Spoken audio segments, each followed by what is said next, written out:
Morning. Well, good morning, everybody. How are we doing? Fantastic people. Ashley, what is good? How are you doing? Good morning. Last day of work before bank holiday weekend here in the UK. I know. I do like Was this it? weekend, 4-day weekend. Yeah. It's very nice. Cannot beat a nice long weekend. Absolutely fantastic. So, I'm trying to roll my sleeves up. I literally, we just went out for dim sum. Because What I'm time is it leaving. there? So again. What time is it there? It is nearly 10 past 4 in the afternoon. Ah, okay. I was going to say going out for dim sum. It's 9 a.m. here. Yeah, yeah, literally. Yeah, no. So I went out for dim sum, some sort of late afternoon food, and dude, I'm stuffed. And Oh, I got home and the missus was like, "Do you want a coffee, like to go into your live stream?" yes. I was like, "No, I was like, no, I could do with a tea." So like, in Asia, like they with dim sum, you have like green tea, Okay. because it helps with digestion. Okay. So I've just got a green tea now, and I'm trying to, help and aid the digestion. Otherwise, I'm gonna fall asleep I'm gonna fall into a food coma We'll on keep a you Thursday occupied. We'll keep afternoon. you occupied. I'm just watching the charts because a trade is lining up for me. Oh, So yeah, beautiful! if I Very jump on my nice. phone, there's a reason for it. Did you see Yeah, what happened to my trade on Tuesday?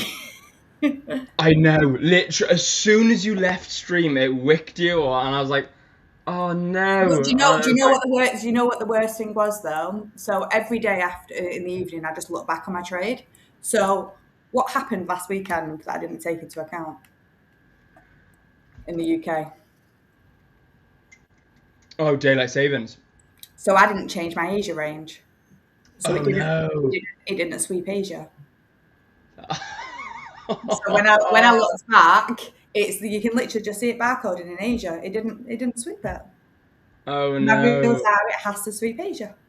D- Actually, this is why I hate daylight savings. It's It's so the month of March has been terrible. Like it's been really good trading wise, but there's been a lot more bias because you've got the time, you've got US time, you've got our time, you've got what's Asia supposed to be, what am I going to look at? Do I start trading yeah. at 6 a.m. instead of 7 a.m.? So it was a lot more bias. And then I came into it this week and I'm like, yeah, I shouldn't have even put a trade on, Oh which no. happens, it happens, but that's why I look back over my day. And same yesterday, there was no trade yesterday.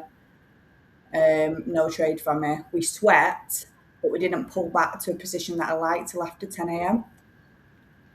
Yeah, fit. Okay, yeah. So I had the position pullback, but it was after 10 a.m. It was a pullback, and I think it was in like the afternoon session. I think it was about Yeah, two.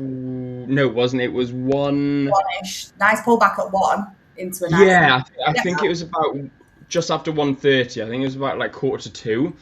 yeah, And so I thought, okay, sweet, I'm gonna enter into this because it looks quite nice. Maybe not quite the like A plus setup, but it was a nice A setup. I thought I quite like this, yeah. lovely pullback. And then, out of nowhere, Trump decided to announce that there was talks between Iran of a ceasefire.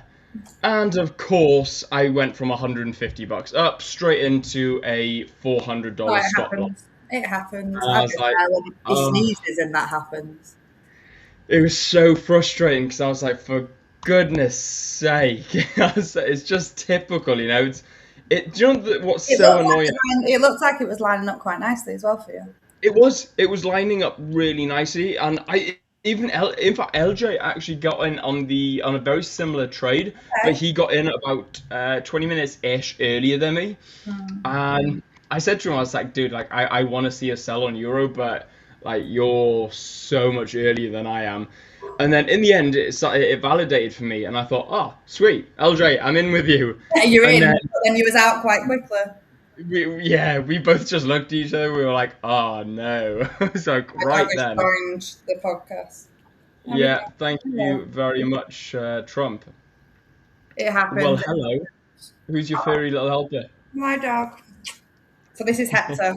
People would have seen him before. So we came home. So we was at the in-laws for the last week.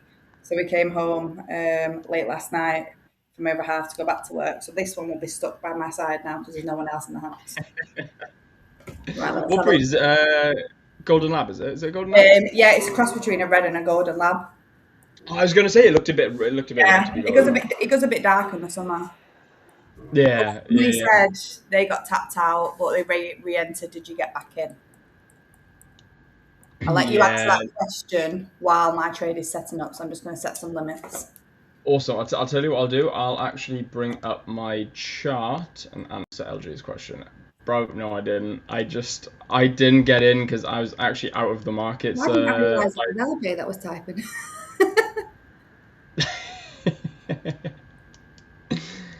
And then yeah, so it was really nice. I would have gotten in probably around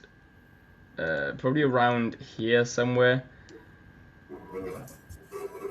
Well, actually, no, there could have been a nice entry for me here, but no, I didn't end up getting in. Again, it's a real shame because it would have gone and smashed my TP. We would have hung out a little bit here. We would have just chilled out and consolidated a bit, but it was one of those things. Who cares? It Screw it. happens. It happens.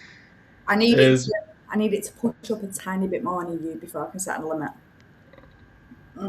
I have very strict rules, like entry point when I can get in. And twice this morning, my head has gone to get in, and then I've double checked my checklist, and yeah, it's not a.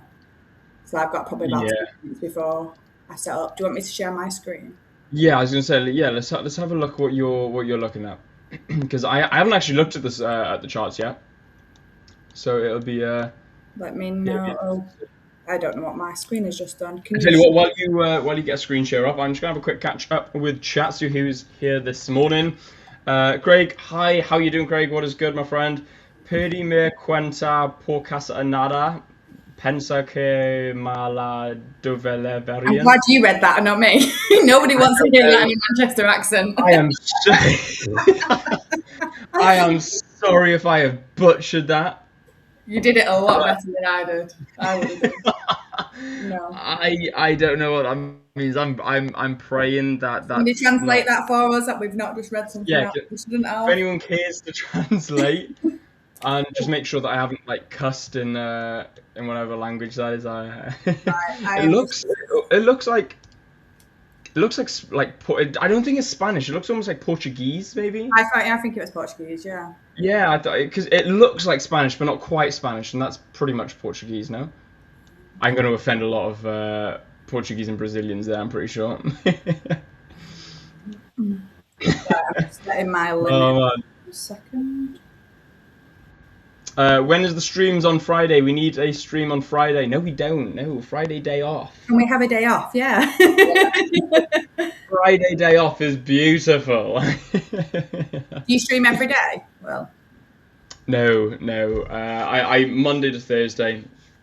I'm going to be doing a lot more on my personal channel, so I'm getting into a lot more sort of like starting the day motivational. I've seen that. Yeah, I saw that this morning. Oh yeah, of course, yeah. You got me on Instagram, haven't you?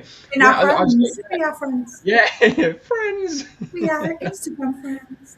Yeah, so I am releasing a podcast with my brother. It's just called Founders Chat. It's where me and my brother just chat about all sorts from fitness, motivation, and mindset. And then I'm also doing a bit of like a morning thing where every Monday at like 6 a.m. because I want to do it like 6, 7 a.m. because I want to do it pre-London Open so I can like look at London and get ready for the stream at the Fivers.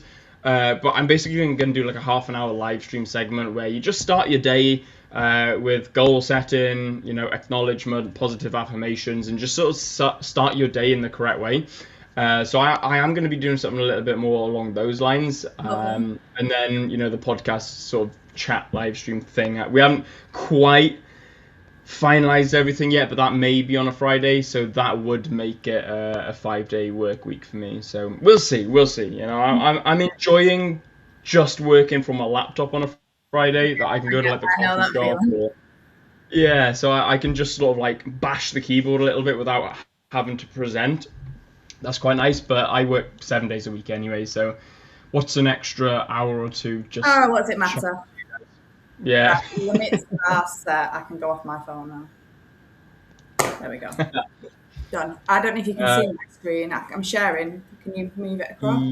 Yes. Let's bring your screen up. There we go. Good morning, guys. How are you all today? John, I'm good, brother. How are you doing, my friend? Let's finish the week strong together. Yes, absolutely. If you haven't already, guys, make sure you smash that like button and make sure you subscribe to the channel if you are new here. And if you're not new here and you haven't subscribed, then subscribe. Subscribe. Right, everyone can see, can't they? So for me, general rules, just I know a few people have asked in the chat. So we want a nice sweep of Asia, which we had very early on this morning. And then if it's not, bouncing off a nice order block. Whereas here we could have dropped quite a lot further. So it could have pulled back a little bit more. So for me, this is not a nice order block. So if it's not a nice order block, I need to wait for it to pull back into an area, which it did today a few times. So now it's gone past a certain area for me, and I'll wait for a little pullback. So my limit's about here to push up into a buy. It could just fly now, but my rules are it has to surpass a certain point, which it has done now.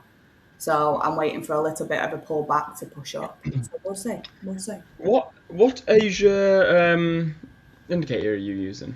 Is it Nico? It looks like, so a friend of mine has recommended an Asia session range, and it's called Asian Range by Nico Yeah, that's what 9480. I'm using. Yeah, Is that what you? I was good. gonna say I It's recognize good. that. So my sessions, I don't know what the times are on there, but my sessions in UK time are 1 a.m. till 5. Till five. Okay, wow. Yeah, nice. So obviously when we was looking the other day on Tuesday for those that were on, Yeah.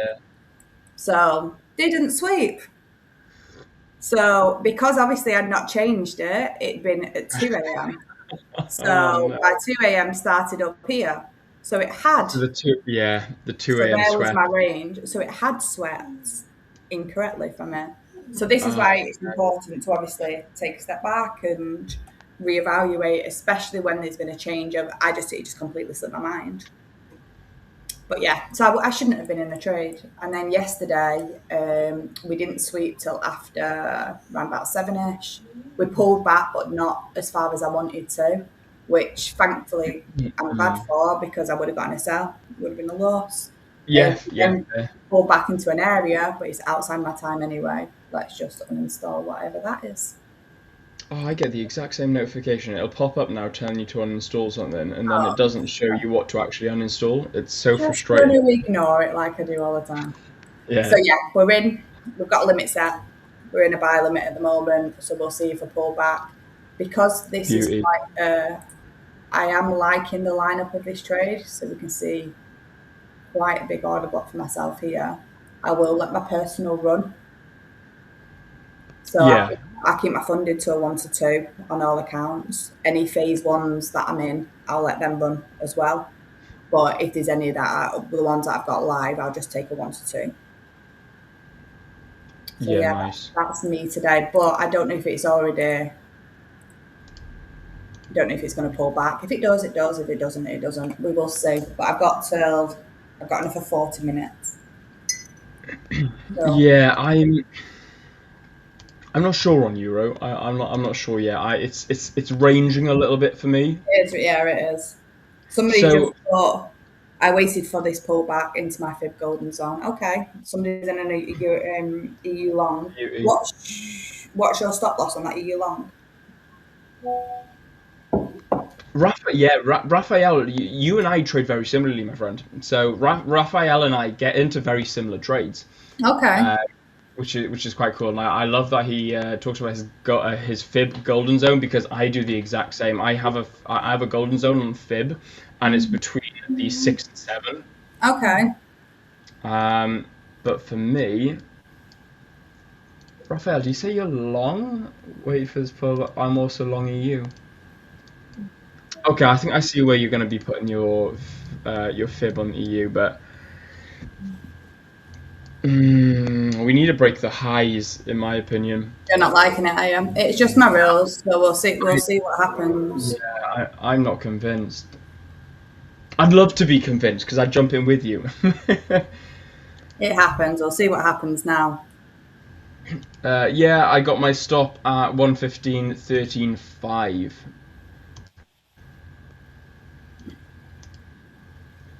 115.13.5.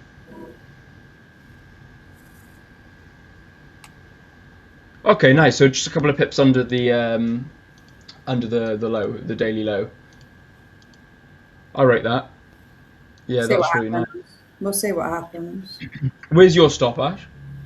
Mine's a bit tighter than that. 1 second. Let me just do something. So I would want see where it was getting me in. So mine's here. This is where my limit order is going to get me in now.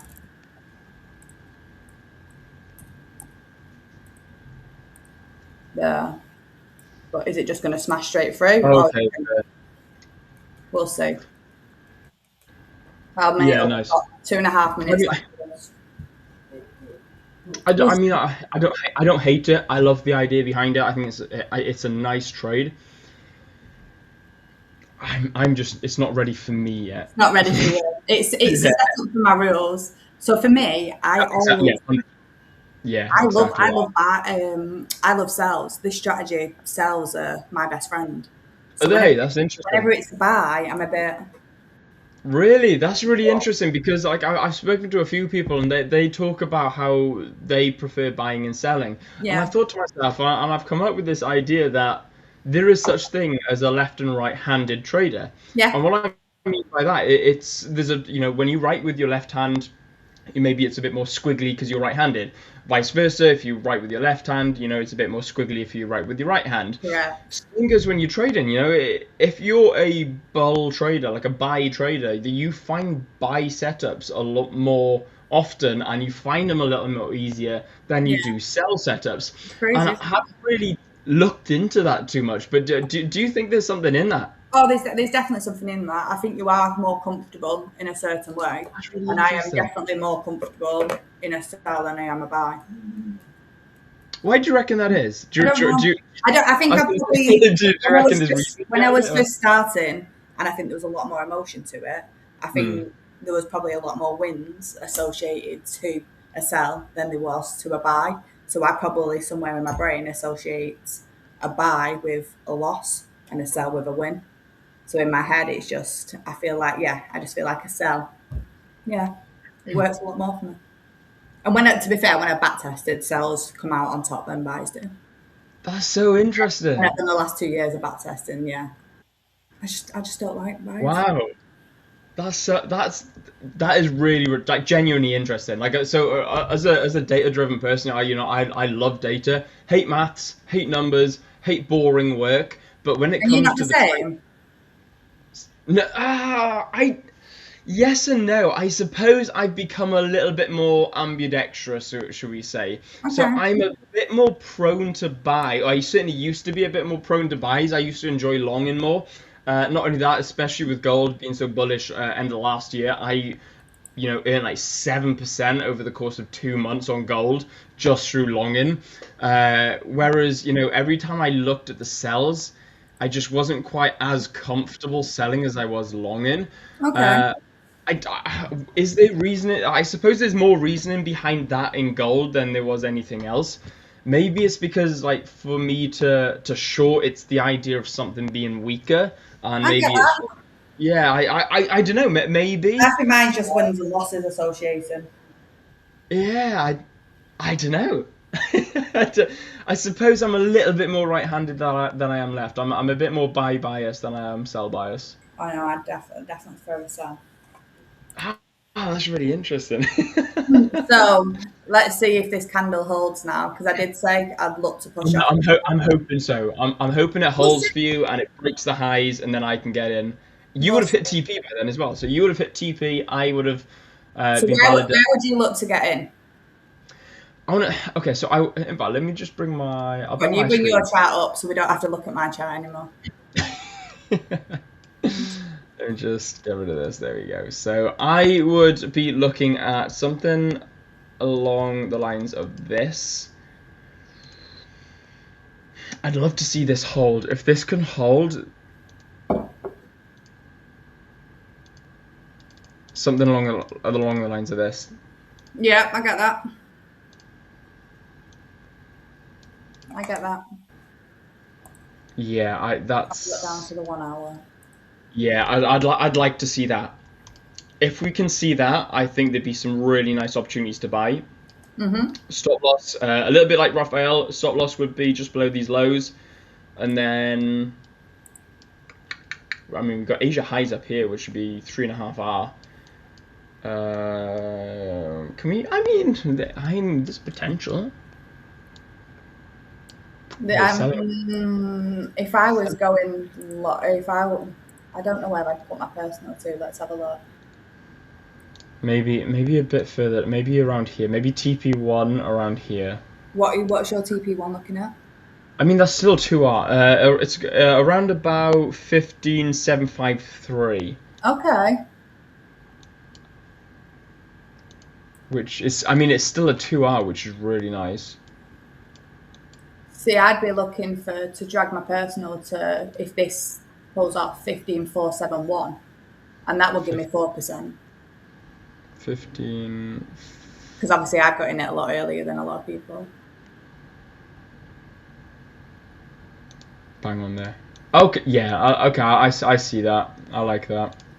So That's that's nice little range where here. I'm gonna hold my personal and a phase one. Let's change that now. Actually, Yeah, nice. I've got my funded so they're all through Connect Trader anyway. But I Mm. actually only figured this out the other day because there were so many times I kept changing my take profit, and I was like, why is it still taking me out? But no, I figured it out now. I can do it. I can do it. YouTube can the rest.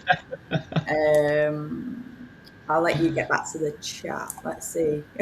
So, Raphael, I'm in, but I'm a bit concerned, lol. Let's see. We're in longs together. We can do this. Oh, Will, somebody Yes. wants your Instagram as well. They might want to join your morning. Oh yeah, Azrael, William and Ashley, can you share your Instagrams? Can Yeah, you absolutely. can you type Ashley, in here? I don't know how to I think type. so. Yeah. Mine is Will underscore Davis underscore official. Now let's learn how to type in this box. Where is it? There you go. I Where? think has that worked? I can't see it. Oh yeah, yours has done it. Where did you? Bosh. I can see a private chat. I'll let you do mine. So it's Ashley, and then Where's it gone? Mine's just disappeared. I, hang on. Okay, there we go. That's better. so it's Ashley. You write mine, Ashley, and then 2 underscores, and then just put trades. Bush. There you go. Nice British trader. Thank you. You can't spell Ashley. There's a H in there as well, guys. I put a H. Oh no! There's 2 H's in my name. Sorry, guys. Right, let's change. Can I just say it's right in front of me as well? I was going to say, there's my name probably 4 times on your screen. Why? How have I spelt it like that? It's all right. I'm used to it. IAGH. That's right. How did I spell it wrong in the first place? Ashley, as British as you get. Have you done it again? I can't see that you've done it. I think I spelled it right that time. Yay, we got there. So that's 2 There underscores. you go. Right, let me change this take profit because I'm liking this. Force. Yeah, you got a nice reaction there as well. So 455 because I always go a little bit lower just in case. Yeah. 'Cause I'm Abradov Linkler, William Tate incoming. What? How was that in relation? What do you? Why? Do you know the worst thing is? So me and my brother have a really close relationship. Hence why the podcast, the founders chat. We have a really close relationship. Before the whole Tate brothers got big, we were called the Cray twins. Like people, like especially by the older generation, like people like sort of like 90s and below. Not many people in like the 2000s onwards knew about the Cray twins. No. Yeah, they wouldn't know. No. And so we used to be big into our gangster movies anyway. So we loved the Crays. We thought they were awesome. Obviously, clearly weren't, but and we used to get compared to the Cray twins all the time, and our parents used to hate it. Our parents used to say, "Yeah, you're not the Cray twins. Yeah, they were gangsters," and we used to find it absolutely hilarious being teenagers, and once you realise that, it's like, hang on a minute, they weren't great people. No. It's like, well, maybe maybe don't compare us to the Cray twins. And then obviously the Tates got big, and then you got like the older generation would call us the Cray twins, and then you got the old like the younger generation then calling us the Tate twins, or the Tate brothers. And I was like, why can't people just look at me and you and be like, you guys are just epic brothers? Like, why have we got to be? Why do you have You to be know what? associated with one of them? Yeah, can we not just be like awesome brothers? Why do we have to be compared to like maybe some not so great people broadcasted in the world? You know, it wouldn't be so bad if they were like good on social media or if they had a good reputation. So why are we always linked to people with bad Bad reputation? reputations. I was like, I don't know what that's like. What are they trying to say It there? says a lot about you, that. Isn't it? Like, yeah, fair. Although I do mean I am into, you know, looking after yourself, dressing good, and I self-improvement. saw on your Instagram, very suave. I like that. Yeah, yeah. So, oh my God, guys, I forgot to tell you, I got spotted in Hong Kong the other day.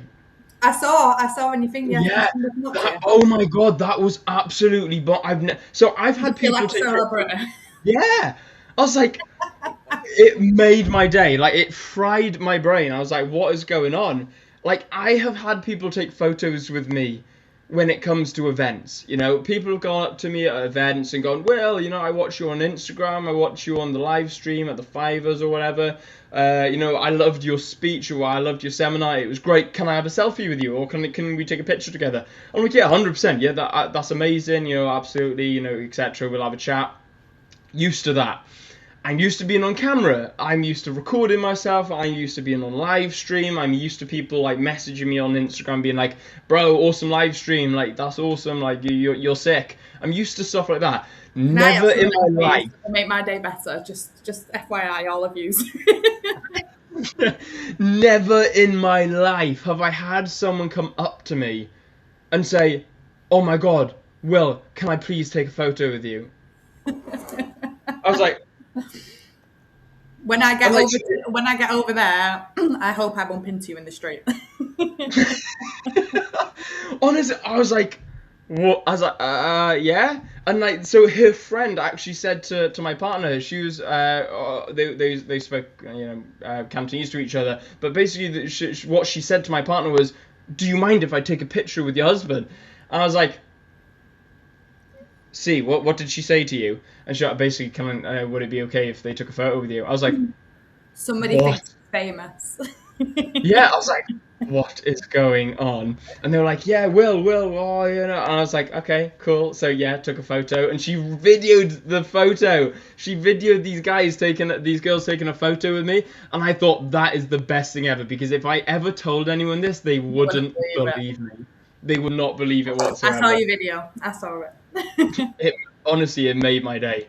So if you're watching this, big shout out to you. You made my day, and I hope also made yours. that was amazing. Raphael, good morning, guys. William, bro, how are you? I am good, brother. What is good, my man? How you doing? Unbiased Trader, hello all. What is good, Unbiased Trader? How is we doing?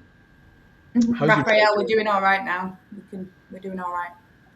Yeah.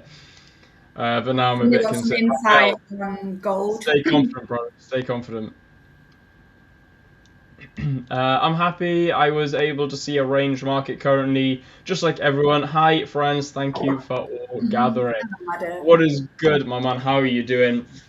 Big welcome in. Yeah, big congratulations on seeing that range as well. Aberdolf Linkler, for me, there's no signs of continuation or reversal yet. Waiting for clear confirmation. I get that. Same as me. I think because I only take a small chunk out of the market. Yeah, so I was going to say a small move. I don't really look at the bigger picture as such, so I can catch trades when we're ranging, etc. So for me, it doesn't matter as much. I don't look at the big picture. But if you go on the hour, you use pull back to a nice point. So we'll see. True. Yeah, very true. Actually, we've moved into this range quite nicely. Yeah. I was gonna say, yeah, you trade really tight as well, didn't you? Yeah, really tight. I've noticed that. Like, I saw yesterday, and I was like, oof, that's it. It's very tight.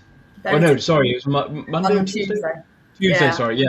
And I thought, wow, fair. I was like, that's some pretty tight trading. But I kind of rated the trade, and I was like, I like that I though. always, no, I always have. I've always, preferred a shorter, smaller stop loss. Yeah, I just like to I be in and thought out of the market. So we'll I see. actually I love that. I wish I could do that, but I just can't seem to want to do it enough. What's your typical, like, how long are you usually in a trade for? What's your typical, like, Um, like, if you're doing one-to-one, what's the typical, how much Bitcoin yeah, do you if spend? I'm on stream, usually it's about half an hour to an hour average trade time. When I'm not on stream, it can be anything from minimum half hour, 45 minutes to like 3 hours. But I like to be in and out within an hour, preferably. I get that. It just doesn't always seem to go that way. But yes, It's strange because since I'm coming back on stream, I'm watching my trades, and I never used to watch my trades. Like, because obviously, because I'm normally out walking the dog or what have you, and my trades seem to be getting in a little bit later since daylight savings changed. But now I'm yeah. sat watching it, which I'm going to probably turn the I was screen off. gonna say, It's not a nice I was gonna say, how do you feel now that you're I sitting feel watching your trade? worse watching it. Do you? Yeah, Fair. 100%. I like not watching it. I like coming to my phone 2 hours later because I won't have alerts on to tell me if I've won or lost. I I don't have rate it that. until I that. do rate that. The So, only reason I have alerts on is to so I can manage, and that was when I was managing like my stop loss, so I'd increase like I'd move my stop to break even. But yeah. other than that, now I rate the fact that you I don't think put because I stop. don't manage trades, I don't go to break even, I don't change my Mm, stop loss, I don't change my take off. Well, unless I'm going higher on my personal, that I don't yeah, need to get in it. And I've already set that limit. So for me, I can just switch off the screen and carry on. yeah, nice. Kian, love having Ashley on stream, but she's making me homesick. I'm sorry. I'm sorry.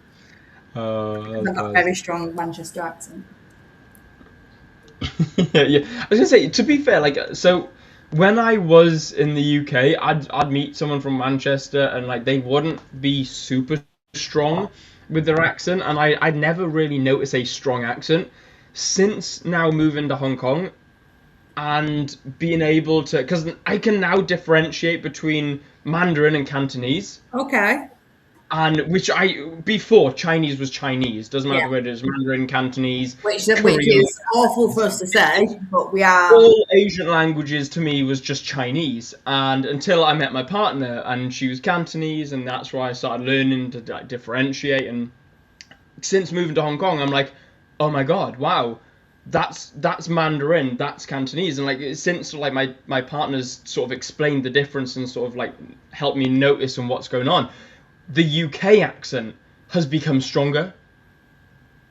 Like your Manchester accent now is stronger than I would Yeah. have thought. It's When because I you're was not hearing it as often. yeah, exactly. So like I'd go like I'd be in Manchester and I'd be talking to because I got a couple of friends from like Stoke, Manchester way, Chester way, and all up in that sort of way in England. And unless you're gonna go like Yorkshire, Midlands, and all, then obviously the accent is strong. It's a prominent, distinct accent. Yeah. But when you go up to Manchester, you don't really notice it too much. Now I'm like, you're from Manchester, Yes. You you can know? tell. You can tell. Yeah, yeah. Right. So. Screen is going off. That's annoying me. Leave that. I'd rather look at work emails. And so do you when you're in a Maybe trade, we should do. are Go you on. what was that, sorry? Yeah, go on. When you're in a trade, are you watching it then? Are you keeping an eye on it or are you just leaving it On to stream, I do. On Okay. stream, I do. If I'm sort of out and about, no, I can't abide watching it. No, I I couldn't. cannot stand watching my No. trade. Because your brain, you're not in the moment. And I'm doing a lot Exactly. about being in the moment lately. So if I'm out on a Yeah. walk, I'm with my dog or my partner or friends, or if I'm sat having coffee with someone, I don't want to be sat there on my phone and whatever else. So I do like to just sit and forget. It's quite a nice. Yeah. So I've developed a new rule where I won't bring my phone to the table. Yeah. And the only reason I do in Hong Kong is because my wallet actually attaches to the back of Yeah, my yeah, phone. yeah. And so I have got to have it on me. But when I'm back in the UK, I don't have my phone on me. I'll leave it in the car, or if I'm not with my partner, just in case, I'll leave it in my pocket, in my jacket pocket, and then I'll take my jacket off and hang it up somewhere. So I won't have my phone on display. I don't like it. I find it, I find it's like accepting that there's a possible distraction there, Mhm. and I think that's due to trading, and I think that's due to understanding that at one point I was constantly like me. Let's say me and you are out having coffee with friends, and I was chatting to you guys like this, and every so often I was like, No, it's rude for me. you Yeah, know, it's rude, and you're not part of the conversation. yeah, exactly, and like you said, you're not in the moment. And You're not. I started realizing this the more I became a profitable trader, and because I started realizing that I'm not chasing the money, I'm chasing the goal, and the goal was financial freedom and the ability to go out and enjoy time with friends and family. Now, when I was going out and enjoying You're times not with in, friends you're and not in the family, moment. I wasn't in the moment. I was watching the trade and I was like, this is so counterproductive. I Have was you like, not I'm literally have you not realized as well that you do better when you're in that mindset? So I've yeah, always done better 100%. with my trading when I forget about, right, I need to hit this level, I need to hit this, I need to hit this. When I just forget it and just keep going and do the daily things, my account is a lot stronger. There's a lot less rule breaking. I just I have that don't care attitude. So as long as Yeah, I'm hitting my rules, that's all I care about. And then the passes will come. My personal will get to a point of where it wants to be. That's a lot better rather than me going, oh, I need to make 3% or I need to do this. That's you need to get your mindset as in an abundant mindset. There's plenty of trades out there. There's plenty of wins out there for you. yeah, But the second you start chasing, you're not going to get.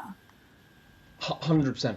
100%. And you start like people around you don't really want to hang out with you as No, much because they're like, well, yeah, Will, we can go out for a coffee, but you're not actually there, no, you're just you on know? your phone. You only bother Yeah, with the world. Yeah. literally that. And I started realizing that to literally, like what you said, to be in the moment is to actually, when you're in work. The Hmm. moment you leave work, the moment you're in a trade, the moment you're maybe saying, I don't want to be in the market today, excuse me, you walk away Yeah. and then you'll have lunch with, like me, Yeah. for example. I'd go out with my parents, my brother, and our partners, and we'd all go out for lunch or something, and it would be so nice because one of two things would be present. I would either not be working for the rest of the day, Hmm. or I would be in a trade which I know that is set and forget. I don't care about it. I don't care, and it made me a lot happier knowing that no matter what the outcome was, I've done what I need to do. Yeah. I've done what I've trained myself to do, and I followed my rules, which I've designed for the past 8-ish years. And I've actually sitting there, like genuinely happy, knowing that this is actually why I'm trading. Exactly. I'm trading for this reason here Yeah. and for this moment, not. And what happened up until that moment was was preparation for this moment. And I think once I came to peace with that, my profitability increased, and even when it decreased, my profitability still stayed within a range because Yeah. even though I took a hit on my P&L account, my mentality was in the Yeah. case of who cares, Yeah. because you're still able to do what your goal is Exactly. to do. Exactly. I think, and I think I said this on Tuesday. It's completely helped me to be in that who cares mentality because I still have the day job. I'm not relying on an income. I don't need the trading income. I wanted trading to be something. So at the moment, we've put all our houses up for sale. Our plan is from October, if my house sells, which it bloody needs to, is to go travel the world for like 2 or 3 years. So we'll be based up at his parents. The dog will stay there. We'll do 2 months in one country, come back for 2 months, 2 months. And I want trading to be something that I can do as we were away. We've already got the money to travel, so I'm not going to need it then as well. But how amazing would that be for that lifestyle to Yeah. then never go away? So yeah, we spend the money that I've made out of my day job because that's what I've been saving up for to be able to do the traveling. But then while I'm Yeah. away, all these extras and just continuing that because of I'm in that mindset already. I've spent the last 2 or 3 years building me to be the way I am. Whereas if we got on a plane and like we were saying on Tuesday, it's a lot more difficult to trade in another country than it is when you're at home. You've got your routine, you know your setup, you know your plan. how amazing would it be for me to be at that point where I can say to my partner, look, we never have to go back to that life again. We can just Yeah, be in 100%. whatever country we want. And this is what we're all building to. So this is why I take it quite hard when I don't follow my rules. So like Yeah. Tuesday hit me a little bit in the evening because I was like, I'm very good at making sure I hit everything. And then I put a trade on that I shouldn't have done. So it's, Yeah, but the thing is as well, what's good to understand is that we're all human, yeah, and we all make mistakes. You know, I am the worst for daylight savings. I'm the literal definition of an idiot when it comes to daylight savings. My yeah. my brain can't comprehend it. I don't know why. The moment I think I've wrapped my head around it, Oh, same. I don't. And I'm like, oh, okay. So yeah, I know exactly what you mean. But you know, we're all mistakes, and you know, sometimes it's good to know that, you know, even though you follow your rules at the most strictest way possible, sometimes you do just divert away sometimes, and it Yeah. sucks, but it is what it is. Can't help it. It's lesson learned. I think you Yeah, should only as make long as mistakes as long as once. you learn from it, you know, as long as you learn from that lesson, actually, you know, who cares? You know, Yeah. who cares? It was the first thing that I checked this morning. It's on the top of my checklist. Like I have a daily checklist that I check every day. And normally it's has it swept the range. And now it's first check, is your range correct? Has it been? Yeah, So you should that's do it. now a tick box for you. Yes, is my Yeah. grey box correct? Yeah, I love that. Yeah, exactly. But it goes to show, you know, you're making that conscious effort to add to your checklist to make sure Yes. that you're holding yourself accountable. And like you said, it came through this morning, just 1% better every day. Just doing that Exactly. thing that will Yeah, help. exactly. What somebody put, I'm playing with Will High. I wish you all the success. I just seen Adolf Lincoln. I'm playing with Will Ha. I wish you the success for you and your brother, the Davis brothers. Thank you very much, Adolf Lincoln. But yeah, dude, I know you're messing with me, man. I'm only trolling you back. Because Will, you're a gangster. Yeah, my man. Thank you very much. I You'll think. take that. Yeah, I'll take that. Will, can we have an insight on gold, please? Yes, absolutely, not a problem. Handsome chap, Mr. Will, the Killer Bill. Are you just reading all the nice ones about you? Yeah. Yes, we do need you to explode, my dear. Actually, we need EU to explore higher now. Lol, want a happy Easter. Absolutely. Actually, each and every single one of you guys out there celebrating Easter. From tomorrow onwards is Easter weekend. So, wishing each and every single one of you Does that out mean I there can eat celebrating. chocolate egg for breakfast? Way, of course it does. Absolutely. Yes. Tomorrow, all weekend, is chocolate for breakfast weekend. Yeah, absolutely. So, happy Easter to each and every one of you guys celebrating it. EU is consolidating nicely. I think we can. I think we can move higher. You know. Let me see. So I've not looked. So obviously, I know you're going to screen, but I've not looked at I, my I, trade. I think we can. I like. Around break even at the moment. So GU looks nice for me now. Mm-hmm. This is what I want to see. This is we've That's had that. lovely. Yeah, we've had Little that sweet. beautiful streak. Yeah. Mm-hmm. Now what I want is a break and close higher here. So you'll wait for the break of the high, Yeah. and then you're getting on that pullback. I'll get in on the pullback then. So whereas I get in a lot earlier than you, but I'll leave mine running. Yeah, yeah, fair. Yeah, you'd be in a lot earlier But than there's a me. lot more chance for me to be stopped out earlier. Yeah, but there's also a chance for you to actually hit profit earlier as well because you, for example, I'll hit profit before you even get in. yeah, yeah, exactly. Let's say, for example, you know, you're something like this. Your trade would be here, you know, 1 to 1.7 R. You've hit TP before I've even thought about getting in. I'm like, oh, now I've got a potential validation for buy setup. You're like, oh yeah, I've already hit TP. See you tomorrow. You know. Let's go buy So a coffee. I can yeah. treat myself to a coffee when I win. Or when I stick to my rules. Yeah, yeah. Not yeah. When you stick to your rules, not when you forget about when daylight savings No. is. But how nice is it when you can pull money out of your personal and you can just pay for something there and then? I feel like I get so much, just a little, like, obviously I've got the day job money, I've got whatever else money.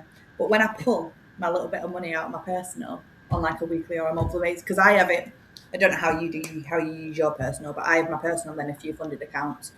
Mm. My personal is there's a certain amount in there, and then every week or month I pull money out of it, and that's my treat money. And then Yeah.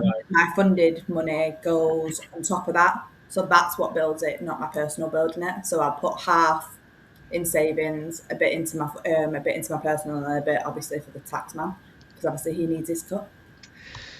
So that's how I build my Unfortunately. I always mean, needs the tax man. He's got the best depends job what in you the want. world. Yeah, it does. Depends Yeah, I need to get out of the UK. because That's what I need to do. yeah, because Hong Kong's tax free up to a certain amount. Uh, Hong Kong's actually tax free up to the point where UK says you're now in the highest bracket. Right. Yeah, so that's a bit of an interesting one if if you want to go Hong Kong. And then obviously you got Dubai, and then you've got other countries. Yeah, I think Switzerland also, Monaco. If you can somehow become a monarchist, Monaco is tax free. So there's places out there. You know, thing is with tax. It's you find a country you love, and then you got the whole other financial questions. Then it's like for me, like I'm a typical country guy, as you guys know. I love the Welsh countryside. I hate the British cities. If I was to live in a city, or if I was living in a city, I would have moved out, and I'd be permanently in Hong Kong or permanently in Dubai. I'd move to a better city. Is that your plan Before, to be permanent in Hong Kong? After I asking, don't. that's not been discussed with your partner yet, so. She's already asked the question, Ashley. She has already asked. I apologise now to her. Yeah, she's probably listening right now, being like glass to the door, sort of. What's he gonna say? I don't know. I don't know.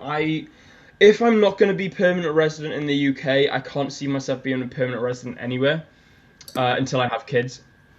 And even then, I don't know. It's going to be a difficult one because, like I said, I love the countryside, and I couldn't imagine myself living outside of the Welsh countryside. Not only that, I'm actually developing a business in the UK, in Wales, that requires me to be back in Wales, so I would have to be there for a certain amount of time.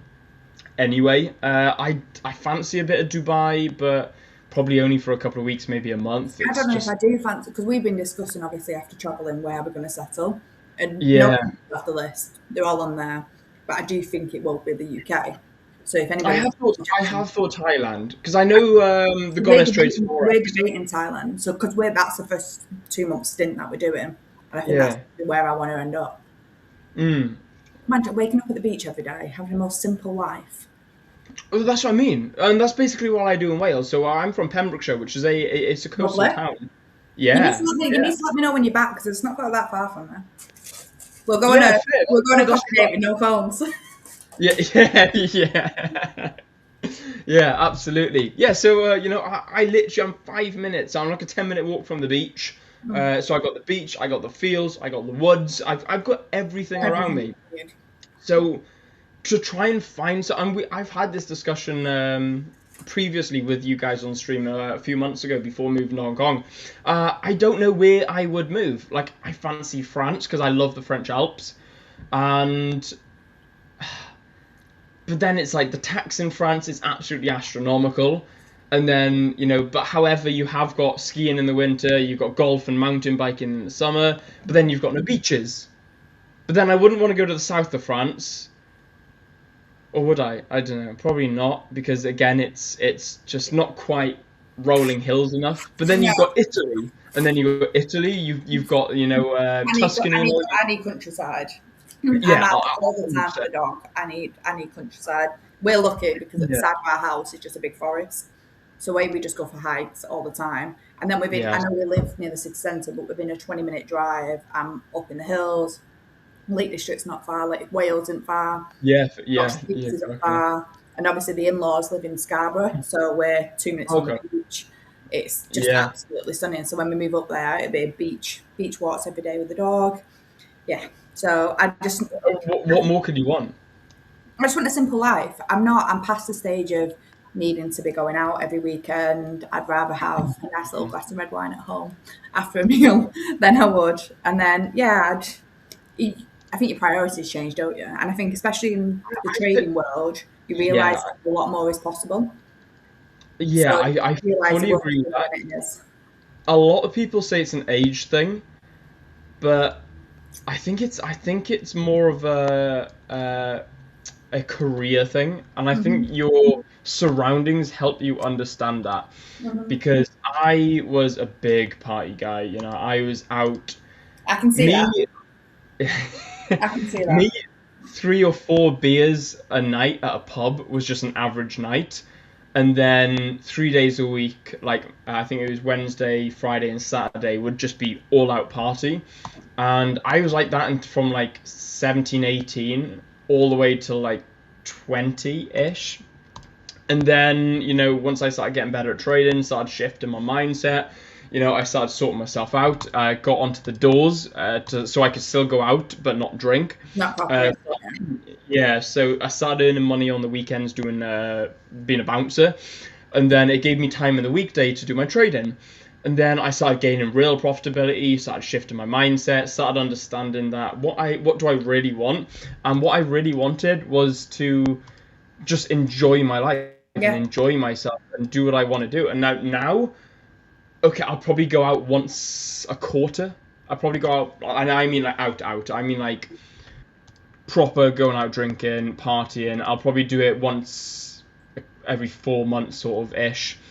I think last year I did 2 parties. One was with my brother. In fact, no, they were both with my brother. Yeah. Yeah, So I only went I out just like prefer a little family party now, or if it's for an occasion, I'm past the point of needing to go out just to get drunk. Like I love yes. like going out, having a few glasses of wine, over watching some live music, and then being home in bed with a green tea for 10 o'clock. Because I'm the grandma that I am now. That's literally what me and my partner do now. It's like she's completely teetotal, and I pretty much don't drink. I'll go out and I'll have a beer or two, or if I don't want to, because sometimes I'm typical Brit. Sometimes I'll go out, have a beer or two, and then three, therefore. Yeah, So I'll drive. So I'll go out and I'll drive, and then I gotta have like a non-alcoholic beer, yeah, or I'll just go out and have a coffee or something. But I can still go out, enjoy the vibe, enjoy the yeah, atmosphere, exactly, come exactly. home, watch a movie, and have a green tea and go to bed. Yeah. You And know, the money that you save as well. And because I'm more, I think you're like me now, whereas I prefer experiences rather than things 100%. or alcohol, or so my money is going on holidays. Like I'm in a lucky position. Like this morning, I booked Venice in the next 2 weeks just for the weekend with the girls. Beautiful. Like I'm in a lucky position that I could just do that. Like, and I wouldn't be in that position if I spent all my money on, to me, silly things like your designer stuff or a lot of Yeah. going out every weekend drinking alcohol. Whereas I can book what £100 flight, I know, £150 Yeah, well, hotel literally that. So weekend. me and my brother, the minute I get back, because we haven't seen each other for 3 months, and that's the longest we've ever been apart. So as soon as we get back, we're flying off to Dublin Yeah, and having a couple of beers and just going out and enjoying Dublin. Then he's off to Spain for a bit, and then I think we're gonna look at going off to Spain for a weekend as well. Not drinking, not partying, no, just going just out, get away. go to I the beach, have a couple of drinks, you know, and just chill, enjoy. I think he's you know, some people may disagree with this, but I think so his in-laws are from Spain, and yeah, I think they're going to go watch a bullfight. okay, So you know, he wants to go watch that because obviously they're banning it. So before it goes extinct, he wants to yeah. go watch one of them. And like you said, you know, it's all about creating that experience and about doing what you want to do when you want to do it. I You think know, whereas I'll have to drop off in a second, but I think, as like you said, as you get older, I think you realise that they're not, to me now, they're little small things, jumping on a plane and going away for the weekend. Whereas in the past, that was a massive thing. And I'm trying to build my brain to anything is absolutely possible. yeah, So the fact that I was able to just, and luckily enough, I'm in a relationship where he'll just look after the dog, he'll drop me off at the airport, he'll be happy to, yeah, yeah, nice, to put me on a plane for the weekend, and it's just a nice life. I'm happy in my life. It's just a nice, and I think if you are happy with what you've got and you are content with what you got, it makes trading a lot easier because you're not hmm like, as it all comes back to, you're not chasing. And when this, we all know it. The second you chase, how many yeah, accounts do you blow up? You blow up your personal. You blow up everything that you've been working for. You chase something at the end of the month. For it's just not worth it. it's just getting into that, like you say, into that mindset every day of being thankful for what we've actually got and build and carry on building the life that you want. But that's hard to do. Not many Yes. people actually are able to sit there and do what you've just explained and be happy for Yeah. what they've got, who they are. Again, this isn't a flex whatsoever, but I had some great trading last year, and I said to my brother, and I bought this watch, and this is the first time that I've actually in Hong Kong this watch got spotted. So I'm not a big Rolex guy. This is a Tudor Pelagos titanium, I wouldn't have a clue, but and it was. it's a beautiful, beautiful watch. And I thought to myself, I looked to buy myself a Hublot as well, it's like a 20K I like watch, and I thought, Googles, yeah. yeah, they're beautiful watch. And I thought to myself, I was like, do I buy that? And then I thought, but then that's a deposit down on my first ever supercar, and I thought Exactly. I could put a deposit down on my first ever supercar, but then what if I want to go on holiday, And then I thought, okay, well, me and Cece spoke about actually going and moving to Hong Kong for a bit, and I thought, okay, well, if I move to Hong Kong, why am I going to have a supercar? Because I'm never going to drive it, No, So exactly. I'm going to spend a fortune living in Hong Kong, a fortune on a supercar I'm never driving, and What's it right? made me ask myself, what do I actually want? And that's when I came to the conclusion it is not materialistic things I want, it's experiences. Oh yeah, 100%. Little did I realise it would have been cheaper to buy a supercar. Probably. But Probably. On that note, I better get and actually answer my work phone. So I will love you all. I think I'm back next Thursday. So I will yes, see you all then. Bye everyone. Ashley, pleasure as usual. Thank you very much. Bye Have a everyone. great day and good luck in that. Good luck in that trade.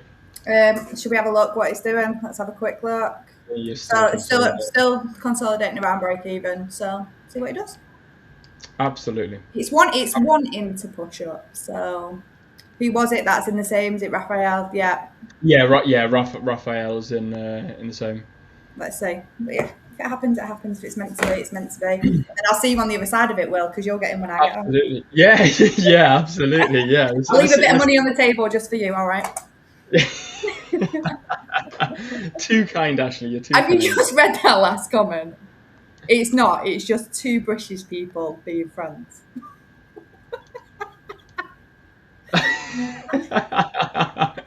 On that It's just note, yeah. This is what happens when you put two Brits in a room. We just instantly get along. maybe we should just be, yeah. I think it is the British culture though, isn't it? You It put two is, yeah.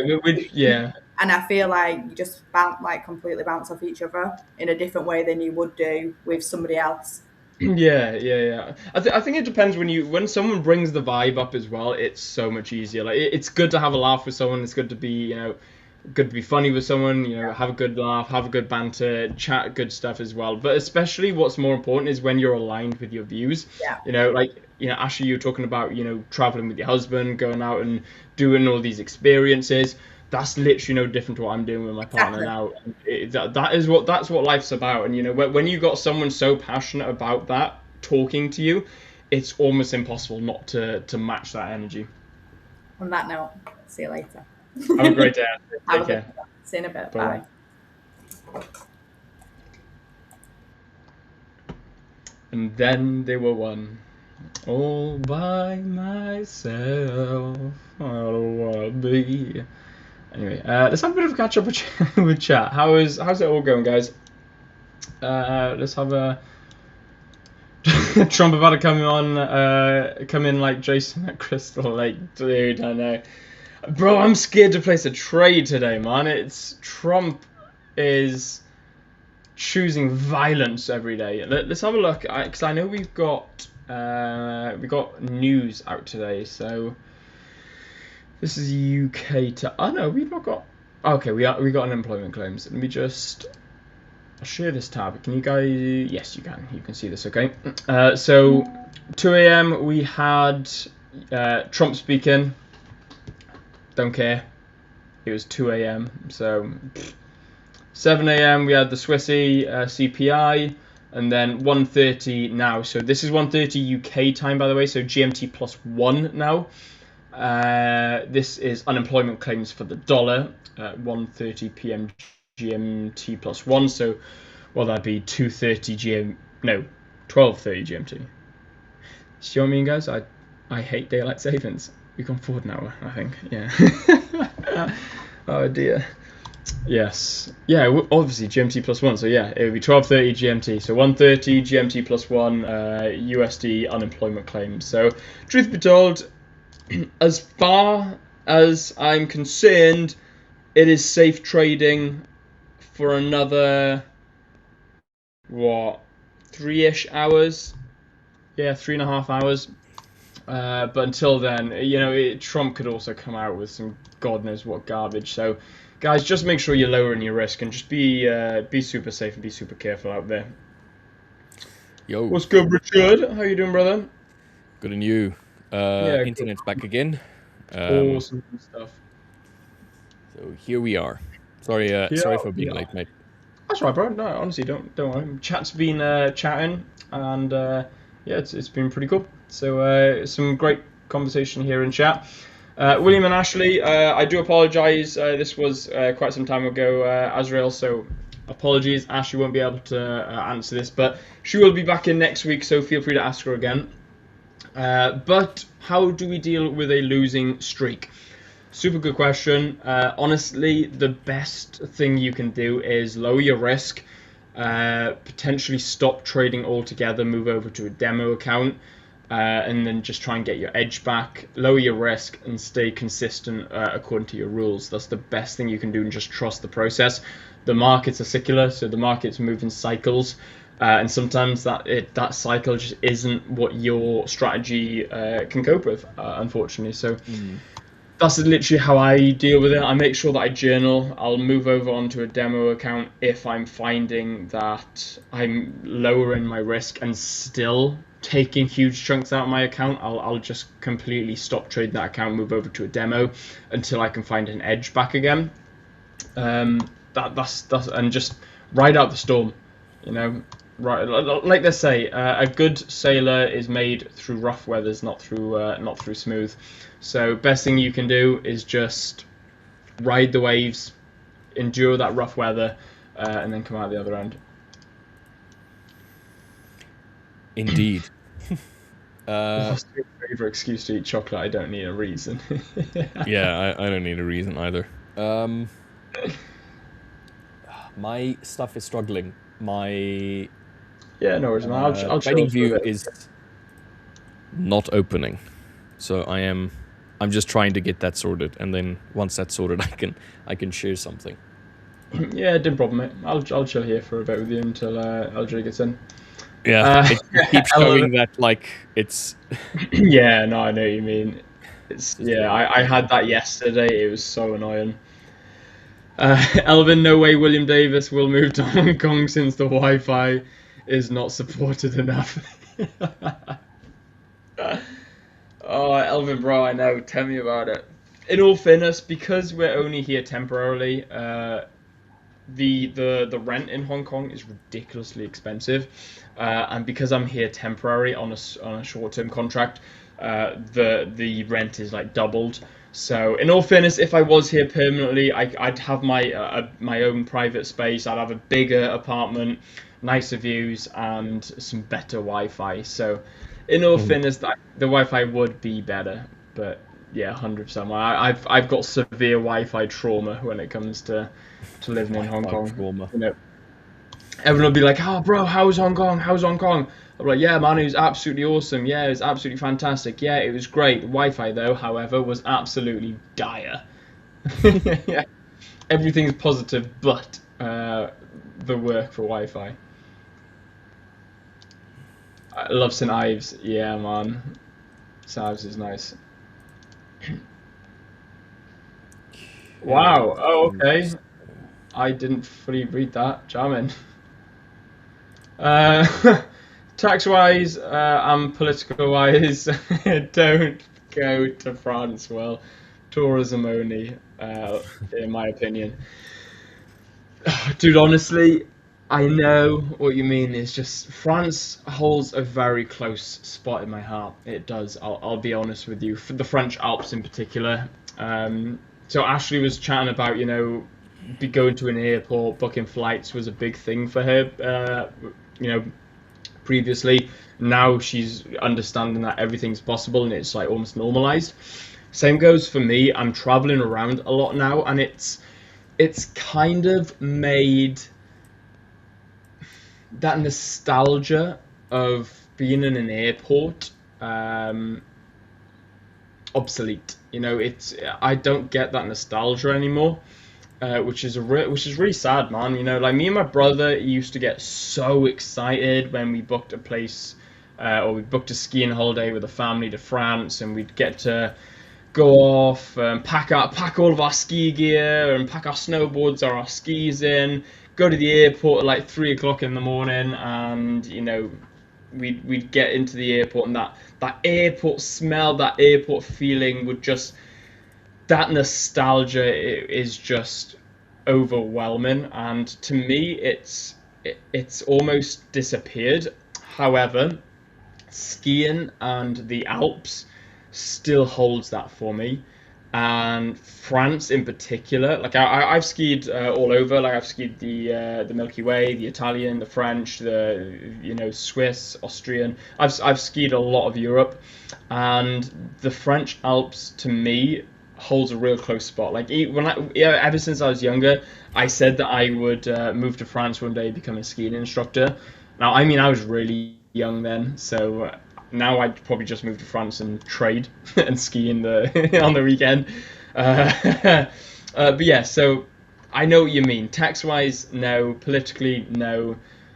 But bro, you still have a beautiful country. The French Alps. It still holds a close spot in my heart.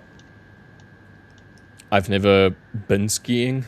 We do have a place here well, it's not in South Africa. It's in a country called Lesotho, which is an enclave in South Africa. So it's a country within a country. And they have a place called Afri-Ski, which pretty nice. But I've seen photos and I've had friends that have gone there, but I myself have never been. Yo, what's up, LJ? What's good, LJ? Sorry, I've had a bunch of internet problems today, off and on. Like my partner came to my place. Like I called her to say, could I go over there? She's like, no, my internet's out. I'm outside your place. Can I use your internet? I was like, dude, mine's out. Well. Oh dear. Yeah. I know there was like attacks on AWS in Bahrain. Yeah, this morning. Bahrain's obviously very far away, but I don't know if there's some chain of things. Because, dude, we were talking earlier on the Discord today with a bunch of you guys, and then after that, my net just cut out. I had the same thing last night for about half an hour. So, hopefully, we're good for now. That's all I'll say. Like, I honestly don't know if it will just drop out, that kind of thing. Because I had the same thing last night. It's always been temporary for a bit, and then come back. But yeah, so yeah, fair. Yeah, it's a weird one, dude. Like I'm flying to Dubai, so I'm hoping they stop with the attacks for a little bit, for at least for a week. Yeah, in general, same with infrastructure and internet. I've never had this many problems since the past year. In general, for internet, that kind of stuff. Yes, I personally have had the infrastructure stuff they've done for the Olympics, which has caused like power disruption, whatever. But we're seeing that globally, where there's more attacks on internet or whatever, like cyber attacks, that kind of thing, since AI has come into play, where it's ramping up, where you get temporary, stuff just going offline randomly all the time. It's very interesting. I know there's been, more commentary about that, but I feel it hasn't been. People still. It's one of those like side concerns that is actually a real concern. We also had Iran talking about cutting the sea cables. I'm literally about to say, have you heard about Iran talking about cutting the fiber optics under the sea, though? Yeah, exactly. Dude, so I mean, that's a big concern. Because that's a little bit petty, don't you think? I mean, Yeah. Let's screw the Yeah. whole world. Why don't we? You know. That's when Guys, you go into World give War me a type second. stuff, right? I'll be back just So now. Yeah, that's no all. worries, Rich. Yeah, no sure. Yeah. Yeah, no, it's that. Yeah, that's. I think if that decision was to be sort of executed on, I think that's when you're going to start bringing in other powers and other global powers, because in theory that's going to be an attack. You know, because you imagine what that's going to do to the stock market. Not okay, of course it's going to affect America, but you like that's going to be a global stock market issue. Yeah. And once affecting the global stock market, that's going to be an economical attack. And then potentially NATO's going to look in at that and be like, oh, they're trying to crash they're trying to destroy the economy. They're trying to, potentially lower infrastructure when it comes to using, Ethernet, and when it comes to using fiber optic. So potentially NATO would then be like, okay, this is actually an attack on us. Yeah, exactly. And it goes back into, that would be that's when you start breaching into those like World War type aspects. Same with the Yeah. desalinization type stuff we were talking about yesterday and last week and the past couple of weeks. Like if you did that, like that's basically a war crime, right? We surely can't go that far. Same with the I, internet. I, That's another level. That is literally World War yeah, Three, because that does bring in every country being 100%. affected, right? Yeah, that legitimately brings in every country, and I can't imagine that being any form of, because obviously, look, there's ironically there's rules with war, and hence where war crimes come in. I Yeah. could imagine that would be some form of war crime. Yeah, of course, because now it's meant to be, hitting certain political parties, that kind of thing. You don't like the certain leadership, but you kind of avoid the populace, the Hmm. society. If you start doing those things, it hits people that have nothing to do with this, right? And then it becomes an actual war Yeah, versus just a scrimmage and a disagreement, which is escalated and a bit hot. Yeah, it's nice. yeah. Apparently, we got good old April Fools from Trump yesterday. So there you go. But here we are. I hate that man so much.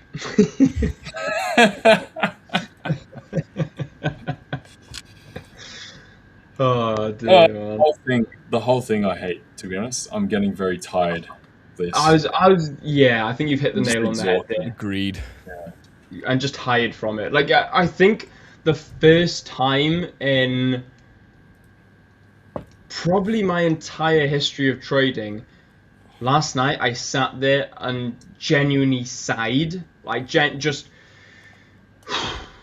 like a genuine frustration. I'm sick of this shit sigh to the Yeah, whole environment right now, and I've never had that before. It was almost like I'm just drained. I'm tired of this. Like I'm a bit over it now. Like at first it was ooh war, ooh politics, ooh economic outrage, ooh. Now it's ooh what now?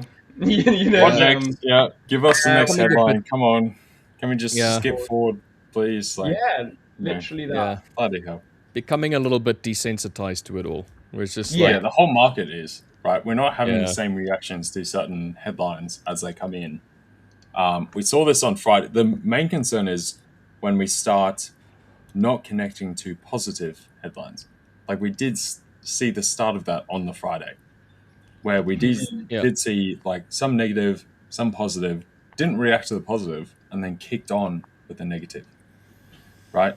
Then we came into yeah, Monday and over the weekend and seeing some kind of progress. Now that's been flipped around. And if the market fully just starts discounting any kind of positive theoretical news, now we start getting really bad. yeah, At the same time, it's that same game theory aspect that if that happens, Trump will very quickly probably rebound with more positive news, but then also come in with actual credibility on something because he will have to. and then the Yeah, market is yeah. ill positioned for About that, to and say. then we get a massive rip higher as well. So this is where I hate. Like, I'd prefer COVID. I prefer the Trump tariff situation. That kind of stuff. You can see what they're saying and project that forward into what the outcomes are. With this kind of war situation, it's very speculative. There's a bunch of propaganda on both sides. Talking something up, talking something down, this and that. Like we've said before, Iran hasn't had internet for basically the past month. So we have no proper visuals or from people on the ground, like general society, like people that live there. And normally you get that bleed over into social media or something. We're completely in the dark. So it's just what you hear from these outlets. And obviously they both have an agenda on both sides. So There's a lot of hearsay. There's a lot of hidden information. yeah. Yeah. And that's why I keep going back to the other tangential elements with commodities, like we've talked about, like fertilizer, urea, helium, um, diesel, all this kind of stuff, and it goes further into plastics and this and that, and goes into chip making and fab stuff and MRI machines, which goes into medical, all this kind of thing. That's the only basis I can really build something concrete off that is structural, that does also affect the entire globe overall, that you can kind of put as like some kind of deadline per se. Because at that point you start to get the big players like China, like the EU right now, and the UK, which are trying to stand aside, but eventually they'll be pulled in for obvious reasons to protect Yeah, their they will own be affected as community. well. Right? Yeah. So they have to eventually come in. It's a have to. Otherwise, everything collapses. So hence, you've got those certain end dates, like we've talked about. But yeah, anything between now and then, you just have to go headline by headline, day to day. And even with the previous headlines of where we've got more risk off coming in, could completely be false. Like, I can't honestly believe what the US was saying, and potentially they have hundreds of thousands of troops to go in and seize nuclear potential embodiments. It's not going to happen. On the other hand, you have 200 billion in spending and grants from the US for military productions and contracts, which they spent 188 billion for Ukraine, and that's been now we're into the 50th year. Yeah. So all of a sudden, you've gone from the 2021. first week in the US was 11 billion of new grants and contracts, military contracts. Now we're at 200 billion plus. I think the updated numbers would probably be closer to 300. Yeah. Agreed. Yeah, definitely. Keep an eye Financial on- juice is the place to watch. So Yeah.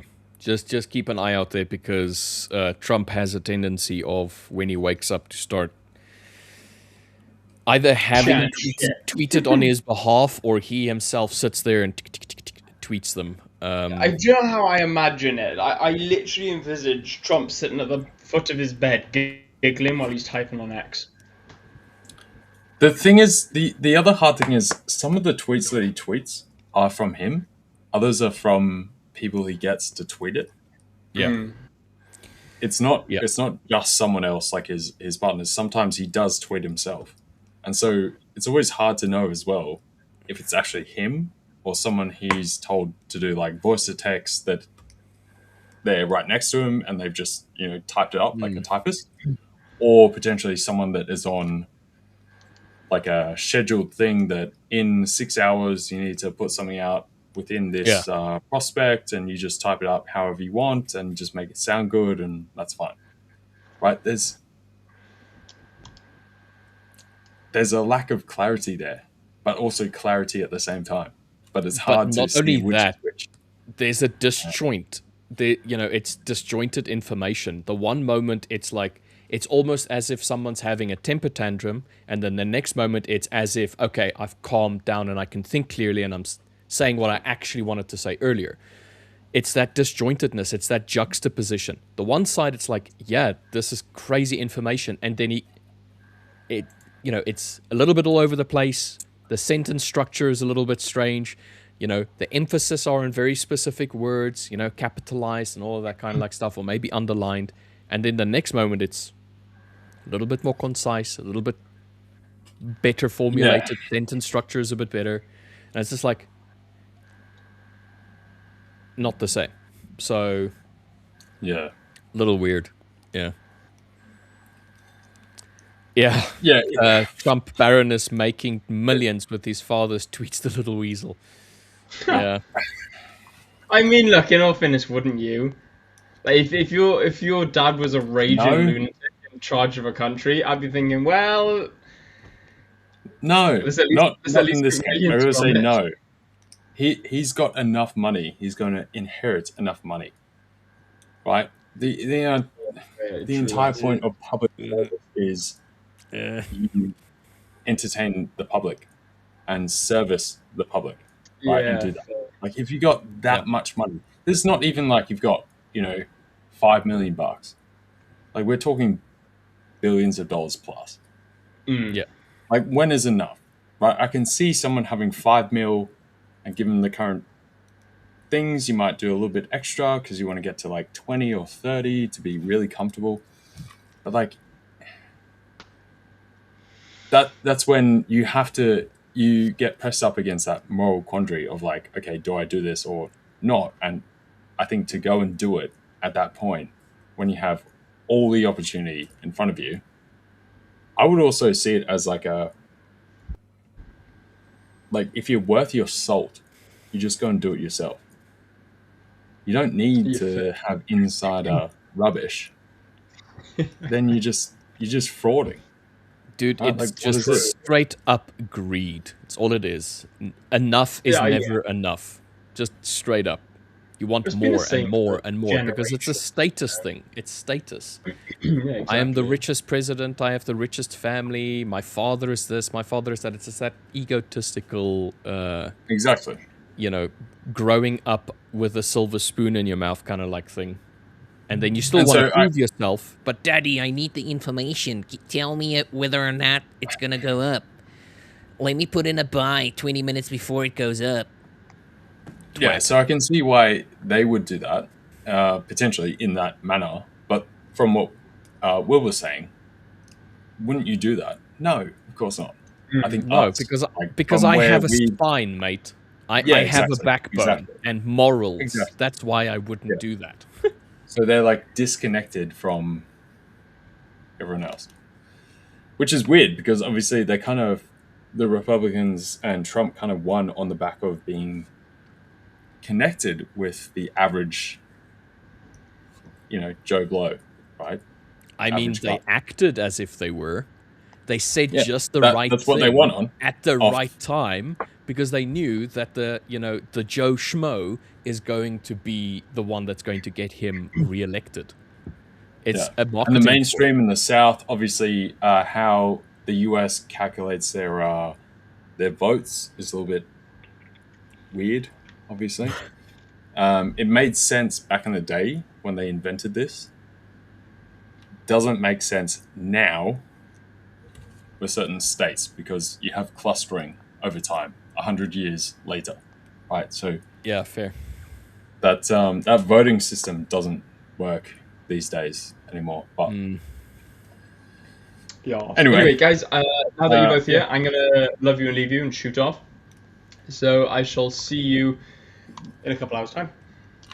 Enjoy, Will. We'll see you later. Peace. Yeah, mate, I'm not gonna lie. I am a bit under the weather today, mate. Oh, I don't know what it is. My stomach is killing me. No, that's all right. That's all good. So if I do hop out, mate, do understand that it is most probably for unsavory actions on my part. But I will be back. That's all good. So that's all good. Just so that you're aware. Yeah, I will continue to direct. That's fine. Let me go back to down here. So, I thought, did I have them on a different? Was on this chart? No. On euro. Or did I get rid of them and update the ones before I jumped off yesterday? So the euro shorts that we got tapped out on through here yesterday on the pro growth. I keep forgetting what Yeah. it's called. It's pro Yeah. growth, isn't it? Yeah. Yeah. Account. So I ended up re-entering over through the next portion through here. Put those stops through there. We came down through here. I still have to figure out how to get this up on the MT5 thing to show you guys on here. Terminal, yeah. Get it up. I've tried logging in that many times. Doesn't work. Don't know what I'm missing, but either way, we will get it set up. Nonetheless, we did end up having the tops here, just like we were talking about. Positive news in this current environment. What do you next get? Negative news. The inverse. Yeah. Yeah.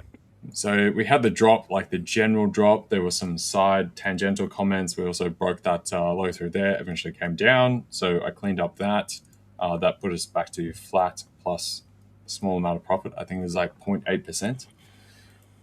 Through here today, I haven't taken further trades on that on the pro growth account. I did take some on my personal and on other accounts I have, which was, I was watching this through here. And then after I saw this spike, it was down here that I entered. So we're already down here, hence the stop up there. Hang on, shift that. And then I got out by this area here. So just by these tops and that low cluster. So we did go a bit further, but that was basically the target I was looking at. So that's all I've been in for today so far. Myself, I haven't been in any trades as yet. I did get myself a 10K pro growth account, which I will be trading. Probably not today, considering the physical state of my being at the moment. Probably not going to. Yeah, probably not going to be. Nah, dude. Oh, Rich, that's the test. That's the test. It's all right. No, right. I'll guide you. I don't need that test. I don't need that test. I'm currently getting tested. That sounds bad, though. You can't say that. It sounds bad. No, I just meant like sounds like tested for the wrong thing.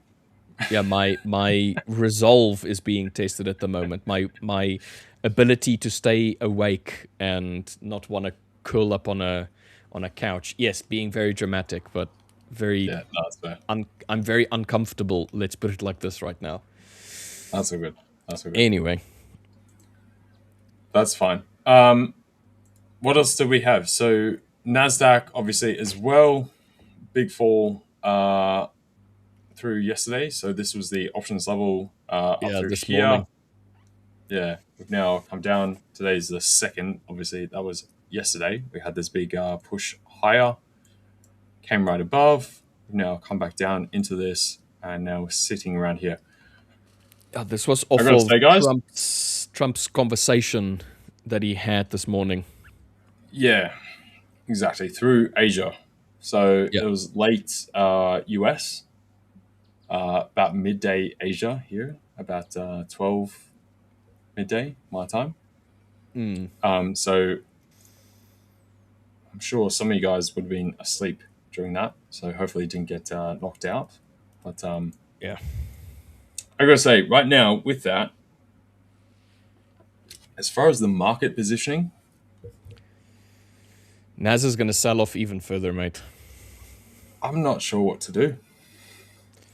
Because you have the actual outcome of things and you try and call the bluff on what Trump is saying or Iran or both. Next portion is where the market is positioned. And again, we're back into this kind of neutral type stage through here, where this is very much the you put this like this, like we don't really know what's going on. Yeah. I Right? I That's think I kind of think where we're the in market is limbo, now. mate. We're in a Yeah. very limbo, very stasis. Again, we had stasis down here, then we got the shift. Now we're back into stasis. Yeah. Um, No, agreed. so it's very hard to have like a firm position on up or down right now, other than going back to the old playbook of like we were talking about yesterday. We had this massive drive higher. So even though we got that positive news, what tends to follow? The Something opposite. negative. Yeah. Either So same deal through here. consolidation or just absolute retracement. So Yeah.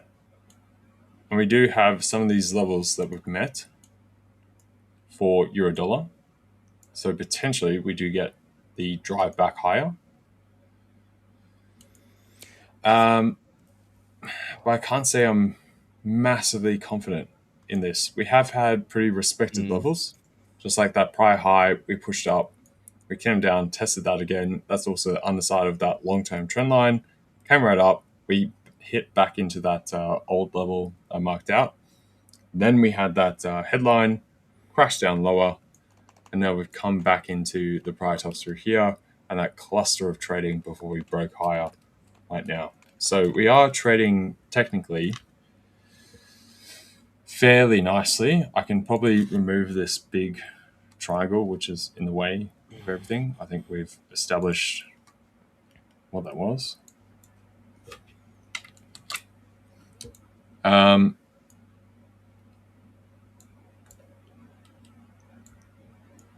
Yeah, I got to say this is I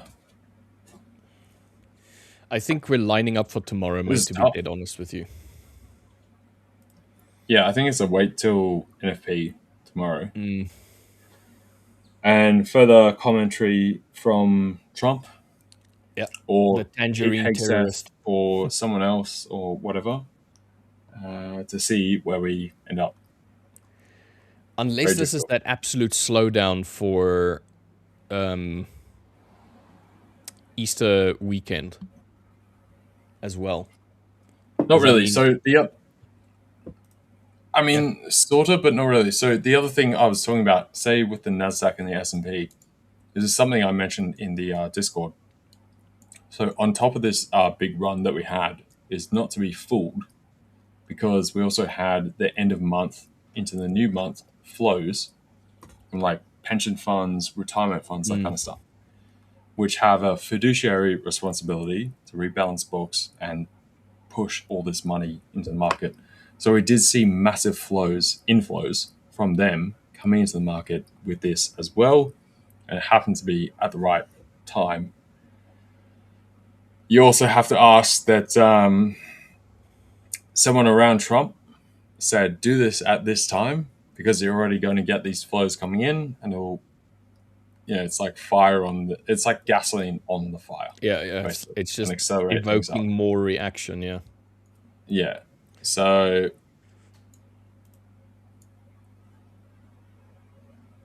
that's definitely where we are now. I still have a tendency to think that the bottom is in. Some of these extremes seem a bit too far. Won't quite get. Everyone's been aware of them already, is a big thing. So how markets work is they tend to price in that forward potentiality with the tail end of the bell curve, like the tail end of risk already. We've known this for some time. Now we're getting random commentary about it.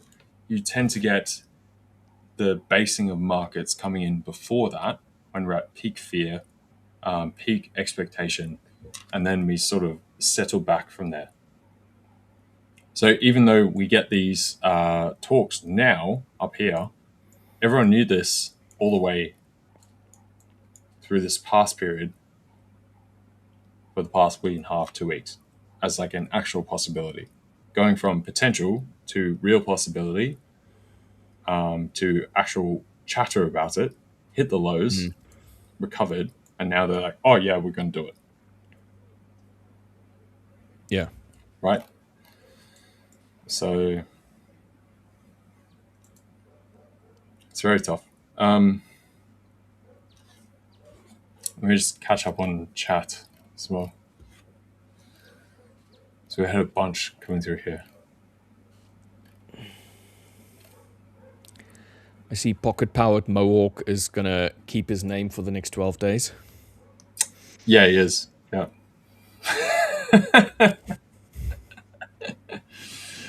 YouTube blocked. Yeah.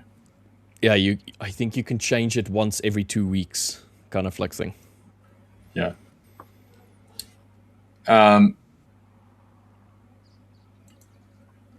Not only Baron, all the military who have insights on what's going on to happen should not be able to trade. Yeah, fair. It's always hard. Yeah, tangential people to trade, that kind of stuff. Blah blah blah. It's very difficult. You know how hedge funds or like large financial institutions don't allow friends and family members to basically trade, or in theory they should. I think you should Normally, have or the it's exact set up through a very constructed series of companies into a trust, into this, into that, into offshore this. They should do the exact same thing. For if you're a president of a country like the United States, you're not allowed to have a family member have any sort of trading accounts whatsoever, whether it's crypto or anything like that. They should not be allowed to participate. Yeah, there's always leaked information through someone that goes to someone and then goes to this, and eventually someone doesn't. Yeah. So it's always hard. Like it's an impossible thing to really clamp down on. Yeah, no, it's unfortunately, yeah. To be honest, 99% of humans, including me, I love that you included that, are driven by greed. Hence, we have issues with our neighbors. We just deny it. Yeah, fair.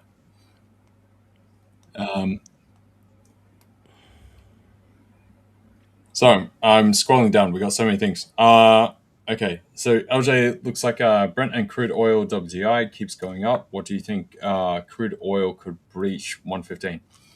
Okay, so crude oil, if we're talking about like Brent,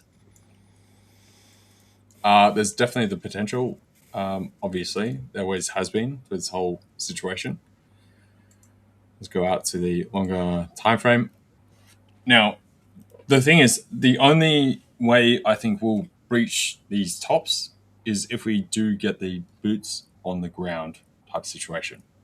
I think if we get a strategic boots on the ground situation, so like they put together some kind of element where they take over, Carg Island or hit some other infrastructure, that kind of thing, I think we'll have like a blip,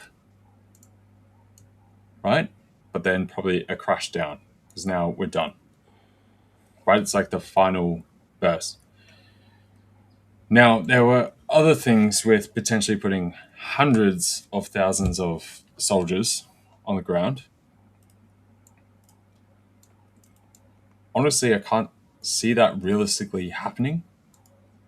They put that there to also take the uranium, full kill the nuclear situation.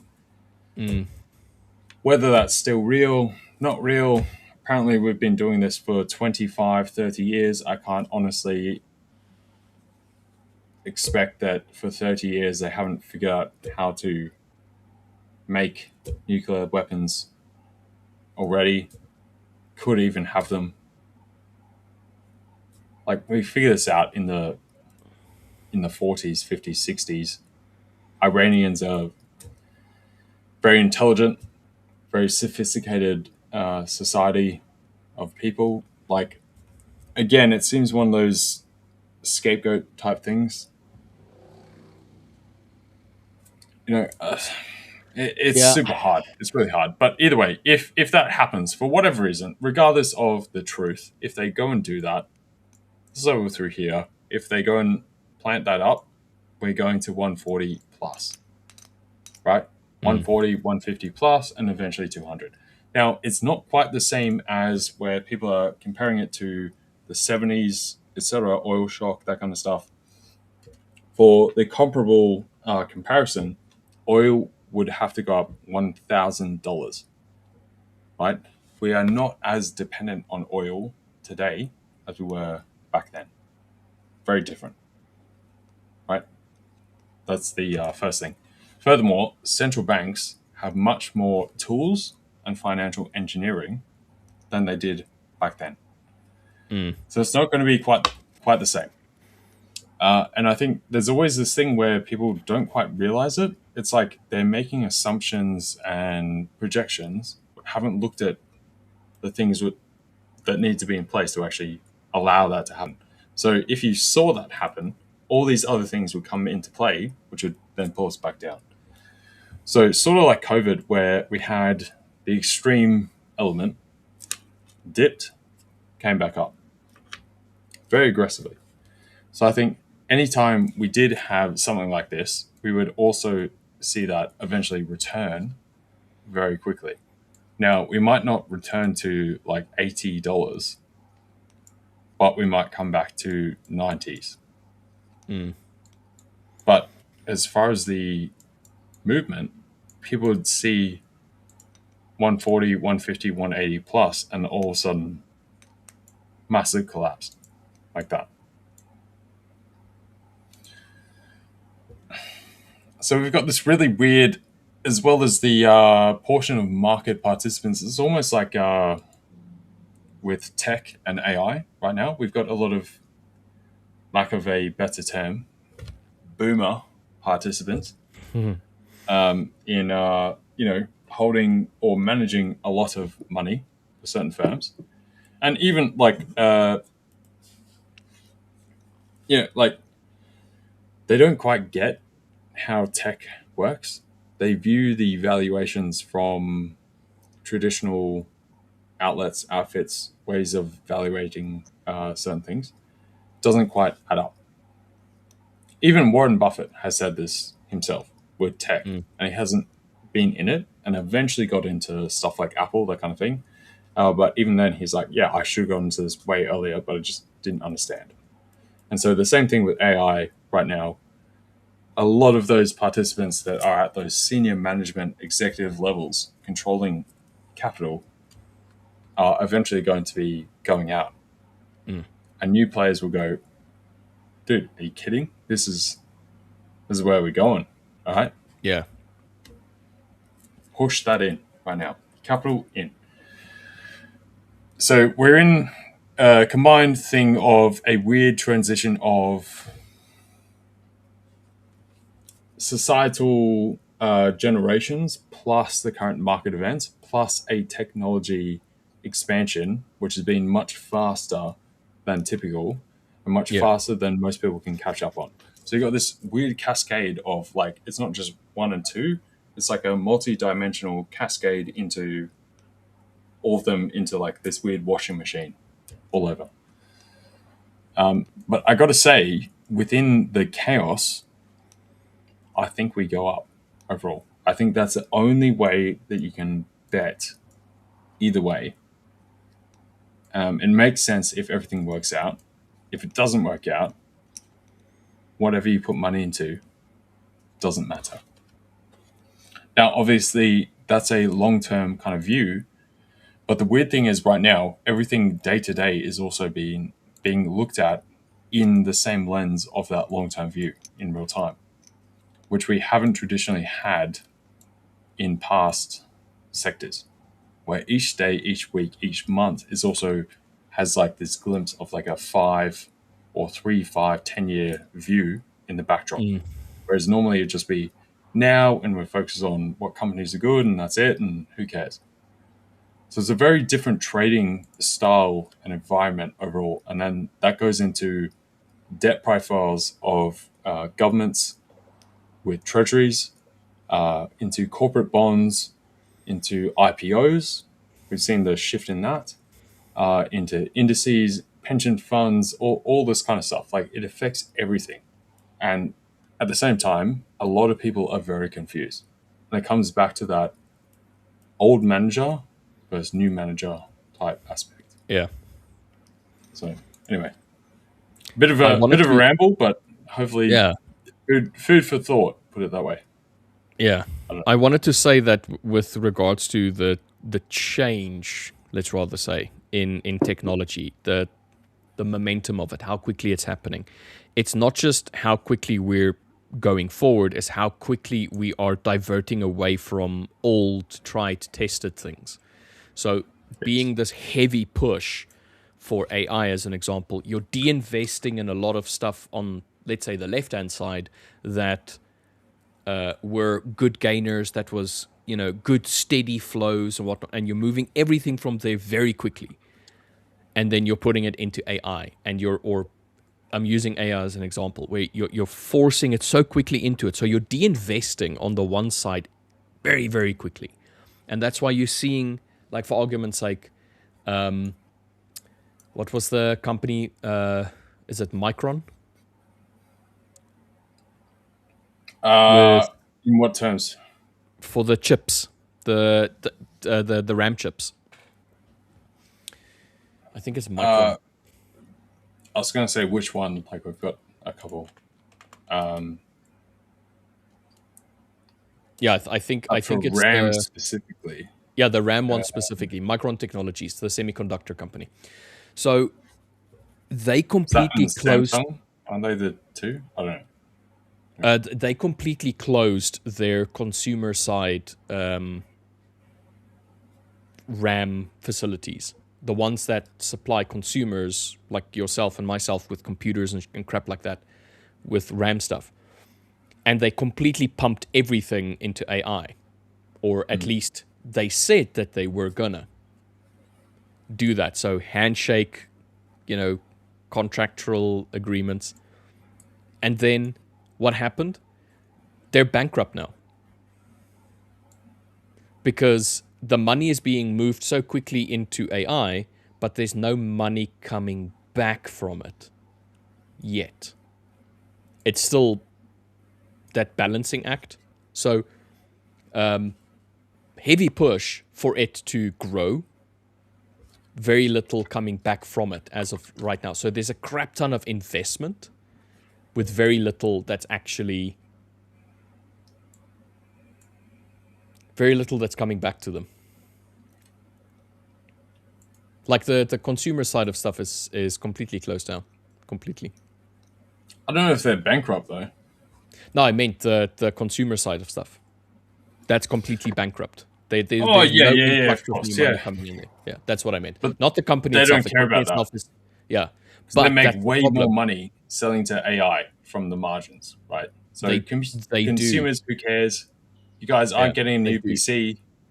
Forget your GPU. Even Nvidia is like, good luck, guys. Sit with that Yeah. with your old GPU. That's it. All right. Good Yeah, luck. I meant exactly that. The company itself is not bankrupt. The side that was a big influx is Consumers effectively, are bankrupt. yeah, are bankrupt. Like there's nothing there. There's nothing there for you. There's this massive heavy push to push over to AI. Yes, they're getting payment from that, but it's not from the consumer, as an example.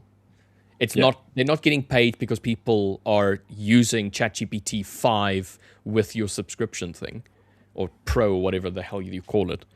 The point just being that it's happening so quickly that there's no balancing act. There's no, listen, let's slowly de-invest here. Let's invest there. Let's keep this going. Let's keep people satiated and keep people happy. Make sure that we still get all of this stuff. They just went full blow. They just went full margin on this other side. And the thing is, the point that I'm trying to get to from all of this is that you're going to have a stage where nothing's going to happen. And after that stage of nothing happening, you're going to have a sudden blow up. And that blow up is going to be large enough that it can absolutely cripple that left side, completely cripple it. So you're destroying industries so that you can have this one industry be at the head. You're breaking the site. It's gone. It's going to be gone within the next few years. And there's nothing we can do about it because there's such a heavy push for the AI side.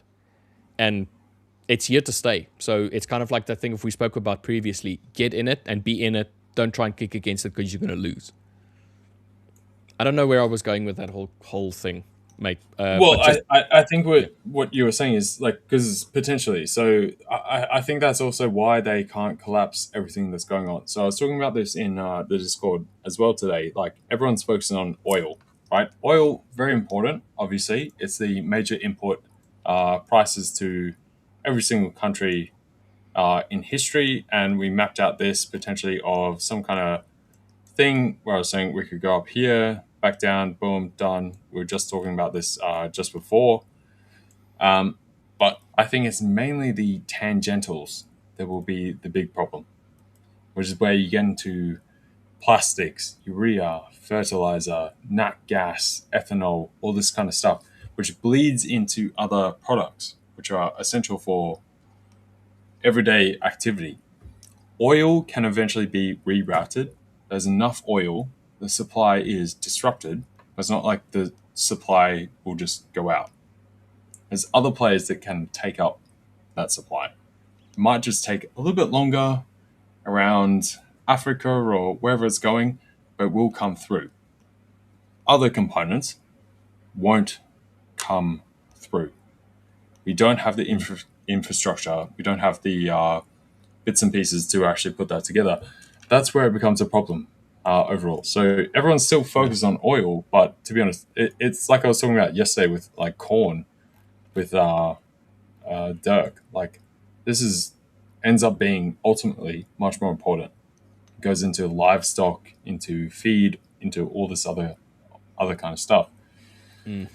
So I definitely agree. And yeah, the RAM type situation, obviously, yeah, that sucks for us as general consumers, or if you want to buy a new PC, good luck. You're going to spend, you would have spent $200 on your RAM. Now you're going to spend $1,200 for a new RAM. Yeah. If you got in buying a new PC, like let's say 2 years ago, your PC is actually appreciated in value. Yeah, you've actually made money on your PC. You should probably sell it and then find something on Facebook Marketplace where someone's selling it undervalued, where they haven't realized. It's the same thing when everybody was starting the crypto farming and everybody was buying up every GPU that they could find. GPU prices went absolutely through the roof as well. 4090s over here were like 11 grand a pop. Yeah, I mean, for a 4090. Like even long before the 4090s, the 1080s, Series 1 1080s, they were going for 3 times the price that they were when they were brand new. So the point just being that there's been some stuff that have been affected by this, and there are people that technically they made a killing from it. If you were a supplier of GPUs or something like that, you were rolling in it, mate. You were rolling. Yeah, definitely. Anyway, do you mind if I jump to your chart just for a sec, Rich? Mine isn't I'm just bring shared. up some other stuff. I'm gonna share mine quickly. There we go. If that's all right. You can drop in, mate. Whew.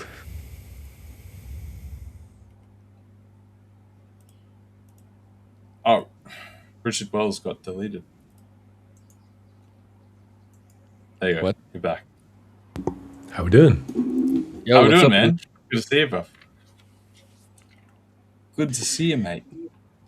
There we go. I think I've caught you guys at just the right time. You're talking about fundamental analysis and kind of like how these align across the markets. There was something that happened. Oh, hang on. Before we get into this, Richard, do you need to shoot, or are you good?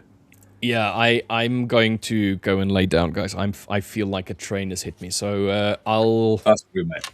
I'll see you guys a little bit later. Rich, enjoy. LJ, enjoy. Cheers, guys. Of course. Thanks, Appreciate it, mate. man. Catch you in a bit. As well. Just us, mate. I'm literally about to go off on such a massive rant, so I wanted to make sure that before we do this, anyone who needed to hop off had the opportunity to do so, because If so, Oh, I so may hold you captive. How are we doing do, anyway? Are you good? do you have a chart at all, Rich, to bring up? In general. Not at the moment. Okay. Okay. Give me a sec. I just need to jump up to give the key to my housemate. I'm so sorry. Terrible timing. And then I don't know. You can say hi to everyone. And I'll be back. I'm so sorry.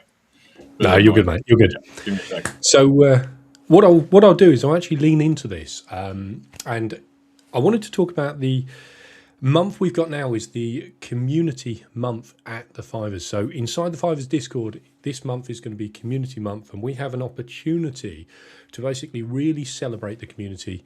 There's over 30,000 members inside the Discord, so if you're not a member of the community, you are missing out big time. Inside this community, we've got the, I'm not allowed to say the name of it, but we've actually overlaying a project that we're doing this month with the performance coaching side. We've also got the coaching workshops as well, where we're going to be giving away a free account every single call throughout this entire month. So not only do you have the chance to win hub credits, you have the chance to win an account as well. In these calls, I can see some of you in chat, we've been in these calls before. This is where we talk about the deeper sides of psychology. So title of this video today, kind of the whole aspect is discipline, but talking about kind of how discipline isn't enough in trading. Discipline is just, it's one side of trading, but as Mark Douglas said, trading exists in our minds. We have the unlimited ability to create almost infinite pain and infinite pleasure, because you choose when the trade starts, you choose when the trade ends. If you want to move your stop loss, that's down to you.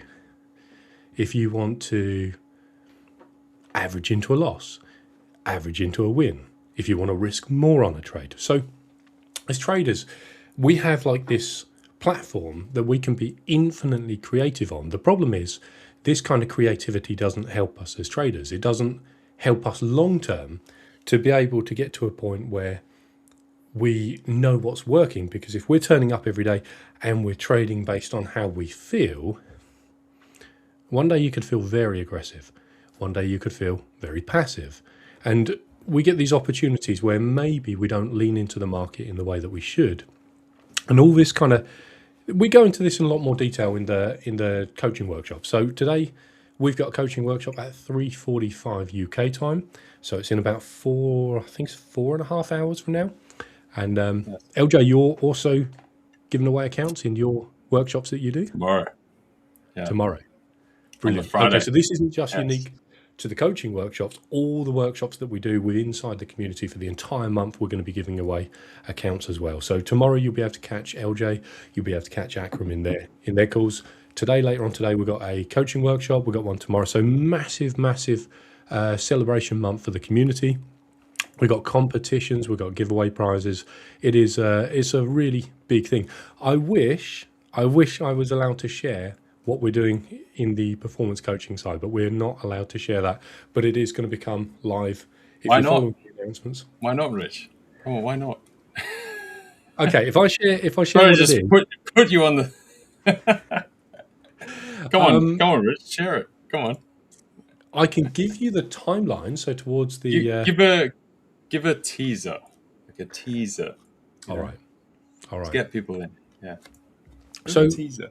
what we're bringing into the community this month, if you are a trader that is serious about making this as a career, if you're a trader that's interested in putting in the work, but you want to try and connect with what's that right work, if you want to try and get your shortfalls and your successes into the limelight to have the opportunity to get much more feedback around your journey as a trader, this is the place where you want to be. We're building something that is going to give each and every individual trader an opportunity to pretty much showcase their entire trading journey, full transparency, with the opportunity to say, I'm kind of stuck. How do I move past this point? And then we get to lean into the experience of not just the entire community, but the traders that have been doing this for a long, long time as well. So we're collectively putting like our heads together as a community. And one of the most exciting things, which I'm super excited about, is before becoming the performance coach of the Fivers, I was a full-time trader for 7 years. So what I'm super excited about is sharing my journey as a trader inside that community. Transparency, you see everything. Probably won't go specifically into exact entries and exits on trades, but in terms of processes and how I document, how I review everything. If you're a Fivers trader, we've just released our performance coaching course. Now in this, it gives you everything you need to build your processes as a trader. It takes you through risk management, trading plans, takes you through psychology, kind of why we do the things we do, why we think the way we think. And it builds us into the idea of how do we scale up when things are going well? How do we size down when things aren't going? And it gives us a process for pretty much every aspect of trading. And that kind of builds into this idea that as traders, we, like yesterday, for an example, right? And LJ, I think you'll like this.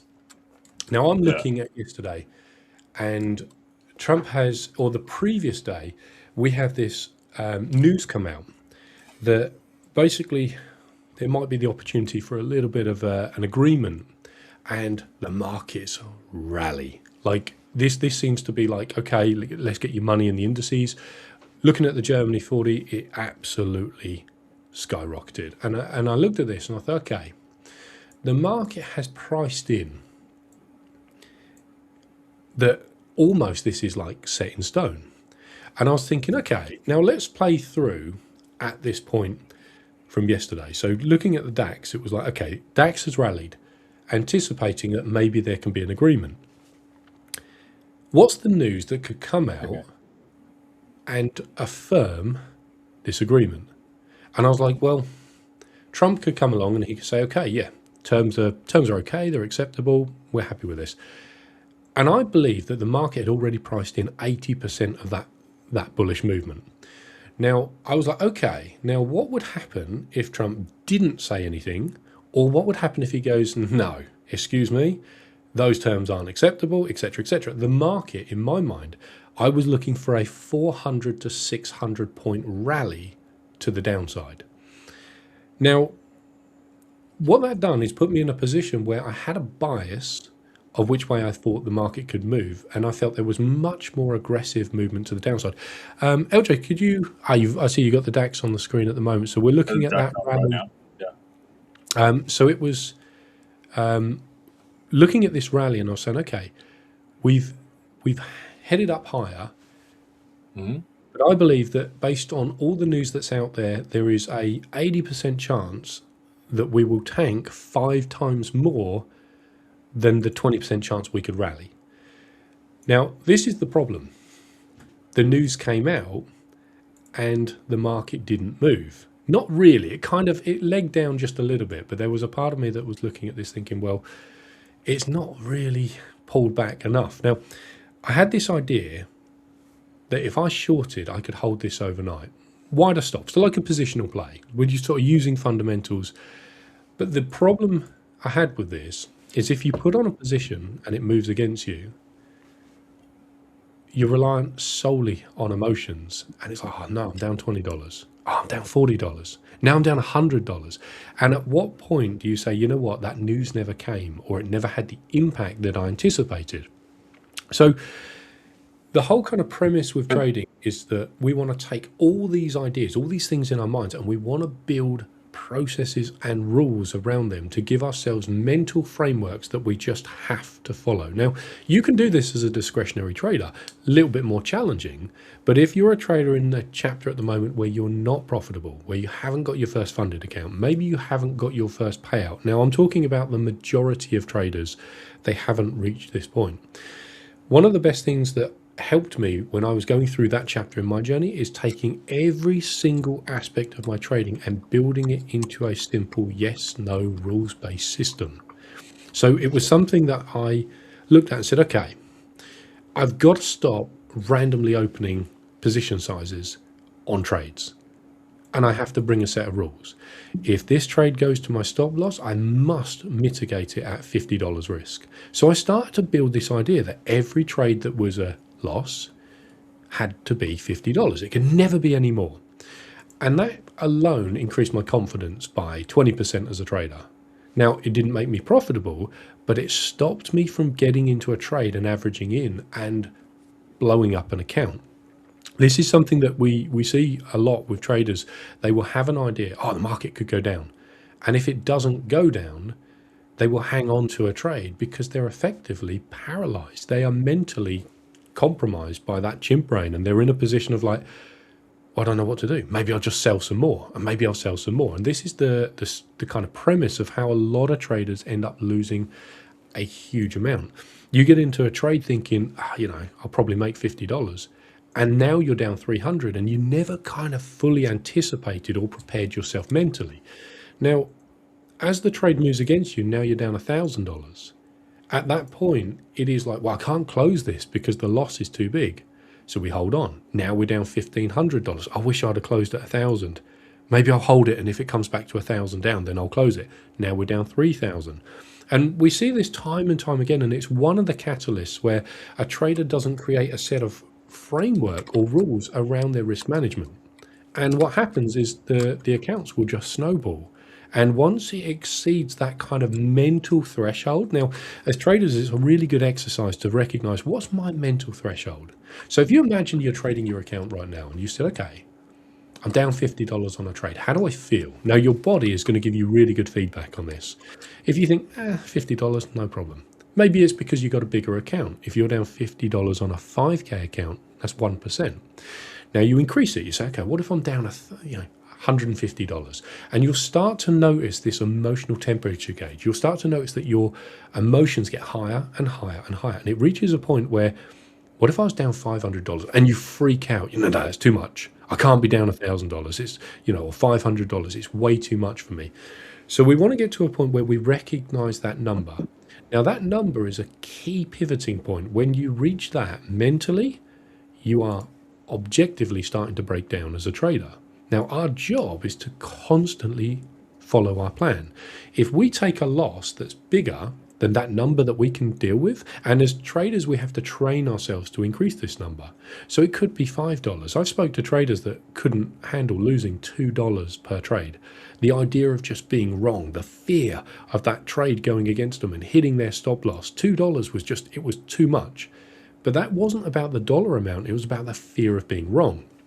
So as traders, we want to first recognize that number. What is that number that I can mentally lose and continue trading objectively? If LJ says, Rich, my number is $100, the chances are if LJ takes a loss at $150, he's going to be emotionally compromised, and his next decision is going to be based on the emotional event that come before it, meaning he's trading his P&L, not his objectivity. And LJ will always make decisions based on his fundamental analysis and based on his technical plan. He's looking for something in the market. When he sees it, he aligns his trade.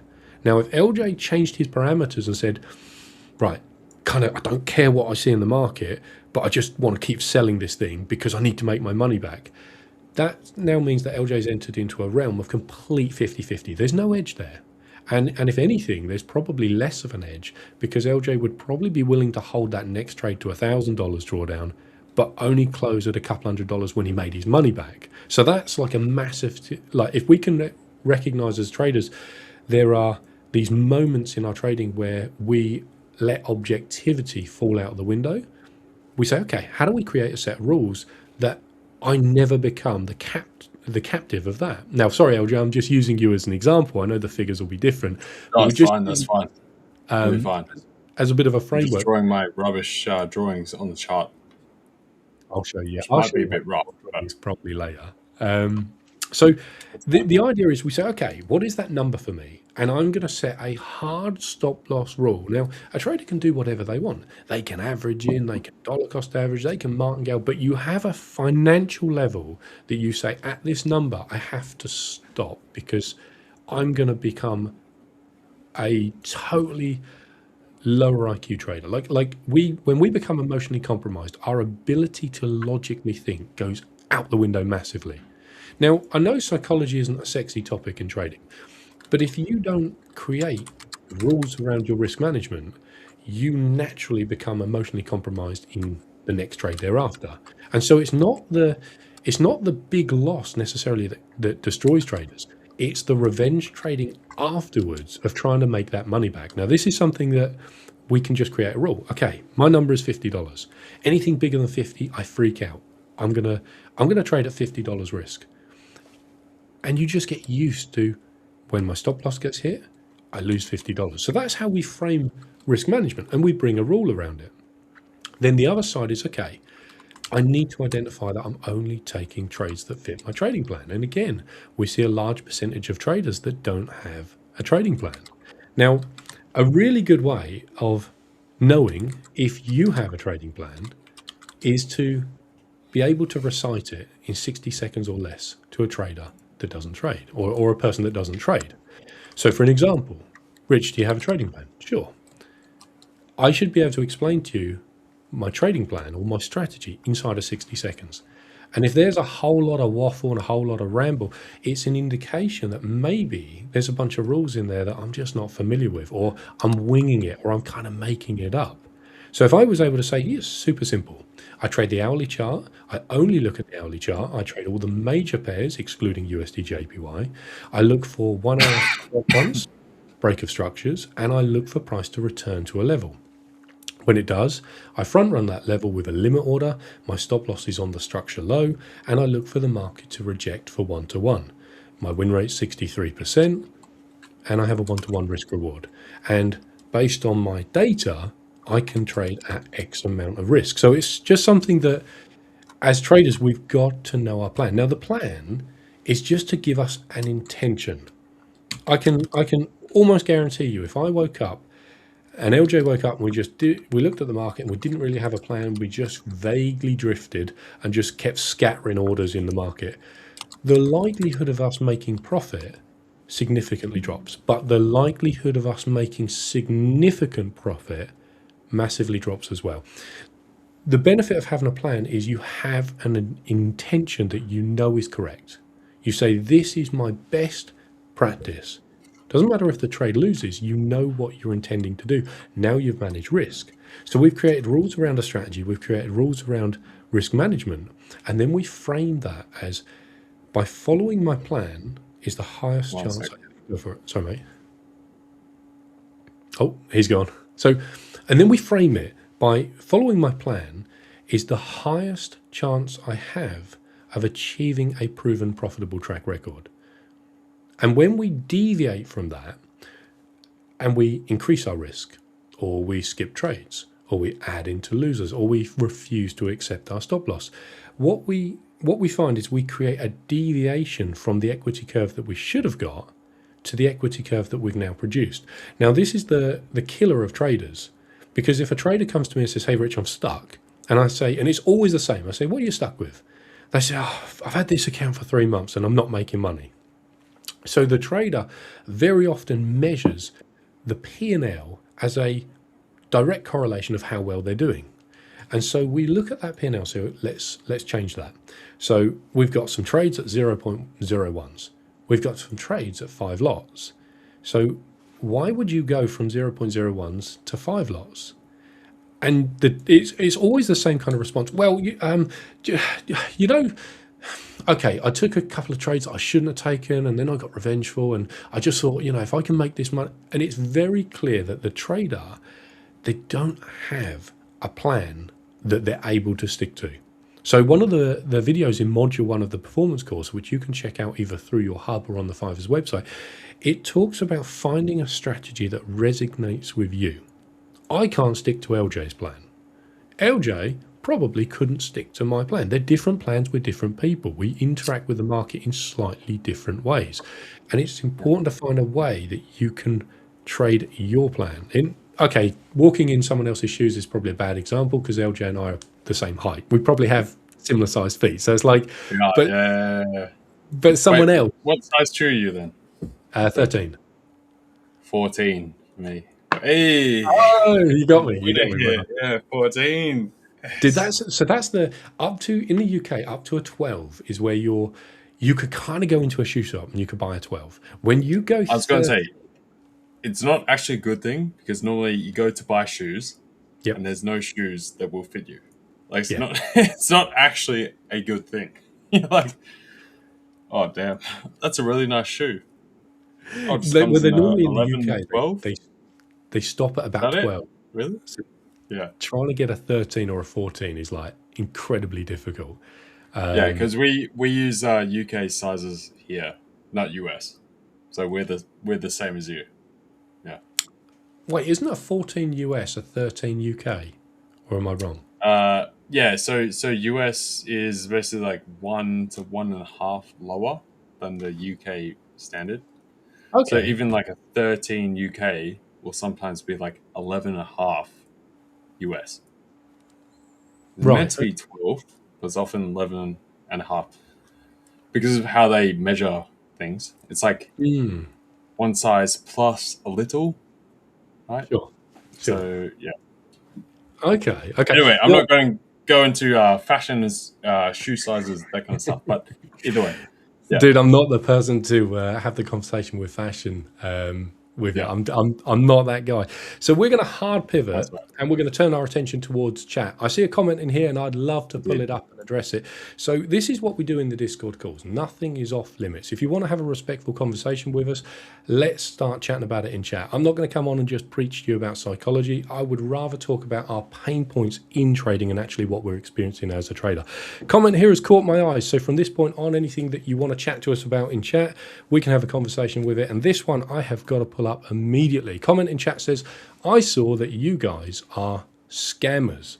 Now, I'll never shy away Bit from rude. something that I, well, it's, you know what, we're starting at a 10. We're going to try and bring it back down a little bit, but I'll never shy Awesome. away from anything that, you know, like I say, nothing's off limits. If you want to have a chat here with us, if you want to be respectful about it, we'll have a chat with you about it. So I saw that you guys are scammers. Now, what I'm going to ask is, from your experience, can I ask why? Okay, this is a bold claim, but I'd love to know why. Now, I can talk about my experience of being with the Fivers. I've been inside the Fivers ecosystem now for 4 years, and my experience of the Fivers has been incredibly good. I'm trying to find this comment so I can remove it from the screen. One sec, I think I found it. There we go. That's right. So 4 years, and if I share my journey as a trader, I was actually asked in one of the coaching workshops, how did you come to work with the Fivers? So 4 years ago, as a trader, I'd been trading for about 3 years. I'd just completed my first year of break even. I was so close to having my breakthrough as a trader. And I'd started to connect with the idea that, you know what? I think I'm the problem. I think I'm the reason. My inconsistency is the reason why I'm not earning money as a trader. I had gone 2 years at losing money. I'd gone a year at break even, and I was right on the doorstep of now turning my first profit. Okay. So I was doing a lot of psychology work, kind of a lot of self-reflection work. And I reached out to the Fivers and I said, look, I noticed that you don't have a psychology channel within your Discord, and I would love to share some thoughts, some journaling entries, some drills that I'm doing, some exercises that I do, my daily reviews or weekly reviews as well. And it gives me a level of accountability because I can create conversations with other traders and also gain their insights. And one of the insights that came back, and so the Fivers created a psychology channel and I started to post a lot of this stuff in there. Now, I got recognized as one of the original value-adding members in the community. So I got assigned the role OG, which you'll see if you're in the Fivers Discord. We have these OG roles to this day, 4 years later.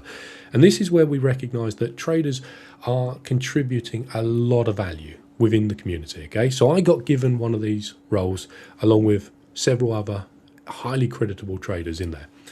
Now, one of the traders, I reached out and I said, look, how do you not only build, but maintain a rock solid mindset? And one of the responses that always stuck with me was a trader said, look, he said, it's the same as going to a gym. And you're effectively saying, well, how do I spot train fat and only lose it from my belly? Fat is going to come off your entire body. You can't really decide exactly where that fat comes off, right? But what we can do is we can improve that through good exercise, nutrition, lifestyle, healthy living.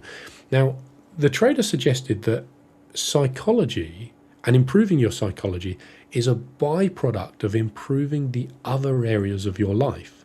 So rather than just saying, you know what, how do I binge eat food? How do I get no sleep? How do I never exercise? How do I, the rest of my life could be in carnage, but how do I look at the charts and be super disciplined? If saying, well, actually, that's a lot easier if we train the rest of our lives. And we've got a video inside the course that actually talks about life balance and trading and recognizing where trading has become too big within our lives. And how do we bring this to a stage where actually trading complements our lives rather than dictates how we feel about ourselves? Very easy to fall into that trap as a trader. I've been there. I've been through cycles of feeling like an absolute turd because of the way I've traded and the results I've got. But actually, over time, we can train life balance. We can train best practices in trading. And so I use this community as an opportunity to build myself into the trader I wanted to become. Had some incredible exchanges with some incredible traders, and it genuinely helped me level up. Now, the opportunity came a little bit later on to become a moderator. And they said, Rich, you're naturally a very good pick for this. And I remember at the time thinking, I don't want to be sitting there moderating every comment. I want to be having real conversations with traders. I want to be, genuinely having a proper back and forth with traders. But that was my foot in the door. That was my opportunity to kind of further build rapport with traders and develop myself as a trader. Fast forward a little bit, then we had the opportunity to do workshops within the Discord. So Victor from the live streams, Victor also started taking on these coaching workshops within the Discord. And this is where he's known as the quasi-fu master, where he talks price action and order blocks and quasis and head and shoulder patterns. And he holds, I believe, 3 workshops a week within the Discord. Now, Victor and I have probably been running our workshops for, I want to say, 3 years. Opportunity came up for me to live trade the London live trading floor within the Fivers ecosystem. I'd done that for 1.5 years. This is where I met Will, which you know from the live streams, an incredible guy, an incredible trader as well. We both traded live accounts with the Fivers. We took them from phase 1 through phase 2, and we both got our accounts funded. They were both 100k accounts, and we traded them live on stream for about 1.5 years together. Then fast forward, and the opportunity came to really connect with traders at the level that just resonates with me. Performance coaching. Where do we go to do that real deep work? And there's one thing that I've experienced in this 4-year journey of being inside the Fivers ecosystem is absolutely nothing but green lights from the company, the people that work at the company, and just how they back the ideas. The amount of ideas I said, you know what, guys, I'd love to do this. I think we can do this for traders. It would be massively encouraging. It would help. And all I've had is, yes, Rich, go for it. We believe you're the right person for this role. We want you to help our traders. Now, secretly, throughout this 4-year journey, I've also had my finger on the pulse to test, is this company legit? Now, I trade with the Fivers. I've got multiple live funded accounts. I've had multiple payouts. Now, there's a part of me that was like always testing for weaknesses. You know why? Because the whole prop firm space, I've traded with companies in the past, I think 4 companies that are no longer in business. We've all heard a horror story in the prop space, okay? We've all heard about it. Now, the Fivers have just... yeah, unfortunately, we've all been through those roller coasters. Now, the Fivers have just celebrated their 10th year in business. Now, for the 4 years that I've been trading with and working alongside the Fivers, I have had nothing but green lights and great experiences with this company. Everything that I see that happens within the company has such an element of, we want our traders to grow with us. We want our traders to be successful. We want our traders to have a better trading experience. And we've all heard those rumors in the prop space. Props want you to fail, and surely creating better traders is a contradiction to the whole prop model because they make money from challenge fees. If I genuinely believe that would be the case, I wouldn't be doing the role I do now. And I can promise you now, some of the things I've suggested add so little value to the Fivers, but massive value to the traders. Why do the Fivers keep saying, yes, We'd love for you to do that. Yes, that would help our traders. Yes, that would benefit our traders again and again and again and again. So I just wanted to stand on that comment and say, maybe from your own experience, you've had a bad experience with the fivers. If you have, genuinely reach out, talk to support about it. We're here to try and give every trader with the fivers the best experience possible. I wouldn't be in the ecosystem 4 years later, putting my face on the live streams, trading their accounts, if my experience had been anything different from positive.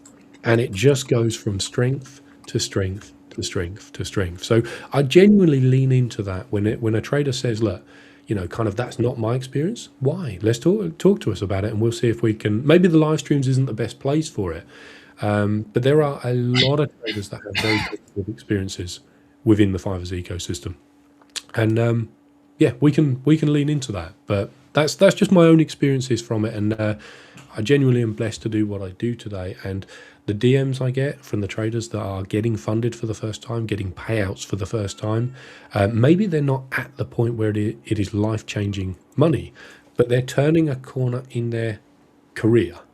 What do we got here? So Unbiased Trader, how we doing? Says, Rich, you smartly dressed compared to LJ. Seriously.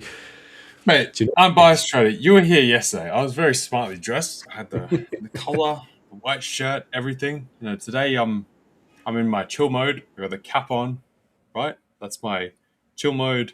We got this might be backwards, but it's rest assured t-shirt, given everything going on. So, I'm in the chill mode. Yes, Rich is looking very dapper right now. He's got the collar. That was me yesterday, and you were here yesterday. I know you were, so you're talking some smack, mate. Talking some smack right now, right?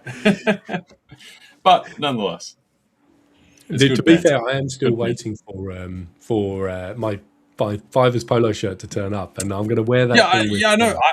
I got the shirt and the hoodie. Didn't get the polo. Rich got the polo. We're like, dude, where's the polo? I want the polo. I also want the Fivers cap with the Fivers thing right here. It'll be very good. So, wait, you didn't get the cap? No. Did you? Do you want to send me yours, Rich? No, I did. I've got the hoodie. I'm still going to be waiting for the other stuff. But yeah, I see the comment in chat comes through and says there's no hate about it. It was just something that I wanted an answer from you, and you don't have to try and trigger to get an answer from us. We'll try and do our best to keep up with each comment that comes through.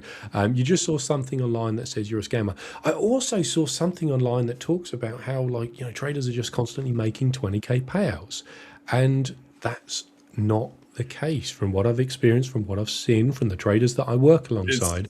It's not the norm. Hey. It's the social media approach, that kind of thing. Like everyone, people present their best self, put it that way, on social media. Great. A lot of these people that post that, I got a 20k or a 30k payout. You don't hear that they spent $50, $60, $70, $80,000 to get that 30k payout, right? So there's stuff like that as well. Right, yeah, there's like goes back and forth. I saw some content more recently, and it was talking about that a lot of the traders that make the bigger payouts, they have an amount that they spend on challenges to kind of receive that amount of payouts. And he was talking that many years ago, you could kind of put 20k into challenges and maybe get a 5x return. You get 100k in payouts. Then a lot of prop firms tightening their rules. You had consistency rules that were turning up, all sorts of stuff like this, denied payouts, etc., etc. And now the return, he said, was closer to 50%. So a trader could spend maybe 20k in challenge accounts to get a 40k payout. And I have to say, now, does the maths make sense? Sure. But did I get triggered? And when I talk about trigger, I just mean, did I feel something in here? I was like, sure. And it was because I looked at my own journey as a trader and I was like, okay, when I take on a 100k challenge account, there are two mindsets here. Number one, I'm going to push it very hard and try and get the highest payouts, probably burn the account, rinse and repeat. But number two, what does that do when it comes to building a long-term sustainable relationship? So a lot of the accounts that I have with the Fivers, I think, are coming close to sort of 2 to 3 years old. I try and trade them in a way that I would trade my own capital. If I can't do it at the moment because I'll lag, but I don't mind sharing. And maybe in today's Discord call, if someone requests it, I will show the equity curve of one of my accounts with the fives that's probably close to 3 years old. And it's not a flex, but in many ways, it's a accomplishment to myself of look how consistent I've managed to be within my behavior. Look how well I've managed risk. Now, am I one of these traders that can stand there and go, hey, I took a 40K payout in this week? No. But am I aligned in a way to take a 40K payout? No. If my intention is objectivity, self-development, control, then I'm achieving my goals. And the sizing up comes later, which brings us perfectly into this comment here. It says, hello, I'm a trader who started trading in February 2024. I'm learning from you guys and Anton Krail about emotional control. So should I trade small lots? When I do, it's boring. I don't know. So if you check out the performance coaching course, in module 3, we have a video that talks about how to size up systematically. So there's a part in our trading journey where trading does become boring. You are trading within your comfort zone. You're trading within your risk tolerance, and you're just doing the job. Now, when the results show that, hey, I made 1R this week, 2R this week, 3R this week, 5R this month, when the results show, then the trader logically can start looking at what would it look like to increase my risk from $50 to $500. And what we would find is a lot of the time traders would freak out. They would jump too quick. And one of the account models that the Fivers offers actually doubles its allocation every single time you scale. And it's called the hypergrowth model. So traders would start at maybe a 5, a 10 or a 20K account. And if they hit that 10% target, the 20K account would go from 20 to 40K. Effectively doubling their drawdown limits. If they hit a 10% target, they would go from 40K to 80. Not too much. Then 80 to 160. Now the jumps are getting a bit bigger. Then 160 to 320, 320 to 640, and finally up to 1.2 million and 4 million. Now these jumps, sometimes they are incrementally too big for a trader to adjust. So we say, okay, rather than increase your risk from 50 to 500 because you want to earn money now because you've seen something online, how about increasing your risk from 50 to 300? And the trader will go, no, that's too much. That's too much. Okay, what about 50 to 200? What about 50 to 100? What about 50 to 70? And we find this sweet spot where we go, you know what? I feel a little bit nervous about it, but I could still be objective. And a lot of the time, traders have to grow incrementally. They'll go from $50 risk to 55. Because if they try and jump to 70 or 80 or 90, it's just too much of a big jump. That chimp brain grabs hold of the wheels after a loss. You know, I can't believe I've just lost $100. I've been trading at $50 and that was fine. And the losses feel a lot more personal. So I would consider going and checking out that video. It's in module 3. It's called How to Scale Up Successfully. And it's going to give you feedback on how to scale up your trading through a systematic approach. Because you might, and also there's another side which is logical as well. If you've got a 1-to-1 risk reward strategy at a 60% win rate, your average drawdowns might be 10R. You might hit a point where you say, you know what, trading at 0.1% risk, it's illogical for the size of my drawdown buffer. And then the trader's got to train themselves to bring their risk up to a level which makes more sense within their strategy. It could be 0.5%. But jumping from 0.1% risk to 0.5 in one go typically just derails traders. So something that we need to be conscious, like in the gym, we always use the gym analogy, but you wouldn't bench press 50 kilo and then the next week try and go to 70 or 80 or 90. Why not? Because some of us in the real world, LJ, let me are stop. heroes like That's you all right. with your big size. Obviously, I'm kidding, guys. Don't worry. But he's not, though. Yeah. He's not. He would do 50 kilo and be like, okay, this is easy. I'm going to 90. I'm going to... But once you reach your threshold, the increments are like, you try and go 5 kilo the next week. And typically you'll go from 10 reps to maybe 7 because... you're not quite at that level. Now, in the same way, when we're trading our plan, we might notice when we increase our risk, we start acting outside of our plan more often. And we might close trades a little bit early. We might feel a little bit more emotional around the losses. And it's all because that chimp brain brings the volume up from a 3 or a 4, which is where you would be right now, light FX. You're trading at a level that's just like, hey, this is my comfort zone. When you increase your risk, it's like the volume of your emotions gets bigger. And there reaches a point where the volume becomes so loud as traders, our objectivity starts to break down. This is why we always score ourselves on how well we follow our plan, not how much P&L did we make. And I can follow my plan piece of cake on $10 risk. Can I follow my plan on $20? Sure. Can I follow it on 30?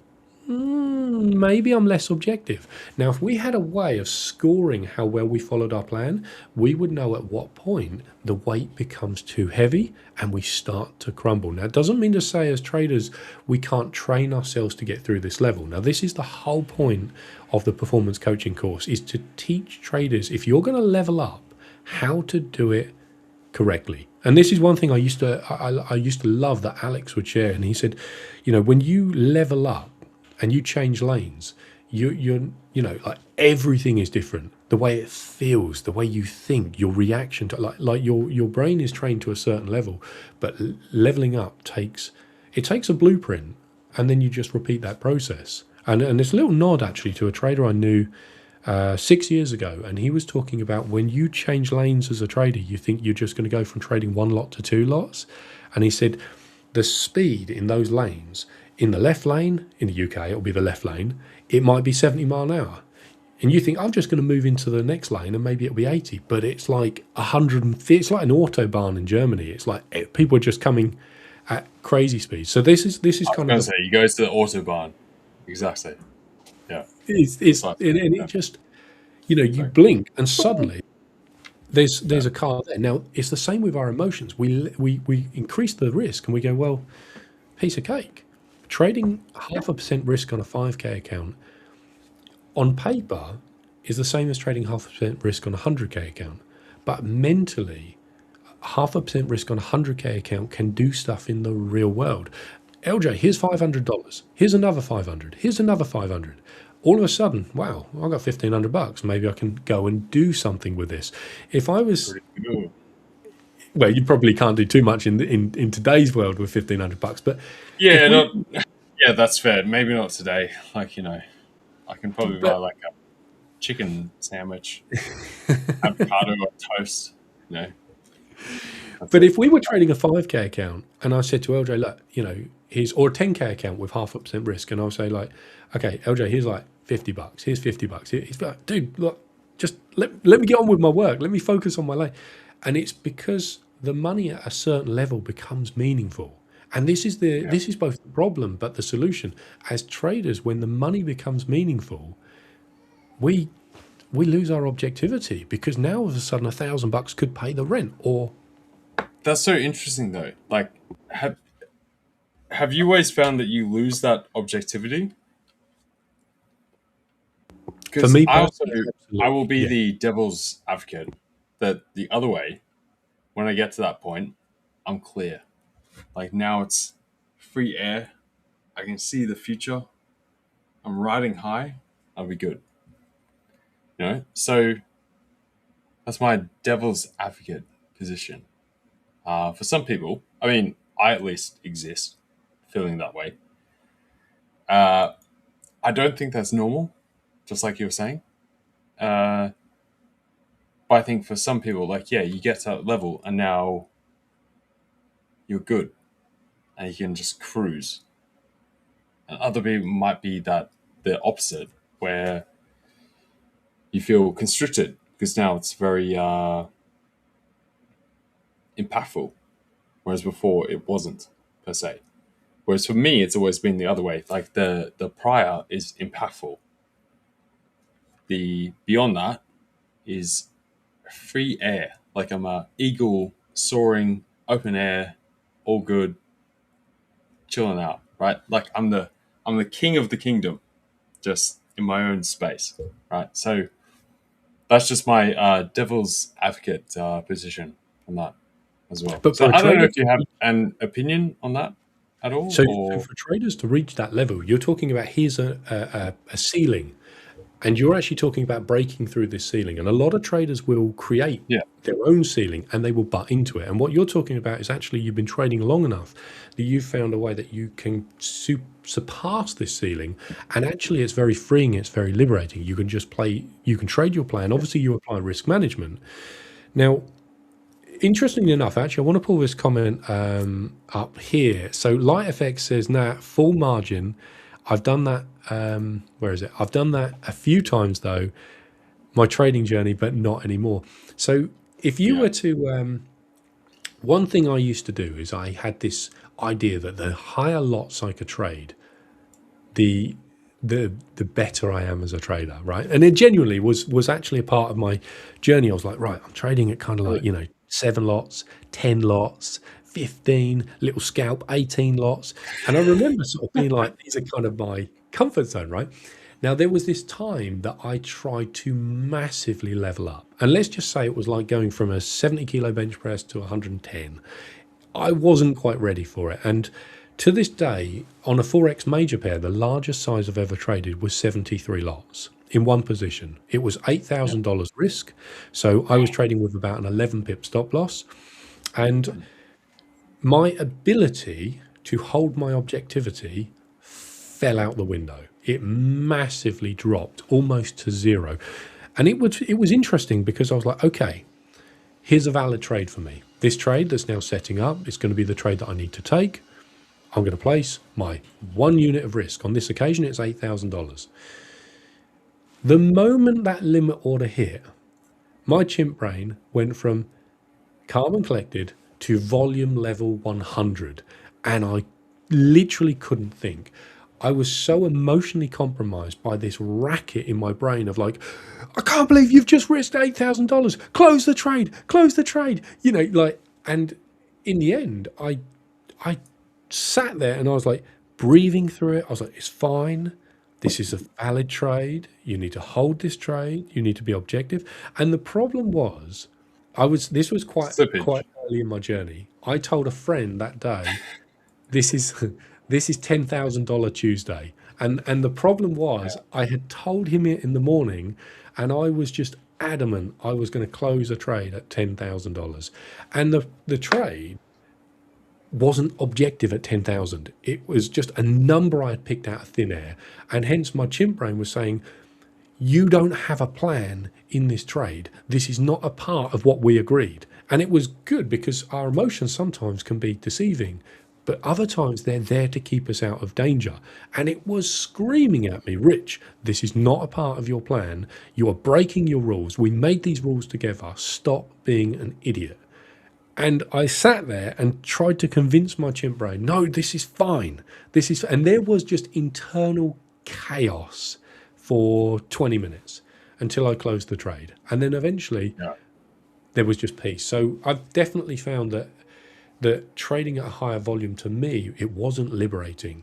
Now, I'm on a personal mission to supersede that level of risk, but trading in line with my plan. Now, when I look at my allocation, when I look at my personal accounts, when I look at my prop accounts, there is not enough funding to sustainably and safely trade at $8,000 risk. Over time, I'm going to build that up to a level and I'm going to hit a new high score, but I'm going to be super objective when I do it. And I actually get to say with my chimp brain, hey, this is our plan that we designed together and we're trading within our risk tolerance. When I traded at $8,000 risk, dude, I was so far outside of my risk tolerance that my chimp brain he deserved to beat me over the head with a carrot. I was completely outside of it.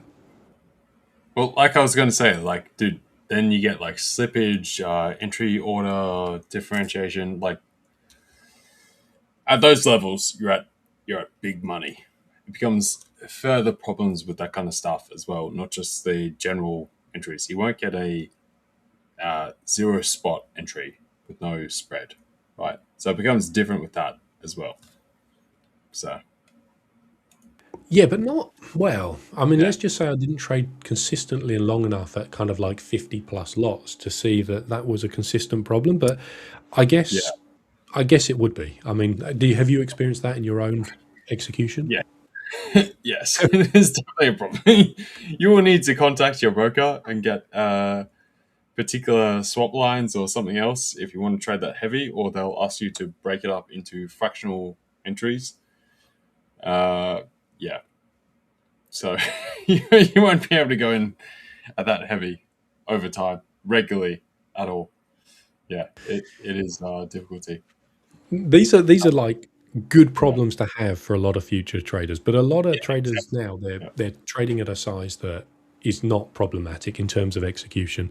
We still get, what is the biggest funded trader within the fivers? What is the biggest payout? What is the biggest trade you've ever placed? What is the most amount of allocation a trader has? Like, we still get these questions, and another one is like, how many $4 million traders are there? Is there anyone in a contracted amount? So if you trade the high stakes account when you hit 350,000 or higher, And, you enter into a contract. But it's like traders are always thinking about chapter 10. yeah, and it's also who wants to actually reveal that.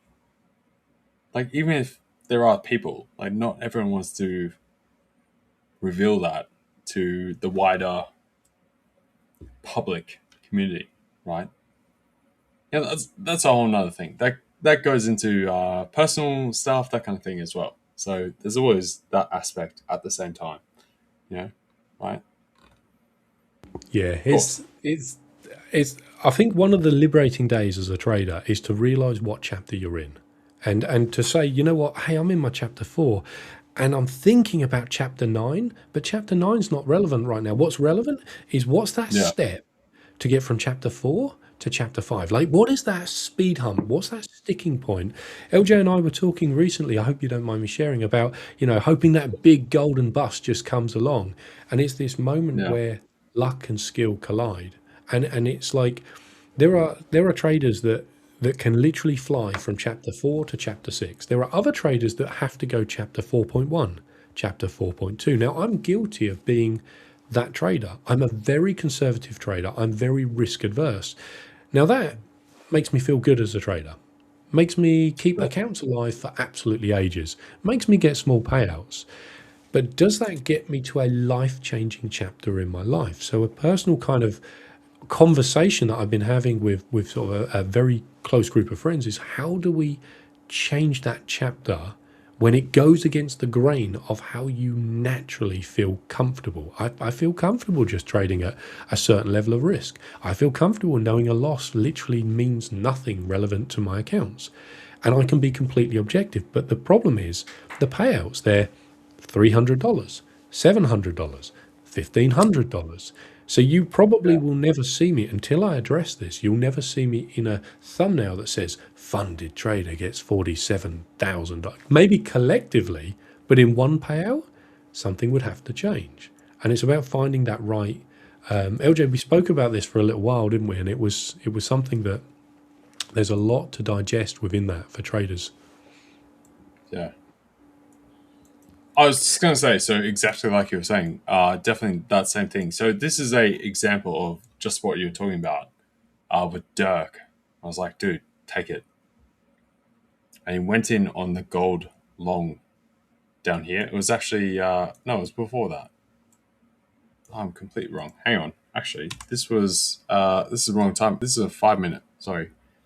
He got down around 4,000. Did I have it marked out already? So, as you know, Dirk is very conservative in general. But he took basically this, which I said, dude, do it. From here, you'll be good. You'll be safe. Trust me. Do it. And he did. All the way up through here, that tight of a measurement. He's been very happy with this, I must say. But again, just like yourself, that kind of risk is outside of Dirk's general temperament, right? But I was saying, like, dude, we've had the drop from all the way down here. Like, what more are you asking for?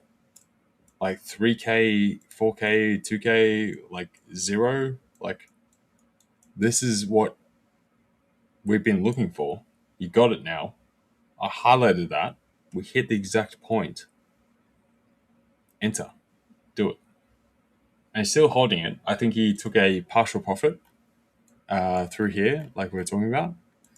But yeah, same deal. Like, that's where you have to become comfortable with your own. So he took a partial profit like through here, which is still like a 6-1, and that was just the cost of the entry altogether. And now he's letting the rest run to higher, right? Which will be double. So I think,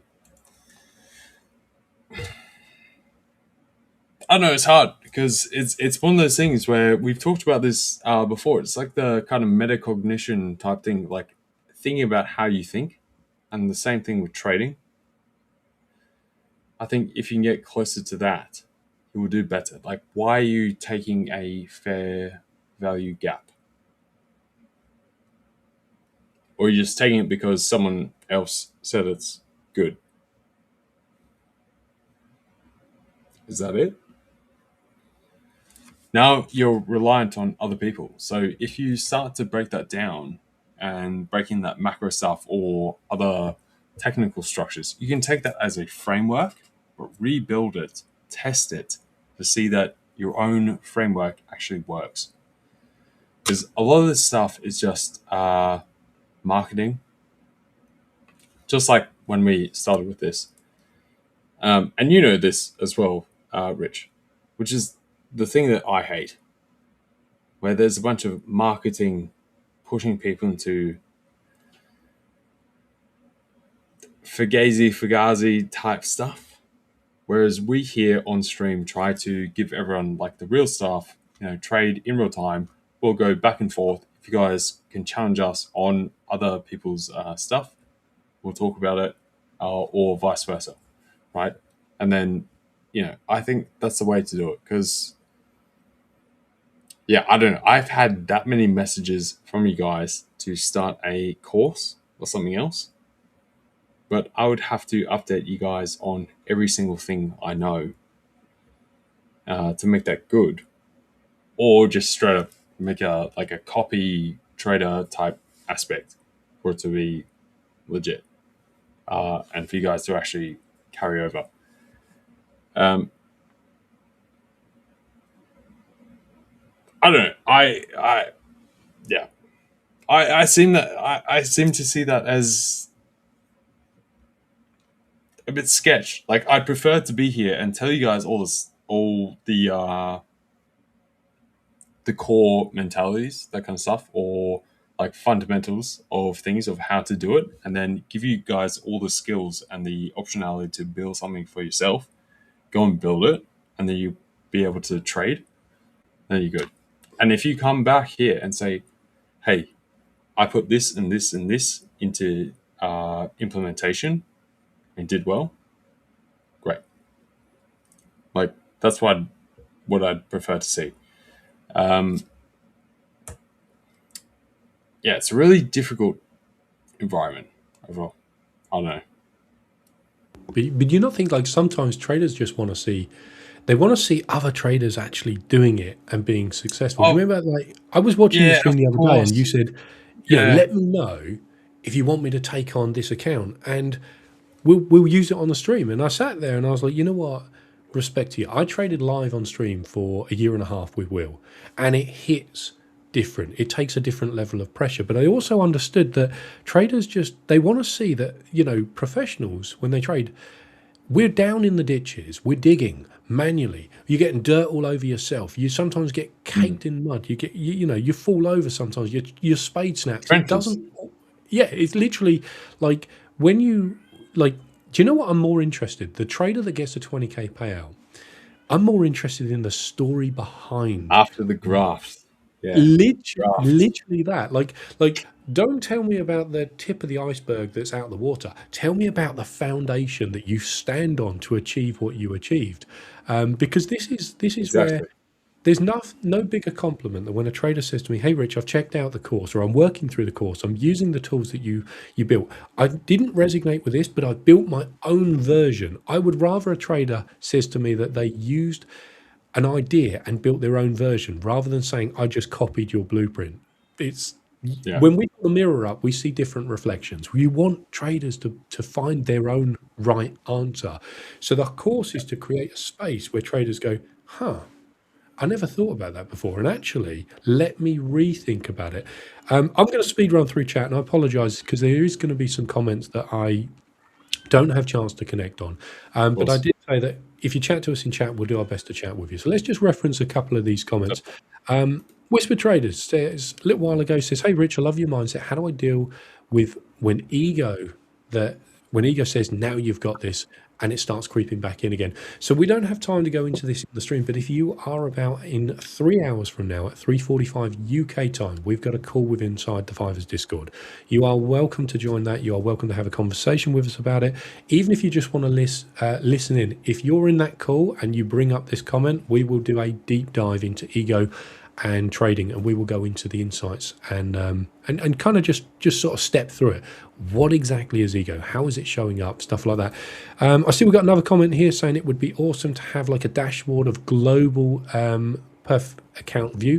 If you go on the Fivers websites and check out the 10-year anniversary, you will actually see there's some insights and statistics on there that shows kind of like globally the traders that are trading with the Fivers, how many in what country. So that might be something that's worth checking out. And Bias Trader says, can I have 2 times bootcamp accounts? So with the Fivers, you can have 3 bootcamp accounts, but the bootcamp accounts cannot trade the exact same strategy. Isn't 2? You can have 3. On Are the you sure? Really? Unless it's changed, you can have 3 bootcamp accounts, but they cannot trade the same strategy. One of the bootcamp accounts is allowed to be linked to your hypergrowth and your high stakes accounts, but the other 2 must be slightly different on that. Always good to talk to support if you're not 100% sure on it. This is something that we as traders, sometimes these rules are adjusting, so support has the latest information. Ren says, it's good to hear this again, even though I know I've heard it before, tend to forget simple things and don't realize it's the reason we are not doing well in trading. So Ren, when I created the course, it was so good to remember all the things that I had forgotten. And I know that sounds counterintuitive, but as a trader of 8 years, you just fall into these patterns of, I know what I got to do. And you get caught in these loops of sometimes the simple stuff that we did in the past that kept us on the straight and narrow just starts to fall away. So this is something that we want to do, is make sure that we have the bases covered. Shane says $1,500 might get you half a tank of fuel. Honestly, it's, these days. Mate, you got a big tanker there. Like that's still a big tanker, surely? That's like a cross-country, diesel Mack truck. Oh, yeah. Dude, the cost of fuel has just gone. Still, it's now hitting the pumps as well. Bro, okay. Americans don't realize that ours are more than double and a half their fuel costs, right? Because we have tax, which is like 60%. So the same equivalent in the US is double in Australia. It's cool. In the UK, we've gone from 130 at the pumps to 180. So we're seeing close to a 50% increase at the pump. Do you guys do per is litre? that what we've increased to in the UK? What do you do, like per litre, Rich? Yeah, we pay per litre. Yeah, okay. Yeah. That's fair. That's all right. That's not too bad then. Ours is still cooked, but Jesus Christ. What the hell? I swear you've had it cheaper for later. Yeah. How are we doing, Will? I hope you're doing well. I'm gonna steal this just for another 60 seconds. I'm gonna touch with a couple of comments, then I'm gonna have to hard pivot off, and I will leave you guys to kind of build on what we're talking about. Ren says, I need an accountability partner. This month is Community Month inside the Fivers Discord community. We have some amazing and exciting things happening inside that community. If you want to underpin your trading with something a little bit more, where you actually have a little bit more feedback into your activity, get involved in that Discord. Follow the announcements and keep your eyes peeled for what's coming this month as well. Let's just quickly see if there's anything else to touch on. Do you make technical analysis? Hang on, I'm just seeing, do you guys... Okay, you know what? I'm going to steal the show if I try and keep up with these. Discord, it's so much easier to try and connect with the comments. But yeah, I'm going to have to make a move. So if you want to hop in the live coaching session that we have later on today, be a Fivers trader, register and get yourself inside the Discord. If you're in the Discord at the top, you'll see you have the community news, and you'll be able to see that today at 3:45 UK, so 3.5 hours from now, we've got a session where we're just going to go into everything in a lot more detail. We are going to be giving away hub credits in there. We're going to be giving away a trading account as well, and we're doing that pretty much all this month. So appreciate the conversation, LJ. Thanks for keeping us company, and I'm going to have to fly off and leave you in the good hands of Will. Take care, guys. I'll see you soon. All good. See you later, Rich. Have a good See you, one. Rich. See you, Rich. Bye, man.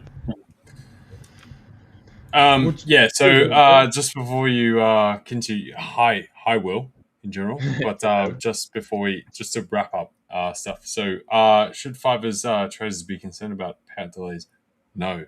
So any guys that have that, don't worry. It's basically like a first in, best dressed type of situation. So whether it's us, yourselves, we're still waiting as well.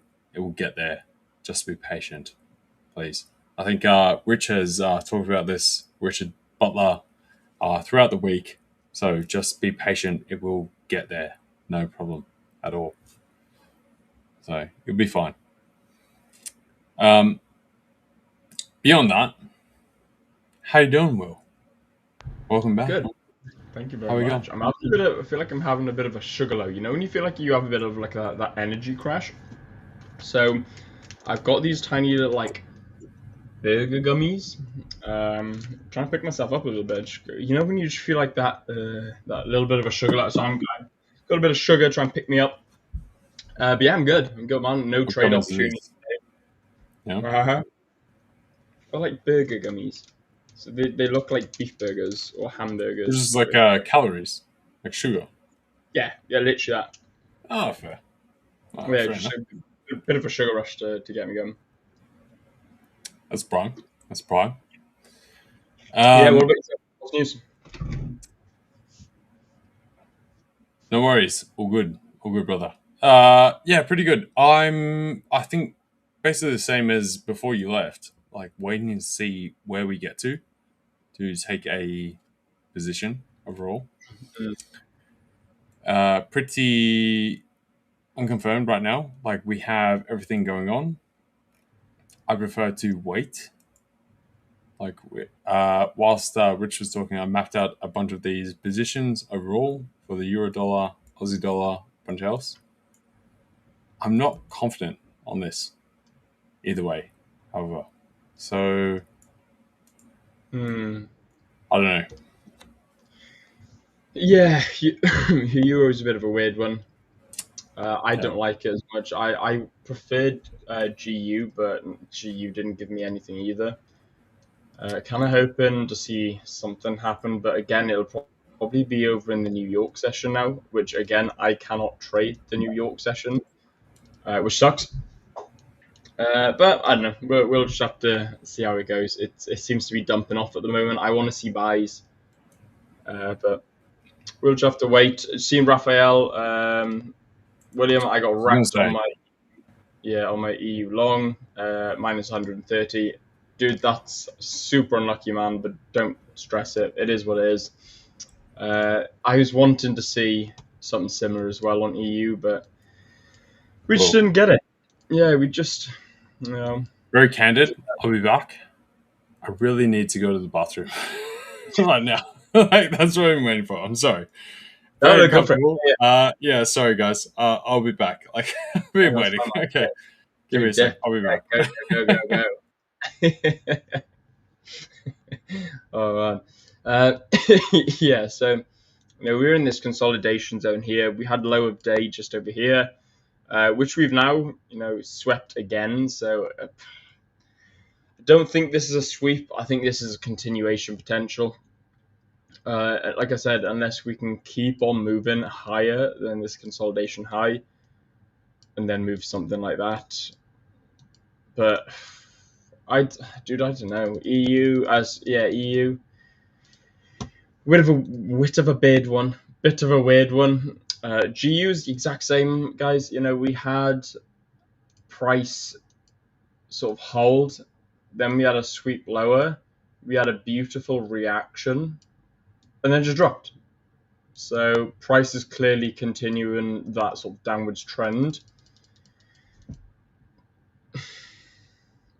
Yeah, honestly, it's not doing much. Gold, pure consolidation since we last looked at it. So last time I looked at gold earlier on was about 2-ish hours ago, hour and a half ago. We were here, wanted to see a break and close and continuation, or I wanted to see price come up into this level and then continue lower. But we've had nothing. Gold, we've just had... Oh, come back. Oh, well, you Muppet Whedon. Okay, there we go. So gold, we've just had price consolidation. Nothing much has gone on in gold. Those who are trading gold, let me know what your thoughts are, because as of right now, there we go. As of right now, we're just in this consolidation.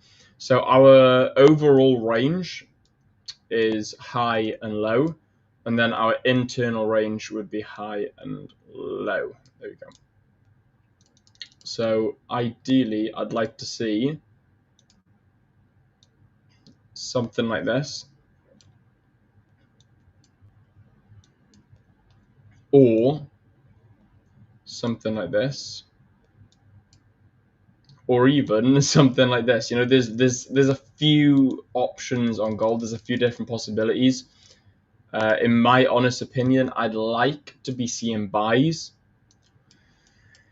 We've come into this beautiful area here on the 15-minute on gold. I'm pretty sure it's a nice area on the 1 hourly as well. Yeah, it is. So we've come beautifully into the 1 hourly. You could even refine that down to this consolidation on the hourly. And we've wicked into it, and we're clearly in this nice upwards trend here. Yes, we've broken and closed it. Oh, you don't. There you go. Yes, we've broken and closed it, but it's just simple retest. We've come down, so we're at what, 4.5 now, just above 4.5k. I'd like to see buys. We've got news coming out in an hour and a half, and that's unemployment claims for the dollar. Red folder, high impact news. But for now, I'm just going to sit on my hands. Price is slowing down on the Dixie. For the DXY, price is really slowing down, but it is still channeling upwards. US 30 would have taken a stop if we had taken this sell yesterday. Luckily, we didn't, but yeah, it was yesterday. Yeah, so luckily we didn't. It missed us, but nonetheless, had it have tapped us in, we would have been stopped. NASDAQ, nothing going on with the NAS. Again, with NAS is a bit of a strange one. I'd like to see price come under this low. If I'm honest, I'd like to see price come down to here on the NAS, on the 15. Even on the hour, that looks nice. What would that say on the 5?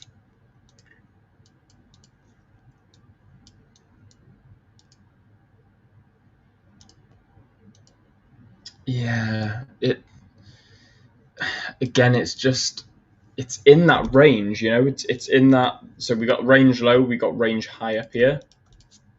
Nothing much going on until we break either one. If we can get some volumetric move under here, then I think we're going to be looking at continuation sells on NAS. Again, same on S&P. NAS and S&P have a very high correlation rate. I don't know what it is. I'm going to guess it's like late 80s, early 90%. But if someone wants to give me the hard facts on that, feel free. US 30 is a little bit more of a diversion from it. It's not quite as correlated as S&P and NAS, but it does follow suit to a certain degree. And again, we're bearish on that. Again, Dixie slowed down completely. Gold, just I wouldn't want to trade gold today. Oh no, come back. EU has slowed here quite dramatically. Alright, let's get rid of all this because this is clearly invalid. No, wrong one. There you go.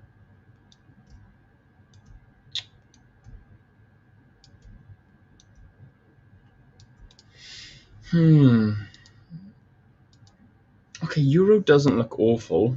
We could buy from here. Depends how much we want to slow up.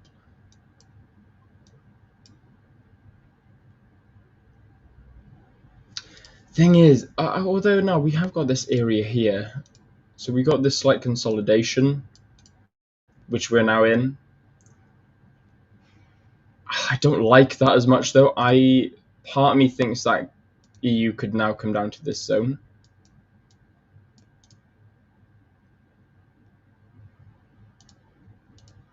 What's the 15 saying? Yeah, it is slowed up significantly, and you could refine this zone to the wicks as well. Or sorry, not refine it, expand it.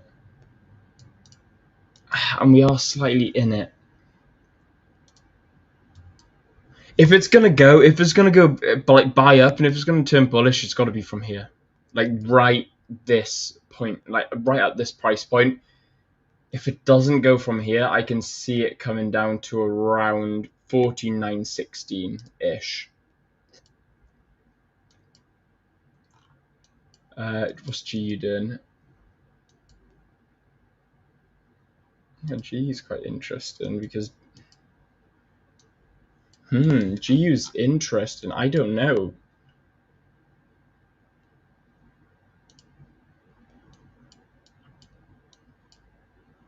Could we come under these lows here then? Could we try and sweep under here? Oh my god. Okay, so apparently TradingView is trying to trigger me today. Okay, so maybe if we sort of consolidate around, slow up here, wick under, and then a continuation higher, possibly. Something along the lines of this.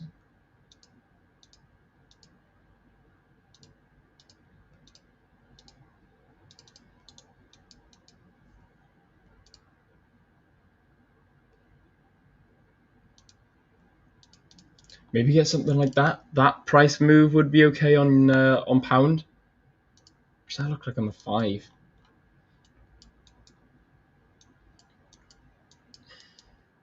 Yeah, I think that's the only thing I'm gonna see on EU and GU right now if we were to buy it. Otherwise, I'm bearish on pound and euro. Euro has to buy from this point now. If it doesn't buy from up here, I think, like I said, I think it's going to be heading down to around 14,928 ish. And then yeah, pound has a little bit more wiggle room. Pound can muck about a little bit more, I feel. Whereas euro, if it wants to turn bullish, has to move now. Yeah, and gold's just doing an absolute squat. Yeah, but let us know, guys, what you're looking at. Let's have a bit of a catch up with chat as well. DXY strong because Iran said that they are not taking negotiations, so risk on tanked. Dude, I haven't kept up with what's going on. I need to open up Financial Juice, see what's going on there. Obviously, I got absolutely shanked by by Trump and EU yesterday. Gold right now, yeah, 100% absolute garbage. Look at the 30. I'm short on it now. What asset? Are you on about US 30 or 30-minute time frame? Let me know what you're looking at. cannot find a good entry due to the chop. Dude, 100%. Like, best thing, Primal Light, just stay out. You know, if you can't find a good entry, there's no such thing as any entry, you know, because, you know, you're just going to risk it. You're going to over-risk due to the fact that you're trying to find an entry when you've said yourself there's no good entry. Plus, Trump said he is going to hit Iran hard, so basically market was expecting war to calm down, but did the opposite and heated up. Dude, I thought we were going to calm down with the war, honestly. I was like, oh yeah, sweet. You know, we're all going to settle down a bit now, and it's just going to be a little bit more chill. Boy, was we wrong. Could see another steep decline around. On EUGU, yeah, 100%. I agree with that. Chop, chop, chop. Adolf Linkler, yeah, absolutely. Chop, chop. Nothing but chop, chop, chop, chop, chop. Sorry, dudes. Dude. I can only be around for another like 5 minutes. We've got a bunch of other stuff and calls I've got to attend to. So, but I'll hang around for a bit. We'll yeah, sweet. No worries. So. Dim problem. Trying to do a bit of catch up. What's your thoughts on EUGU and gold? What are my thoughts? Wow. Look, I've just done a quick breakdown now and hang on, we're still my screen is up. Right.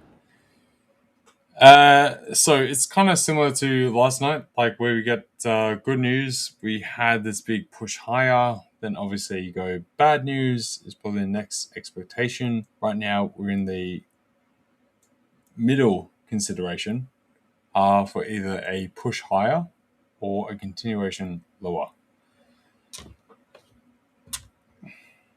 Could I say one or the other? Not really, to be honest. To be fair, to be honest, like it'd be very 50-50 right now. Where you just put your buy indicator. So that's basically this level where we are now. Yeah. Are you hoping that earlier, if it's going to go, it's going to go from that point there? Yeah, and then this would have been the break of this right here. But again, like we haven't pushed on. Well, that's what I mean. Volume's just died off. Like there's zero volume in the market now. And so after that push down, which we got stopped out on the initial thing, I then took another position through here, which we did come down. That was very good. Yeah, nice. Through here, where we are now, dude, I got to say to you guys, like this is very hard. We're now at a toss the coin, whatever. 100%. Right? You can't really pick what's happening next, which I also don't like. Like I'm stepping aside from trading overall, unless we see some kind of push, and potentially with these pieces scoped out, I might go one side or the other, and I'd probably enter late. Right, so we end up like down here or something like this, like up here, and we see how we go. Right, so it won't be on the market right now overall. Yeah, 100%. It goes to show, you know, you're a fundamentalist and technical analyst. I'm a technical analyst, and both of us are just saying, like, screaming at the markets, being like, don't even bother, like, just absolutely stay away. Go on a chill holiday or something. Go on a 4-day break until Tuesday, or just go relax and do something else. Go put your feet up. Go do some gaming. Go out to the pub with your friends. I don't know. Go do stuff that, you know, traders don't do. You know, go be a human for a minute. That would be my biggest advice right now to survive today, tomorrow, and Monday. I agree. It's what we said prior. Like you don't need to trade every single day. Like sometimes there isn't a trade.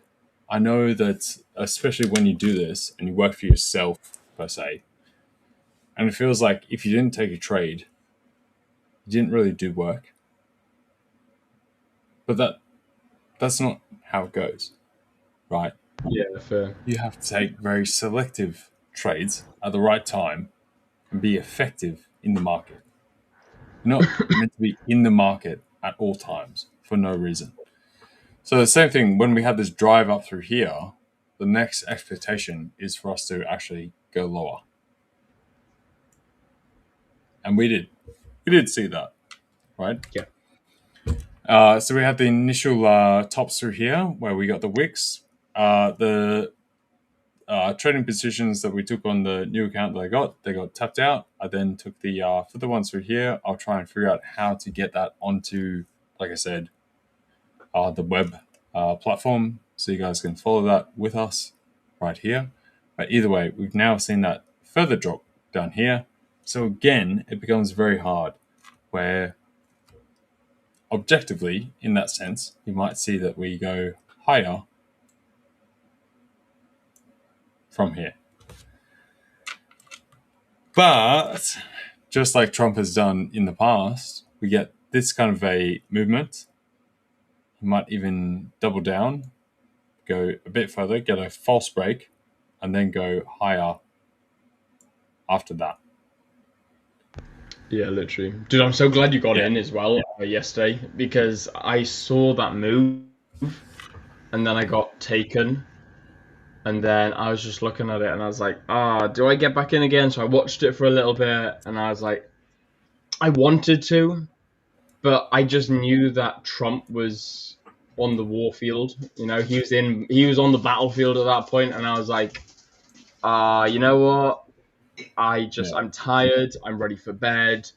I'm not in the mood because Trump just absolutely spanked my bottom when it came to the markets yesterday for it was an unpredictable reason. So I thought, you know what? I'm just gonna go to bed. Chill, wake up tomorrow, and see if I can do it again. I agree. And this is where I go back to some of the tangential components that are affected, as far as like high beta type currencies. But at the end of the day, the actual country, like Australia, is not so affected from nat gas, oil, that kind of stuff. We have further either production or trade relations that we should be good. Asia, Europe, much more substantially affected. So, yeah. Yeah, well, I prefer to go long Aussie dollar overall, and plus the central bank announcements, like we've talked about, I don't agree with, but they still are intent on raising rates overall. Either way, Europe, we're in between. ECB, same deal. Fortunately, with the US and the big in Japan, we're not quite there overall. So, we'll see.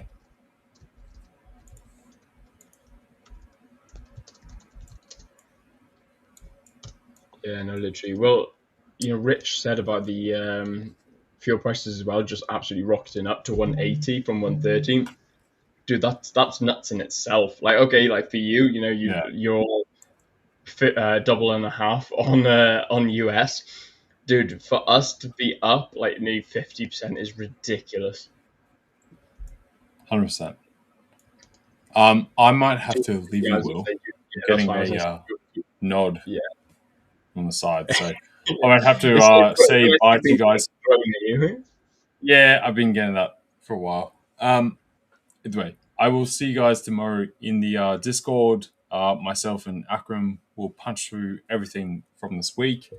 I'm pretty tired today. I've been up for 16, 17 hours.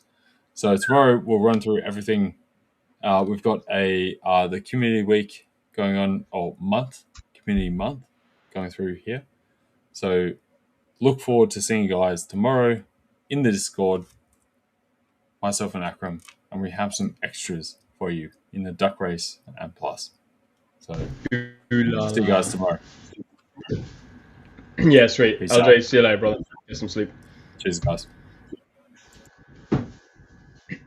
What is good, people? Help me bring my mood up. Guys, help me bring some energy into chat right now.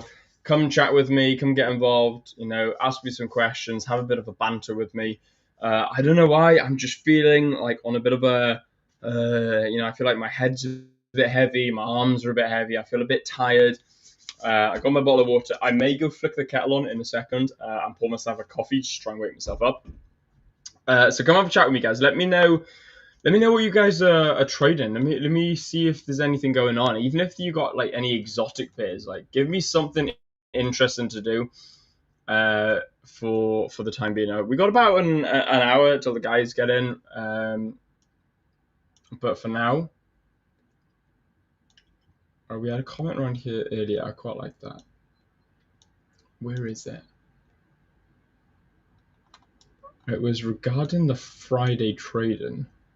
There we go. Judges are saying today is the last day of the week for most markets, so treat it like a Friday, which tends to be the toughest days to trade.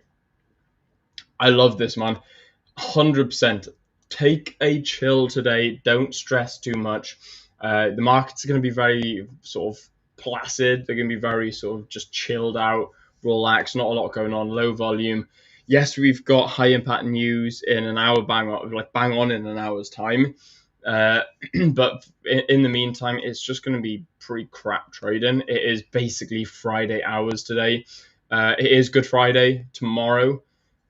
So for those Christians out there, it is the Easter weekend. So just take a chill, relax, don't stress too much over not seeing much in the markets.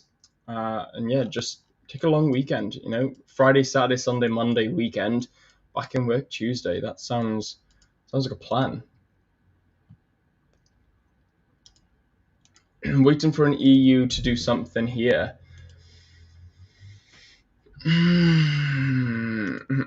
Abradov Linkala, my friend, what reasons are why tell me why, what are your reasons for wanting to long here? Or are you just waiting for it to do something here? Okay, if that's the case, yeah, no, fair. If you're waiting for something to happen around this level, it makes complete sense. I'm hoping to see something the exact same. You know, we've got this awesome, in fact, let me try and find a thinner. There we go. We've got this awesome rejection wicks here. Price is just completely bricked off and slowed down here. And then we've got a beautiful reaction candle. So I'm going to need to see a break and close above this consolidation zone. If we can see a break and close above this consolidation zone, I think something like that. I think that would be nice, but that's not what I would get in on, due to the fact that we've got this large area up here. For me, I still need to see this here broken. You know, I need to see something like this. So for that, I can't see myself getting in today. Maybe. I can't see it. I can see myself getting into this during New York session if I was back in the UK or waking up in America. But for me, being in Asia right now, I can't see myself getting in on this buy today, unfortunately. But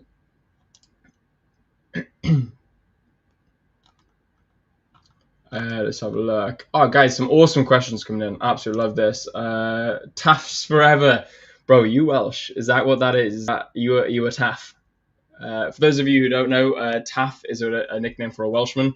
Usually, it's a military nickname. So usually, if you get a Welshman in the military, they're called Taffs.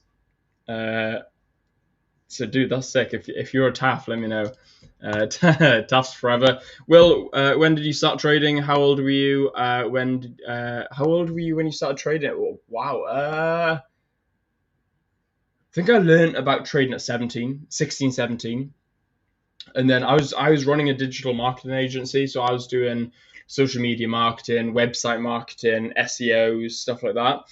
I was studying travel and tourism and business. I actually ended up opening up my own company. It was called High Fly Marketing. don't know why I called it that, but it's me and my best buddy at the time. And then, we were like 17, 18, trying to get clients. And don't get me wrong, we actually scored a couple of businesses locally to us. And I think we had one guy who was international. I think he was America way. But unfortunately, just being an 18-year-old lad, yes, okay, you may have studied business, but you don't have the most experience in the world, and people saw that. So they didn't want to hire us, and I ended up closing the business. I actually ended up going into the college newspaper, should we call it, and interviewed on their website for it. So that was pretty cool. But yeah, I ended up falling across trading after a friend of mine. Oh, I say a friend of mine. He's now a friend of mine. After a guy I knew in my local village, he was driving around a BMW i8, my dream car at the time. And I actually looked at buying that instead of the M4, but me and my brother went to look at one, but we got told not to bother because they're like, the battery life doesn't last as long, and they said once the battery goes, the car's basically useless. It's basically worthless, so don't bother buying it. It's a crap car. And this is from a guy who worked for BMW, so I didn't bother. But anyway, so this guy had a BMW i8, my dream car, and I wanted to know how he got it. So I started asking a couple of my mates. I was like, "Yo, this guy, let's call him Bob." So how's Bob got this car? And he's like, "Oh, he's a trader." I was like, what sort of trader? Like tradesman sort of thing, Is he a gas engineer? Is he a plumber? Is he a brickie, roofer? What sort of trade does he do? And he goes, no. He's like an online trader. He trades stocks and shares. And I was like, dude, that's sick. So anyway, they showed me his Instagram, and he's big into cars, and he was into his car meets and all. And I had a Fiesta ST at the time, which I super modified to the point the engine blew up. So I took it to a car meet. I met him. We started chatting away, and we were like, I was like, how are you getting on with this trading? What's it about? He explained briefly, and then just like every great trader, he told me to buy his course. And I bought his course. And to be fair, it wasn't a bad course. It was actually a pretty good course. It just wasn't for me, to be fair. For me, it was a crap course. However, for, my brother also read it, and he said, dude, this is actually really good. It just wasn't how I learned. It didn't, his way of trading just didn't resonate with me, which is absolutely fine. It doesn't mean it was a bad course, just, not my kind of course. And I ended up saying to him, I was like, dude, I'm going to be your best student. I will be your... And at the time, you don't really see it anymore, but at the time you had a lot of traders talking about their, their success story being in students. They're like, oh, this is... Will, he's my success story. I taught him how to trade before he was working a 9-to-5. Now he's a multi-millionaire. So I said to him, I was like, I will be your success story.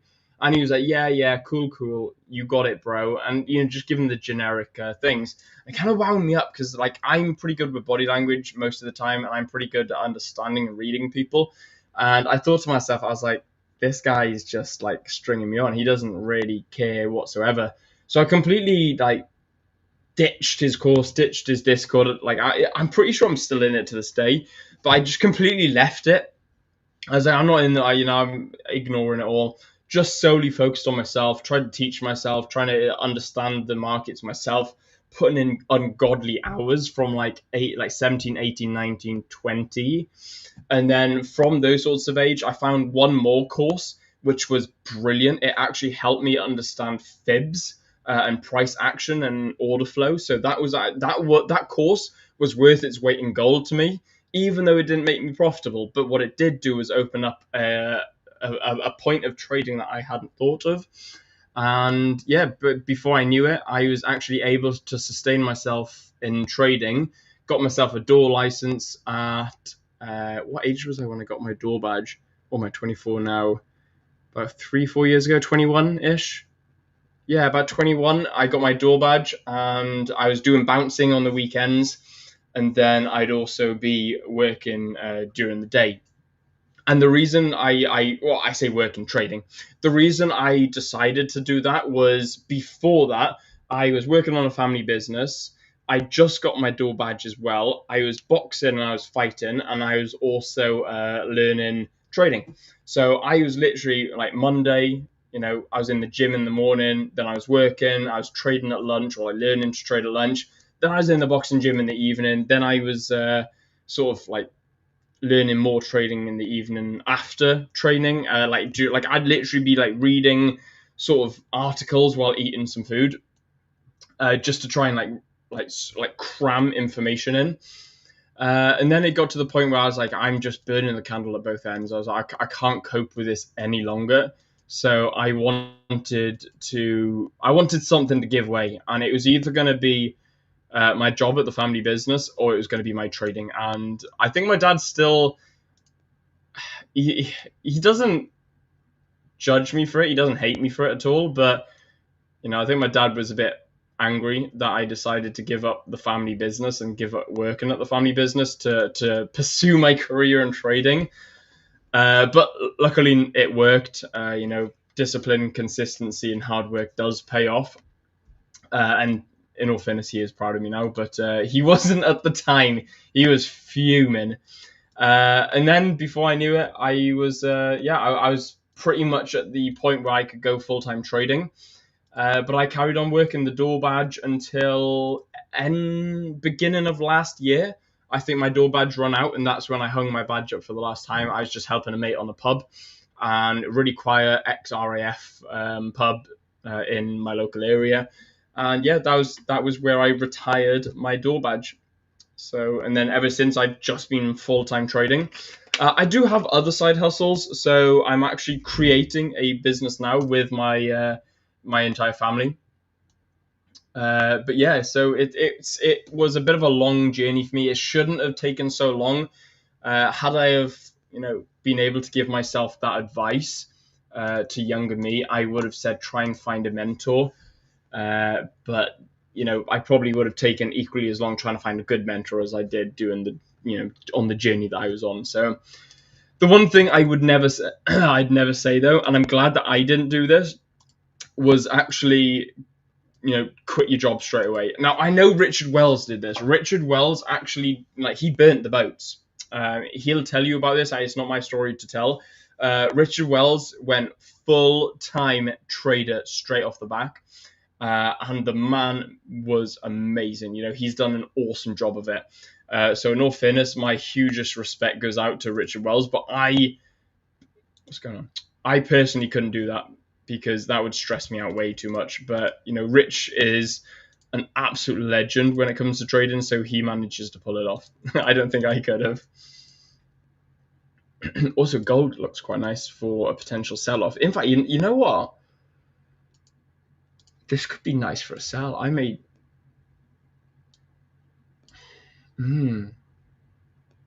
We got 2 minutes. Yeah, we got about 2 minutes until this candle closes. And it'd be 1 minute. Sorry, 1 minute until the candle closes, and on the 15-minute. This may be nice for a sell opportunity around something a little bit like this.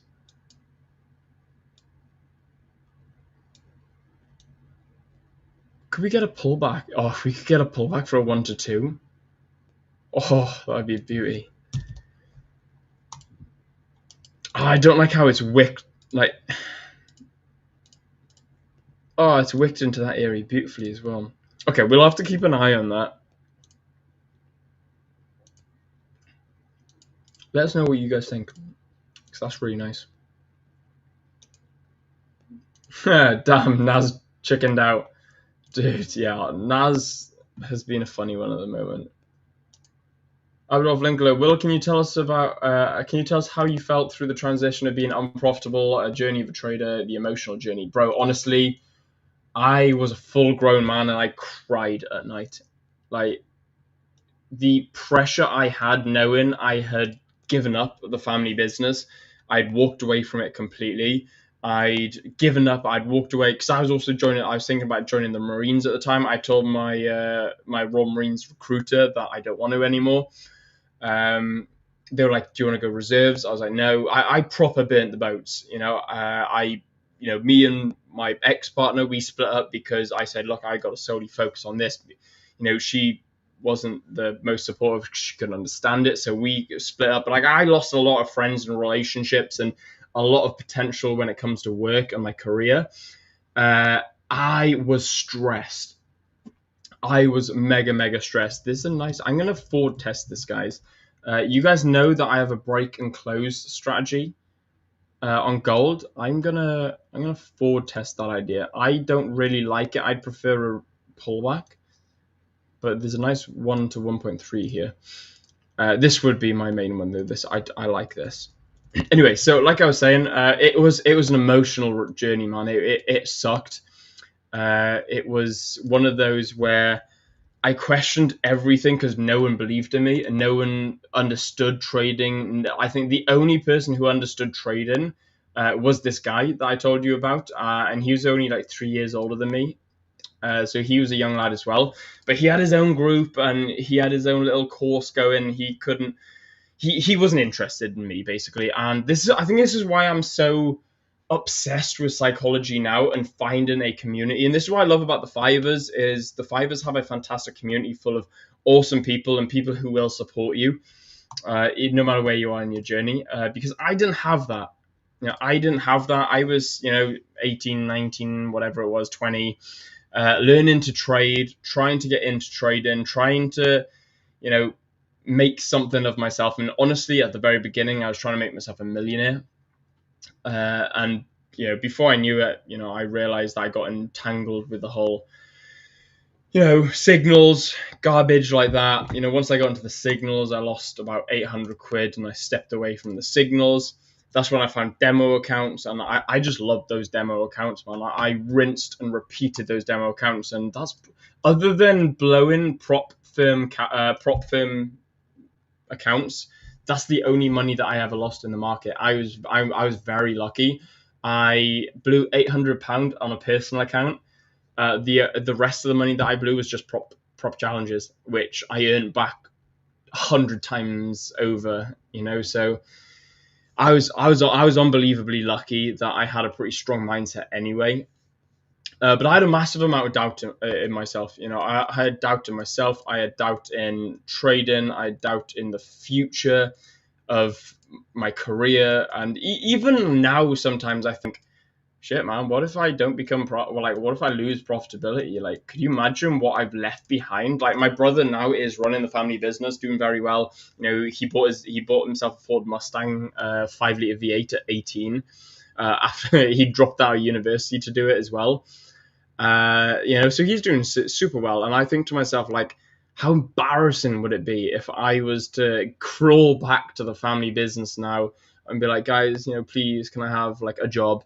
I thought, nah, dude, like not necessarily my ego, but my pride couldn't allow me to do that. So therefore, I must make sure that I'm going to work as hard as I possibly can to create that financial freedom for myself, and the fact that, I want to create it for my entire family as well. I think the reason I'm creating it now has completely changed. And I think as you become a profitable trader, I think your mindset changes on why you want to trade.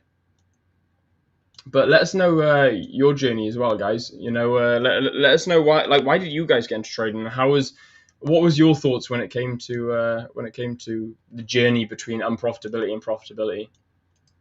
Raphael, I studied travel tourism also. Dude, that's sick, man. That was really cool. I love travel and tourism. I worked down in Spain for about a month with travel and tourism, met some awesome people. It was great fun. I led. So in fact, I think that's where I got my personal public speaking skills from, because there was a couple of times where we'd host events in travel and tourism, and I would be pushed to the front to do public speaking. And yeah, man, it was class. I loved it. Will, I didn't know that's what it means. I will look it up. Yeah, man, yeah. Yeah, it does. It means taff is another word for Welsh. Will, did you work with Coffee Planet when you had the agency? Coffee Planet. No, Coffee Planet. I've not heard of them. No, I didn't work with the Coffee Planet.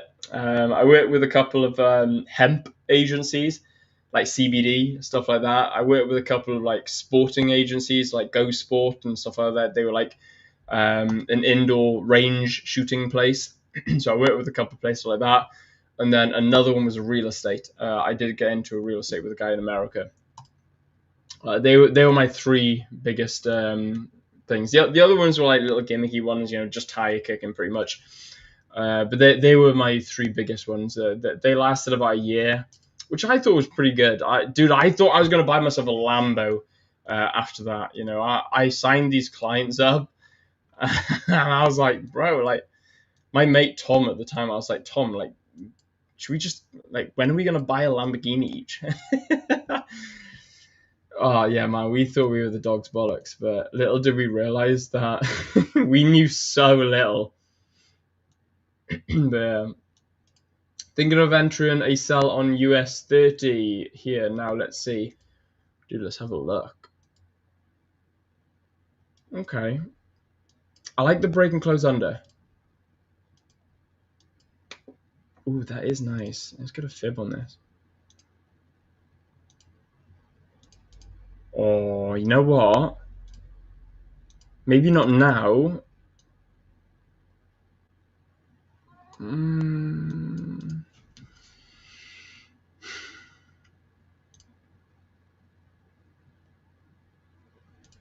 See if we can get. See if we can get an equilibrium of a golden zone. Oh, you know what? This is nice. If we were to, this is. I feel like this could have potential.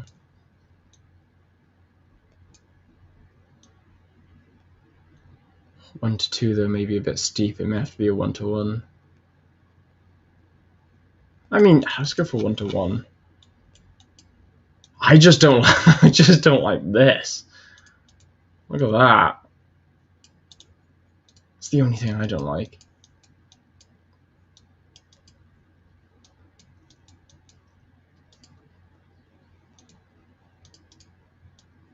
Although we haven't come into this consolidation yet, which is a surprise. I thought we had. Yeah, we haven't. Okay, that's interesting. Where would you be looking at targeting, you Sam? Where's your stop loss TP and entry point? Let's know. Let's plot it up together. SIA dual supervision. Yes, bro. I was a dual supervisor as a bouncer. I run a pub for about 2 years, and I also worked as just under the head doorman. So when he was out, I was head doorman. I ran just under head doorman for one of the rougher clubs in my local area as well. So that was great fun. That was amazing. They actually sponsored me in my boxing fights as well. So that was good fun. I met some awesome people there. Like I had some parties, especially you get to know DJs, club owners, other bouncers. The parties they were just odd. they were next level. Not only that, like even when we go up away, I always carried my SIA license in my wallet just in case, because if something happens, I put my hands on them, I can just say, oh yeah, I'm SIA, it's okay, I'm on duty. You try it all, you try it all, especially when you're out at a pub. But anyway, so I flashed my ID at these guys because they're serving us drinks. They're like, can I have some ID before you go into the pub? So I showed my ID, and this guy goes, where do you work? You're a door staff. I was like, yeah. I basically got in the rest of the clubs for free, and I think that was up in Cardiff. But we had like a bit of a doorman night out. A couple of the DJs came. That was great fun.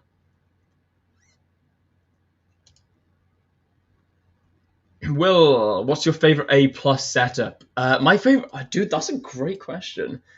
My favorite A+ setup would be a sweet. Okay, you know what? Let's see if we can draw it up. My A+ setup. Let's say that this is London high. This is London low. This can also be Asia high, Asia low. It doesn't matter. My favorite A+ setup would be when price is clearly trending like this, price is clearly trending in this uptrend, and then we have a sweep of pre-session high or low, a break of structure, and a continuation higher. And then what I'd love to see is price would have to break this structure here. We'd also have a fib retracement here. Oh, look at that. Accidentally plotted a perfect fib. And then maybe an imbalance, fair value gap around here somewhere. And with the, bang on with an equilibrium in as well. What else would I want to see in a perfect A+? This would probably be it. This would probably be it. And here's the reasons why. Is we'd have a clear uptrend. We'd clearly be moving up. So yeah, I love to stay with trend. Sometimes I'll counter trend trade. I'm not keen on it. It lowers my probability. So trend is friend. I'd need to see a continuation trend. We've got pre-session high, pre-session low. Pre-session low gets swept and maybe wicked about or something. Maybe like some real dog shit consolidation.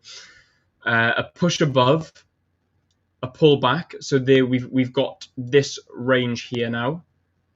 And then I'd like to see, let's make this range a bit.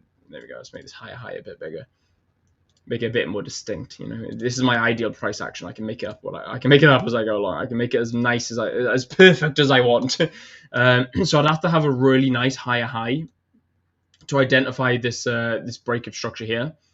A pullback into not only one being an imbalance, not only two being a fib retracement, not only three being the break and close under the break and retest of the breakout, and the equilibrium as well of that imbalance, all stacking up on top of each other for an entry criteria. If that could all stack up at once and then pull back, this would be my perfect trade, because we would have had uptrend, consolidation, pullback, breakout, pullback, continuation.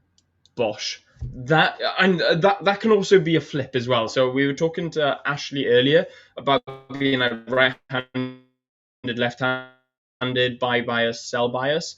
I prefer buys, but this can also work on a sell opportunity, on a bear price action. But I just prefer to see it on a bullish price move. So that to me would be perfect A+ textbook setup. Come on, Naz, sell. Don't give up on my hopes and dreams. Let's have a look. So, lovely. Yeah, can we... US 30 is doing something similar too. I mean, if you're Richard Butler, you're probably already in this, because this would be a base. So you're probably already looking at something like this. Do you want it to pull back, or are you already in? Where are you in from? Talk to me a little bit about this trade. But yeah, that looks nice, man. That looks really good. Let's go back to the infamous pound and euro. Let's see what's going on there. Let's try and clear everything up there.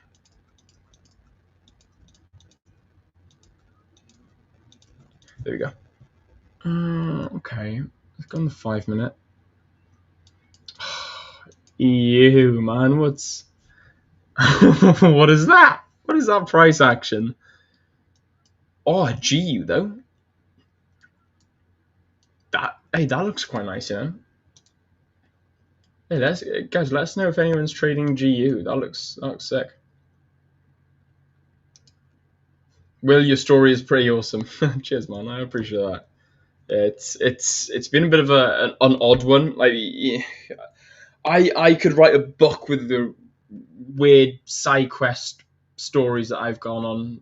It'd have to be an over 18 book, because So yeah, some of the stuff that I've done was just, you couldn't script it. It was, I've gone on some really weird side quests along my time, and I think that's why I'm pretty chill now. Like, I get a lot of the boys my age are like, "Will, you're so boring. You're like an old man. What are you doing? Why are you doing this?" And I'm like, dude, like, my goals now are probably out of your parents' reach. Like, don't come at me. We're not in the same. We're not in the same league. Like, so many people will come at me and just criticize everything I do. It's like, my goals are just uncomprehendable to most people, and I think the reason behind that is I already had the garbage side quests, drinking, bad experiences, all at a pretty young age anyway. Typical standard British sort of stuff. News in 45 minutes. That is very true. We've got half hour now, or 29 minutes bang on, before we have high impact news, which is unemployment. Brother, wait till it go deep for mitigation. Then then try to plan short entry by seeing lower time frame confirmation. Wow, beauty. 8 a.m. sellers going to dump it. 8 a.m. sellers. Oh, it depends what time frame. 8 a.m. where? GMT plus minus what? Wow, must be immense pressure on the shoulders through while learning how to trade. Yeah, dude, it was, man. It was nuts. Yeah, it was. I had a lot of pressure on myself because I wanted to make sure, that I was going to be successful in this, and dude, when when the fivers reached out, being like, bro, like, we've seen what you do, we love what you do on, we've seen you stream. Would you want to come join the fivers team? Dude, that was an awesome feeling, because I remember 3 years ago, I think, or 4 years ago, I was in London at the Fivers event where I met like the likes of Alex, Anna. I don't know if you guys knew Anna from the Fivers at the time. I watched her speak. I was watching Scruffy speak. I watched a lot of the other guys speaking. Me and Rich were actually Richard Wells were in the same event, but we never met each other. I actually participated in the trading competition that day as well, and I got placed 3rd or 4th. So that was a lot of fun. And then to actually be approached like 3 years later and actually asked if I want to join the team, awesome feeling. Really, really cool. It just, like, and that's why I say to you guys, when it comes to mindset and psychology and trading, people say don't ever look back. Don't look back, it'll slow you down. They teach you when you're running a race. Like, if you're doing 100-meter sprint, don't ever look back to see where everyone else is. Just keep focusing on your goals. Trading, it's the opposite. Trading, it's good to look back. Sit there on a weekend maybe, and just have like a self-reflection, man. It's, even if you do it once a month, once a quarter, just chill out, take your time and just sit there and look back at yourself and ask yourself, would younger you be proud of yourself? Like, if you went up to yourself in like a year ago, 2 years ago, 3 years ago and said, are you proud of me? What would they say? Or if you told them what you'd achieved, would you be proud of yourself? And a lot of people will say no, because I'm not where I'm at. I'm not where I want to be at. But that's not necessarily true, because if you, wow, look at GU now. Because if you looked at, hello. This is looking quite nice. Euro. Abradolf Linkle, let me know if you're in this. You said that you were looking at buying. Yeah, so, if you, let's say, for example, you didn't know anything about backtesting, but then 12 months later, you may still not be profitable, but you know about backtesting. You know about all these concepts. You know about what it takes. You've learned about psychology. You've learned about consistency. Forward testing. You've learned about imbalances. You've learned about fair value gaps, order blocks, indicators, volume, liquidity, news. All these things you can learn about are things that you didn't know 12 months ago, and it's one stepping stone closer to a better, more profitable you. And that's why it's important to self-reflect and look back every now and then. Hello, how are we doing? What is good, my man? Talk about your goal strategy. You could be right. Thank you very much, Judson. Let's have a let's have a look. I'll break down my goal strategy now real quick. Thanks for sharing, bro. Of course, man. Absolutely. Pedro, what's good, my man? What's up, Will? Welcome. Good morning, everyone, or good afternoon, everyone. Good Another morning, day in good the afternoon, market. good evening, and good night. In the camera here. Mhm. All right. How is everyone doing? How are you doing, Will? All good? Good, brother. Not too bad. This is an interesting question from Jojo saying, brother, your income is only from trading or any other source? This is a great question. So predominantly, most of my income is through trading. However, I've learned ever since we had I call it the Great Migration, is back in early 24, we had all these, prop accounts go down because the whole MT5 issue, and then they were migrating. Then basically we had like 3-4 month period of just no trading on prop accounts, and for me that made me realize that I need to do something about this, and I was like, I need to sort my act out when it comes to income sources. I no longer believe in one source of income. I believe that you should have multiple. The more the merrier. However, there's a caveat to that. Do not spread yourself thin. Master one first. So trading, I mastered trading first. I say I master. I still haven't mastered trading, but I'm at a state of profitability now. Once you're at a state of profitability, meaning you don't need to backtest anymore, you just need to solely trade your strategy as is. Once you get to that point, you can start looking at other incomes and diversifying your income. Once let's say you use I don't know. Let's say you open up an e-commerce store online. So you open up an e-commerce store, and then boom, you start making money on that. You start paying someone to run that or manage that, or etc. You try and make it as passive as possible. No such thing as real passive income, but you make it as passive as possible. Boom, you got 2 income streams. Time to work on your third. I don't believe in working for one income stream. Absolutely not. I think that's silly.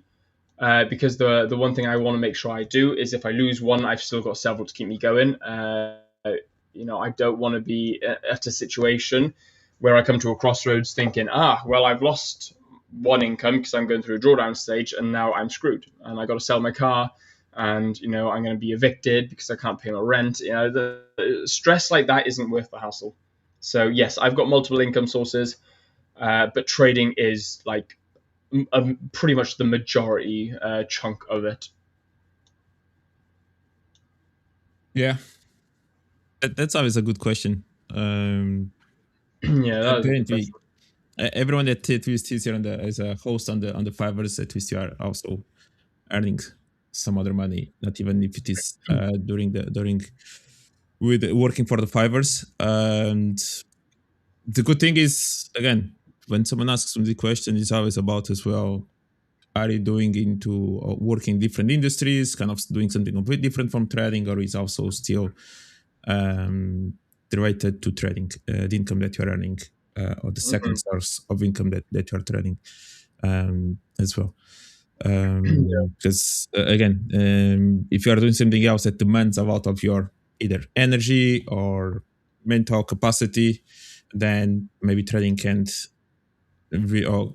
trading may suffer a little bit. But if the work that you are doing is also related to trading, that's perfect, either from teaching someone else or doing analysis and providing to someone else or whatever it may be. That's nice. Yeah, absolutely. Just seen one question before Pedro. I'll let you take the stage for a bit. Bro, are you a profitable trader? Yes, I am indeed. This account that I have been trading is a $100,000 live funded account. I passed through phase 1, all through stream. I live streamed all my phase 1 trades. Live streamed all my phase 2 trades past that. and now I'm live streaming my live my live account trading. I went into a 7% drawdown live on stream, got out of the 7% drawdown live on stream, and now got back into 5% drawdown live on stream as well. So yeah, every single trade that I take is placed on stream. I don't take trades off stream either. So yes, bro, I am indeed profitable. Yeah. All right. Yeah. Good afternoon, everyone. Pedro. Yep. Rafael, my big brother. All right. What are you looking at? What are you looking? We have here Andre saying that he's looking for a pullback, eventually to sell again. The pound, we definitely are seeing a little bit of weakness now on the dollar in the last few minutes. Euro moving to the upside, pound moving to the upside, dollar moving to the downside a little bit. Question mark is if this is going to sustain or eventually price will resume and moving to the upside. Just to finalize in here with the comment from Unbiased Trader, everyone is different. Identify your lifestyle and personality, and then try to design a strategy model based on it. Requires a lot of work and patience. Yeah, this is that's true. That's true. No one develops their strategy. Maybe the idea of the strategy, maybe you can start working on it in just a few in a few months, but to actually master it, to actually feel super comfortable trading it and being able to say no to something else, that requires maybe a couple of years to actually sometimes absorbing the drawdown, seeing maybe some other guys making money and still stick with your own strategy. That's not an easy process to do. Or maybe not taking a trade for a couple of days, everyone else is taking trades, and market is moving, but you are still not finding your own type of entry. Yeah, that requires patience, that requires time to actually feel that's your strategy. All right, what's up, Luis? All right, so what are you looking at? Are you in that long? Did you trade anything? What is your take on the pound euro? Will, what are you looking at? I was looking at pound dollar. I want to see a break and close above here, and then a pullback continuation. Otherwise, in my opinion, this is all still a pullback. You know, we got range high, range low, break and close below, pullback into this zone continuation, or we can break and close above this high, pullback continuation higher. So that's what I'm looking at on the pound for now. Had a look at US30 and NAS for some of the guys selling it. US30 was looking nice. I thought we were going to pull back into my zone. We didn't. So it left without us. So thanks for that, US30. NAS, someone's selling NAS at the moment. I can't remember who it was. But they seem to be in some profit, which is good. So I'm hoping that you're going to continue your trajectory downwards. Never hoped that someone would continue a downwards trajectory before. But for sells, I wish you all the best of luck. Euro is looking quite nice, actually. Euro is looking good. I was looking at this earlier. I was kind of hoping we could break and close above the highs. We didn't get it. Right now, let me just delete this. We've broken and closed under this sort of low here. There you go, this low here. We're now in a pullback. So we've broken the range low, pulled back, and now we're in this zone. So for those selling euro, this would be where I'd be selling. This is the exact point that I would say that I would execute a sell position if I was trading, if I was selling euro. But I kind of like the idea of this holding from here, which I said I wanted to see it react from here, and it has reacted from here. So if we can break and close above this zone, pull back into some area, and then have a continuation higher, that would be beautiful. But like I said, you know, we got news in 15 minutes, high impact. So I won't trade in 10 minutes time, and then 10 minutes after that as well.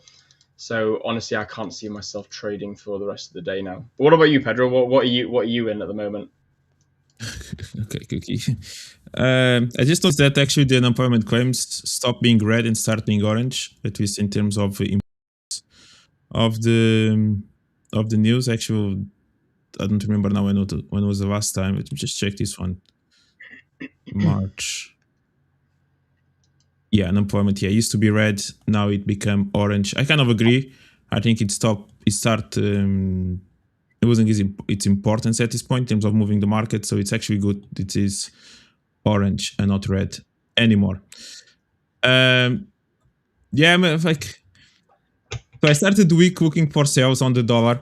And then I had 3 trades in mind that I wanted to try to capitalize. Unfortunately, I didn't manage to catch any of them. One was the short on the dollar yen.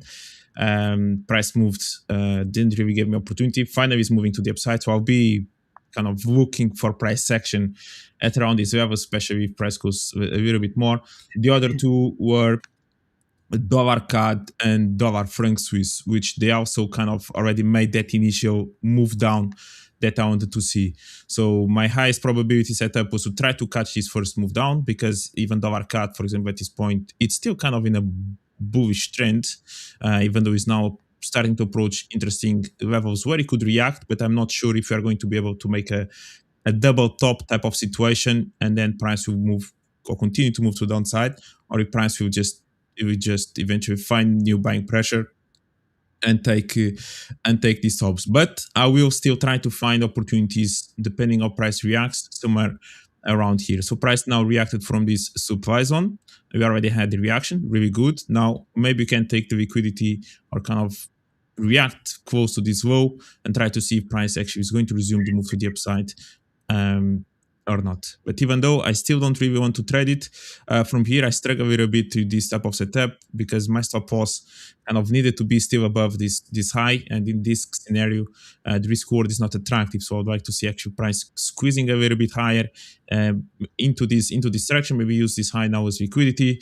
We do have this left shoulder. This for some may look like a Quasimodo, which is totally valid, and we still have this structure here as well that is maybe fresh. So that would be my idea. It will be for price to go a little bit deeper into this level and then try to short it again.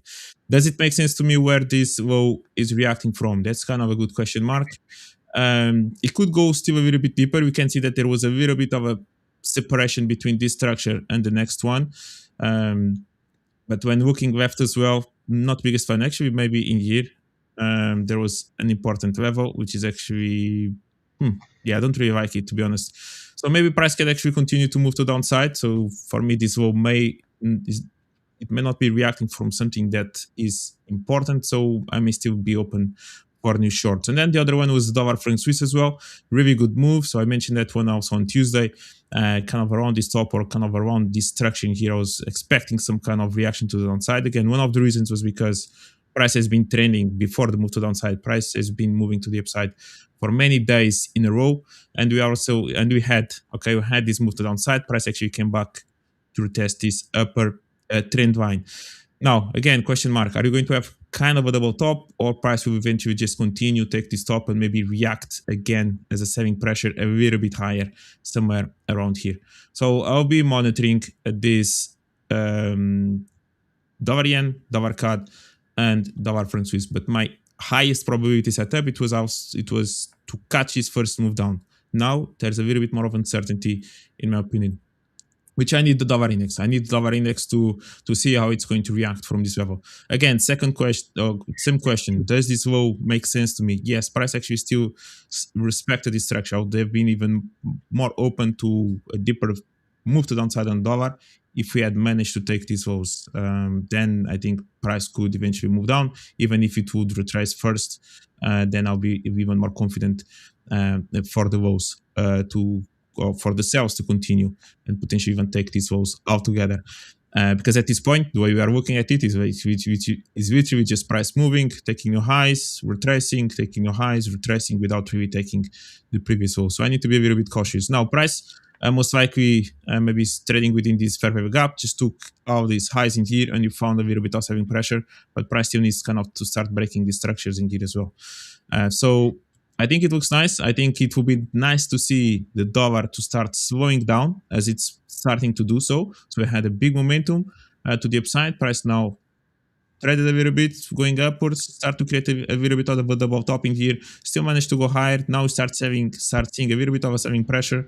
So I want to see price maybe slowing down a little bit in here as well, until eventually we may have some kind of break of structure and maybe some kind of move like this. That would be my idea. If this happens, then dollar CAD, dollar franc Swiss, they will work as well. So I'll be monitoring these ones. I already have an averting here. I still want to see price going a little bit high. If the dollar drops from where it is, I'm not going to be participating on anything. Which then takes us to the euro dollar as well. For example, I think euro dollar could also drop a little bit more to downside, quite similar to the dollar index. It's also taking this structure, exactly these lows are the same as these highs on the dollar index, so it's basically reacting from more or less the same structure. But in the way I'm looking at it, or the way I like to trade, I'll need at least euro dollar to get a little bit deeper into this structure before looking for a long. But similar to dollar index as well, where we didn't manage to break these lows, euro dollar didn't manage neither to break this high. So we are literally stuck within this range. Again, many news has been going on. Trump spoke yesterday night. Who knows what's real or what's not real between everything that is being said on social or in the press. So we'll see. I was expecting this kind of ranging market for this week, and we're kind of having it. Pound, same thing, back at the lows. Is this going to hold? Is pound going to continue to move to the downside? Higher time frame, I still expect the pound to continue to move lower. So I'm a little bit cautious looking for longs in here. I actually prefer to look for shorts on dollar CAD, maybe even dollar franc Swiss, then maybe longs on the euro dollar or pound dollar. And then, of course, the yen. Okay, and you look at the yen index. I wanted to continue to move a little bit forward. Maybe in here can find some reaction, but eventually when yen index reacts or comes back into this structure again, that's going to be the interesting part to see if we're going to find again bullish pressure, and that will mean selling pressure on dollar yen, potentially euro yen, and so on. So that will be also on my radar. Let me actually take a look at euro yen because I didn't look at it today yet. Where is euro yen? Here. Okay, yeah, euro yen. I still wanted to go higher above these highs to potentially move down. Yeah, that's quickly my take on the dollar pairs that I'm looking at, and yeah, they're back to potential levels of interest. Dollar CAD, dollar franc Swiss, and so on. Yeah, nice. Yeah, markets haven't been easy to trade this week whatsoever, have they? Yeah, it's been just ranging. We did had someone ask about gold. By the way, Andre, where do you want to look for shorts? Share with us the levels that you are looking for shorts on the pound. And someone was asking about the gold. Like in gold, it's something that we also everyone's asked about it, to be honest. So what did you have in gold? Okay, this is gold, yeah. Yep. Yeah, gold. Gold yesterday, actually, during the live stream, the Portuguese live stream, I did mention that it looks like that gold was approaching a level that it could find a little bit of selling pressure. Okay, it kind of moved for the last few days quite aggressively to the upside. But as we are moving in here, as you can see, price was starting to lose momentum. A little bit of a deep retracement, not really managing to break highs and just continue. You can see some weeks in here, another week in there, but we didn't really manage to break any kind of low yet until basically that happens, or basically this candle was created, and price was now approaching this level of supply that was still fresh at around the 4,800s. So price moved to downside, basically filled one of the targets that would make sense. Basically, this was the beginning of this move. Price went up, correction, price came all the way back in here. So now basically to be a wait and see. Okay, I want to see if price actually would manage to break these lows. If it would start break below these lows, then maybe we can go even a bit deeper, maybe 4,400 or something like that. If price continues to just hold this structure around here, then maybe we can find a little bit of more buying pressure. We do have now this supply level as well. That was basically left behind. Price already basically reacted from it, if you consider this low. So it's a little bit stuck between this level and this level in here. So we will see which direction price and gold will react from. Again, until we actually get more clarity in what's going to happen in the Middle East, maybe it would make sense that gold could just be trading within this range without just going ballistics, going to the upside. I would resume kind of a proper bullish trend. I think we need a little bit of that geopolitical information to help us with the next move on gold. It's nice to see that price, yes, found some buying pressure after it got to 4,100. Actually, that 200 moving average on the daily time frame. Most likely already saw many of us speaking about this level, but for now, it will be more of a wait and see for me. More time frame, this will be the range that I'll be trading. Try to see if price actually holds this level and tries to push higher again, but basically just try to retest yesterday's high. And if it gets there, maybe there's going to be a little bit of selling pressure again. That would be what I'll be looking for. All right, but let me know, guys, on your what is your opinion? I think you are muted. Maybe I don't know if you're speaking or not. But guys, let me know what you think about gold. Do you think gold's going to go higher? Do you think gold's going to break 4,800? Or do you think that gold's going to get to 4,400? You can maybe actually make a shot, a pool in there. Which direction do you think gold's going to go today?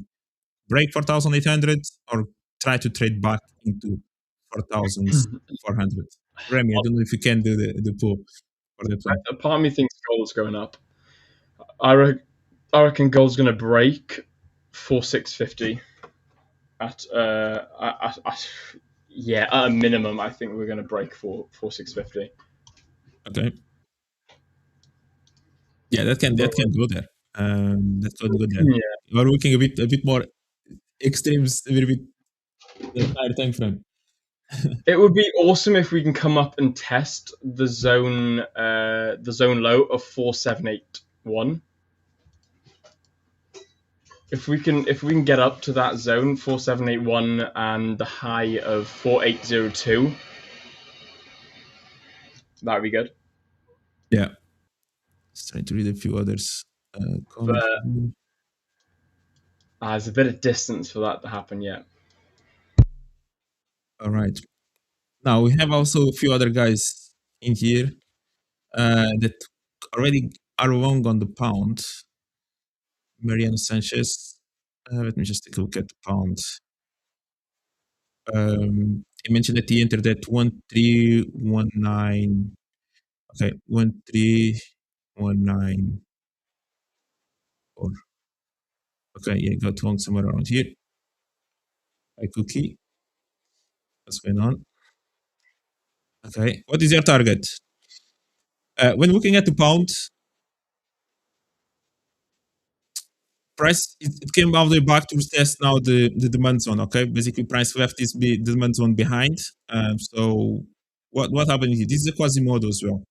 Okay, so we had this demand. Okay, Cookie. Price then created these lows, left liquidity behind. Price went up, came out to correct that liquidity within this demand zone and moved to the upside. Now it may have managed to break some structures in here. If I actually maybe put a Fibonacci just to see what kind of retracement did we have in here, maybe around, higher than 50, close to 618. Okay, it was actually a good retracement. But the reality is that we left this demand zone behind. You can even look into the world time frame. Price kind of paused a little bit and all of a sudden, boof, exploded. Right, so we left a demand zone behind in here. Neither these lows went there, neither this low went there. So basically, this wave was still left behind. And this is a Quasimodo as well. We have shoulder, high, low, higher high, and price coming back to correct these orders. Now, the question mark is in terms of the potential target in here. Yeah, all this is compressed. So there you go. Price getting to this level in here. It makes sense to me. And then we'll see above this top, or if price even manage to break this top and it starts moving a little bit more closer into this next range of the structure, somewhere around here, 1 through T5, something like that.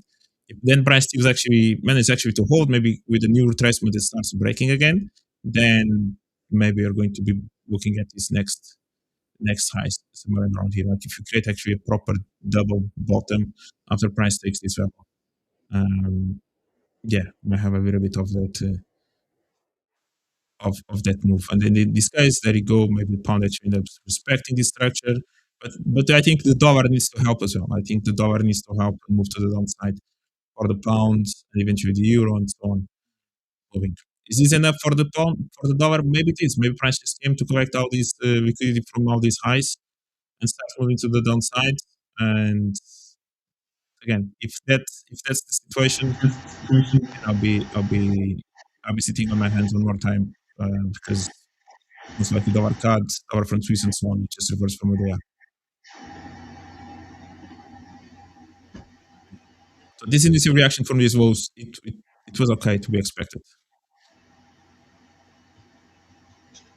Yeah, and I've been saying so Quasimodo for a while that I think someone got triggered and all of a sudden he wants to start coming into the chat, not to the chat actually, to the live stream. You guys can guess who I'm speaking about. I think the Quasimodo The guys is the about king to of join us in a bit. Quasimodos. What else? Opa. There he is. Mr. Quasimodo, welcome. Quasimodo, did someone call me? Good.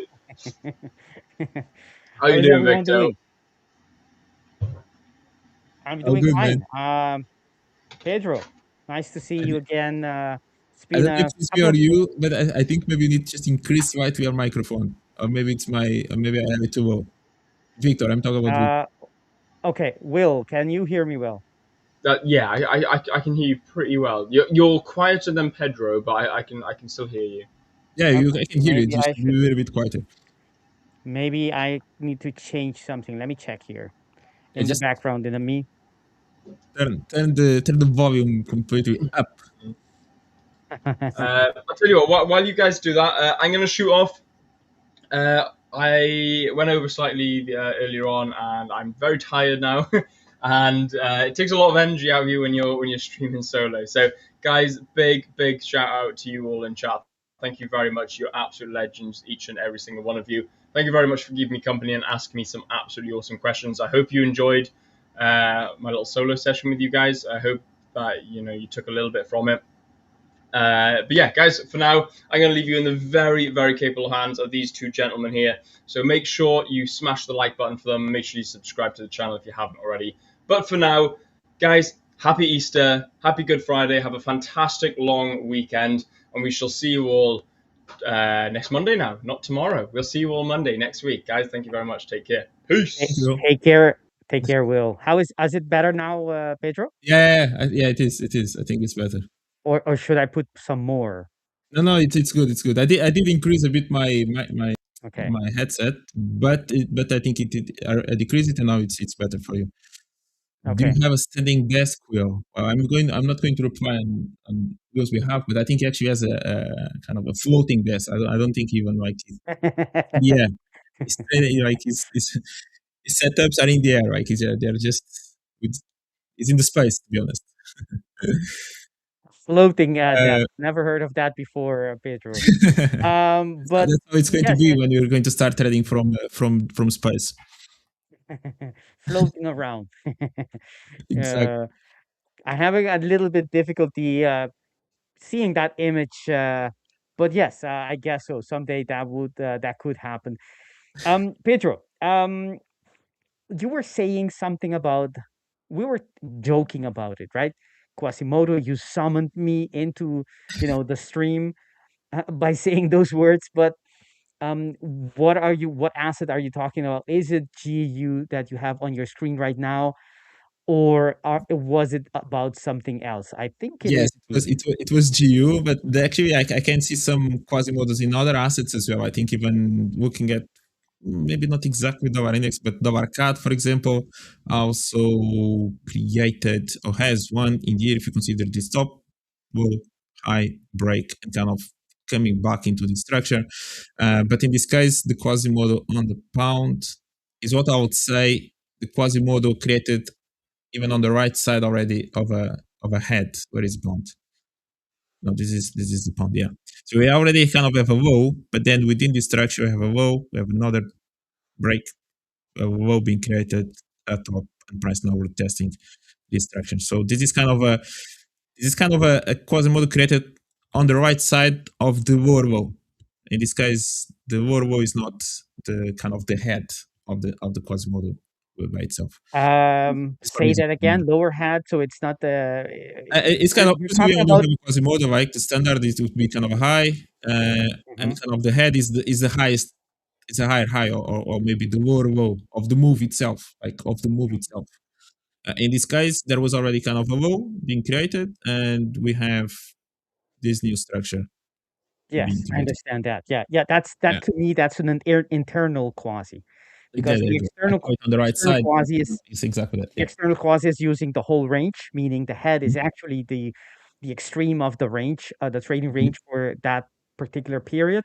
But in this case, you find an internal within the range. There is another valid structure, and that's the yes, internal and external. Yeah. Well, on the other side, if you actually then you can look at it all the ways you want, but if you actually look into the 4 hour time frame, you might have even this one,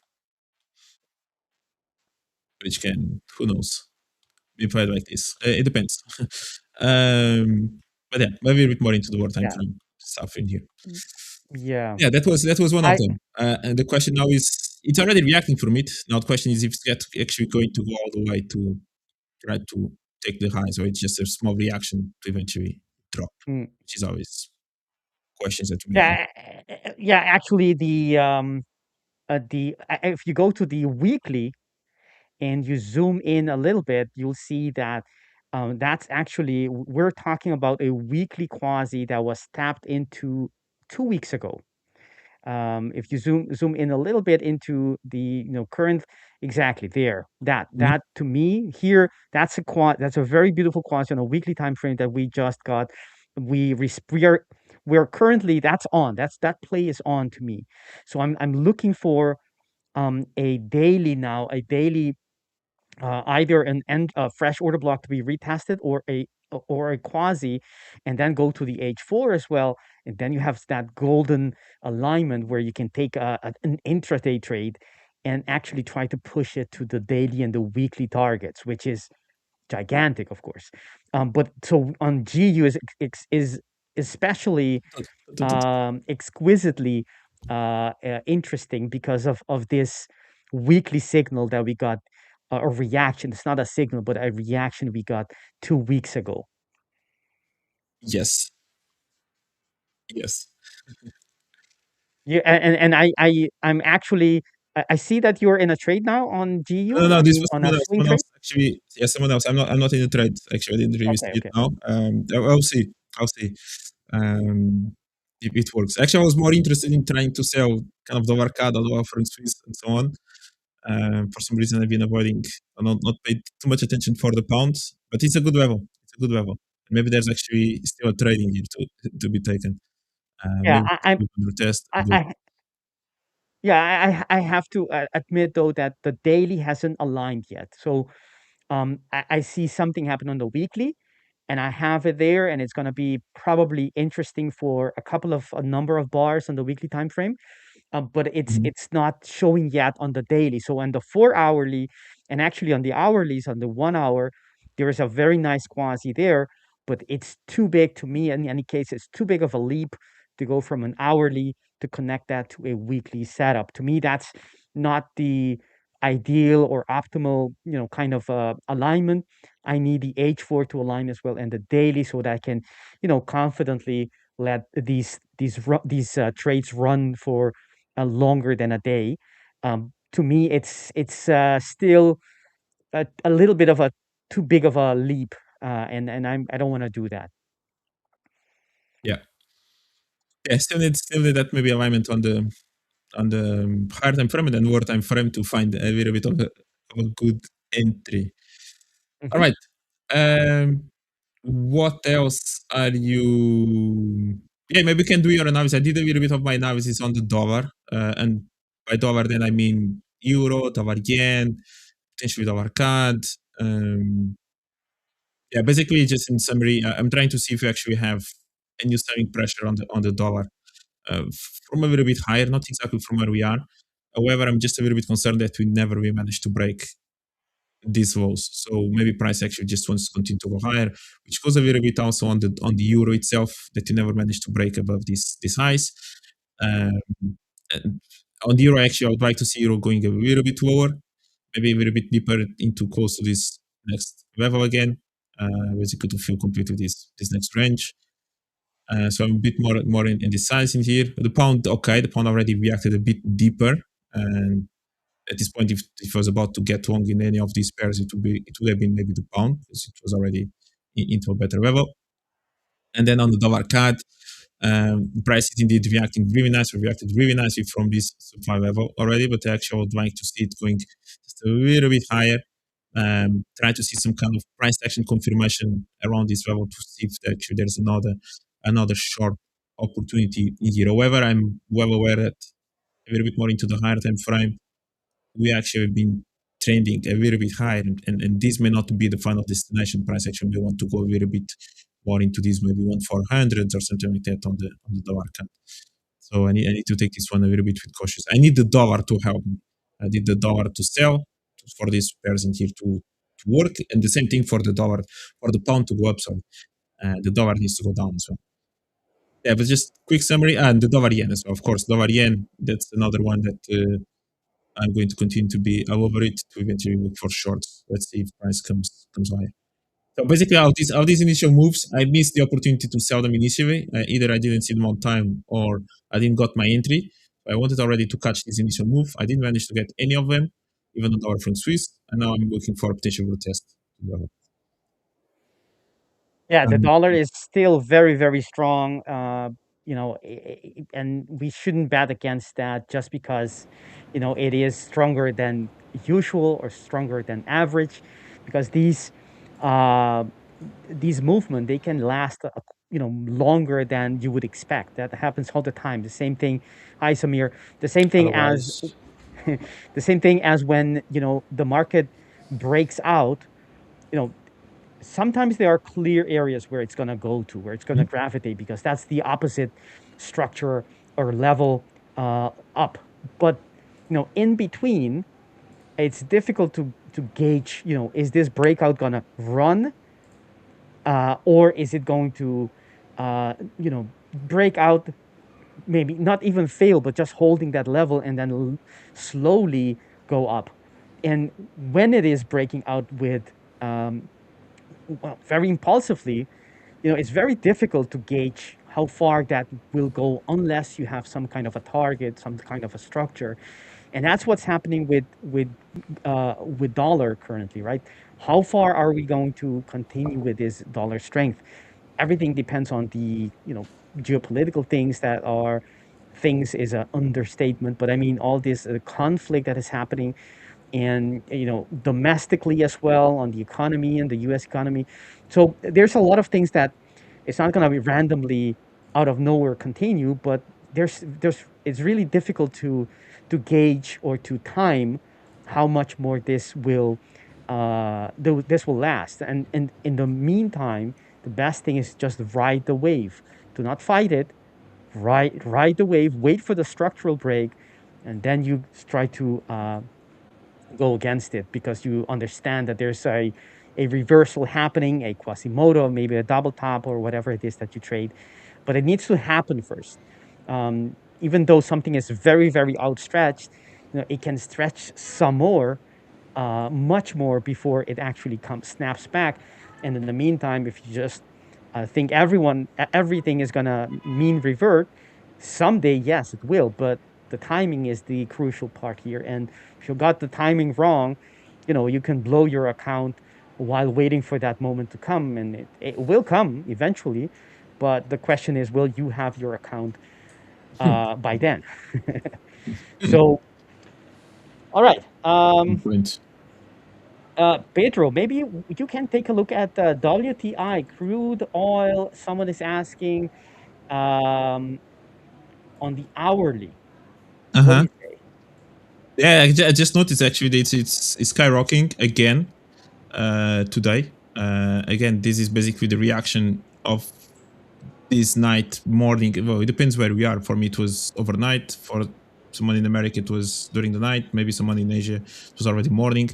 Trump's speech, correct? So basically, that spiked the market again.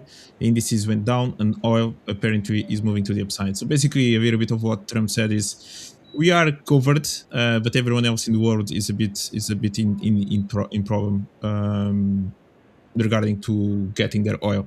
They actually recommended them, the other countries, to go buy oil from the US because now they have it in abundance, even with Venezuela as well. So there you go. Price of oil apparently moving to the upside. Now I'm going to try to look a bit more technical because we are getting really, again, expensive prices. This is a big problem if price of oil remains at this price for even a few weeks or days. Price, when we had this big spike, it reacted from a nice level. Okay, basically it came all the way back to react from this supply zone at around this structure in here. This was back in 2022. I'm going to even zoom out a little bit more just to bring us into basically the range of price action that I have in here, which at this point the highest is 147. Now, is there a chance that price of oil is going to even fake out this top or take this top and maybe react into this next structure? That's a good question mark. If you look at structure itself, the previous high back in 2022, it didn't really reacted from this level in 2008. So maybe there's actually a possibility that price actually can even go touch within this structure. Now, looking into this high in 2022, which I don't know how lower into the lower time frame I can go into here. I can see that I can go into daily. Can I go into the 4-hour time frame? Yep, I still can go in 4-hour time frame. At least that it's okay. We may have this new structure a little bit higher as well, that maybe price can still react from. Okay, maybe can take the most recent high, react from within this level, and then finding some selling pressure. And then you do have this zone in here a little bit higher as well, basically this supply level. So I'll be looking at these fresh levels. As you can see, these tops never really reacted from that level in there. So maybe there are 2 levels in here or 3 levels that price could still react from. One of them, it will be yes, above most recent high into this structure. Talking about maybe 121.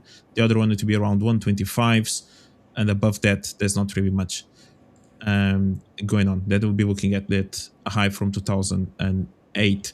Now this is technically okay. This is technically. Now looking at this most recent high that we had, is there a chance that we can have a double top being created in here? Yes, we do have this supply. Okay, we do have this supply level still in here. So let's see how price may react from this structure around here. Okay, so that level can still hold. The problem is that we never really managed to break any lows neither. So that's a little bit of the issue. And if the situation actually continues, then we may actually go end up challenging. But if you're looking for any trade within this level, maybe we can have a reaction towards here, towards there. And maybe we can trade from 115s to 107, and maybe price can bounce in between these levels. And that will be it. But it's quite dangerous at this point, to be honest, to try this asset. Because again, it can drop quite aggressively, the same way that it can go up quite aggressively. And there's not much price action going on in between them.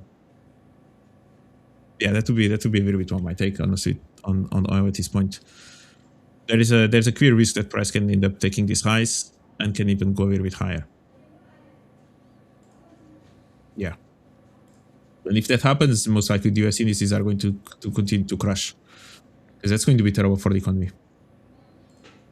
Yes, I see that. While you were analyzing, I'm also checking the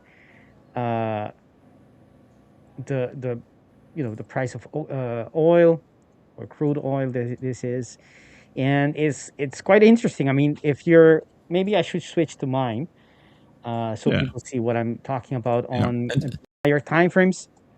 And just to answer to this question here, so eventually Scribble just joined the live stream and is watching from the start. Maybe do the opposite, okay? Carry on watching from where we are right now, And then when you finish the live stream, you can go back to the present. Okay, so at least you manage to see some in live reality. Okay, something that is actually happening in the moment, which at this point is going to be Victor analyzing oil. Yeah.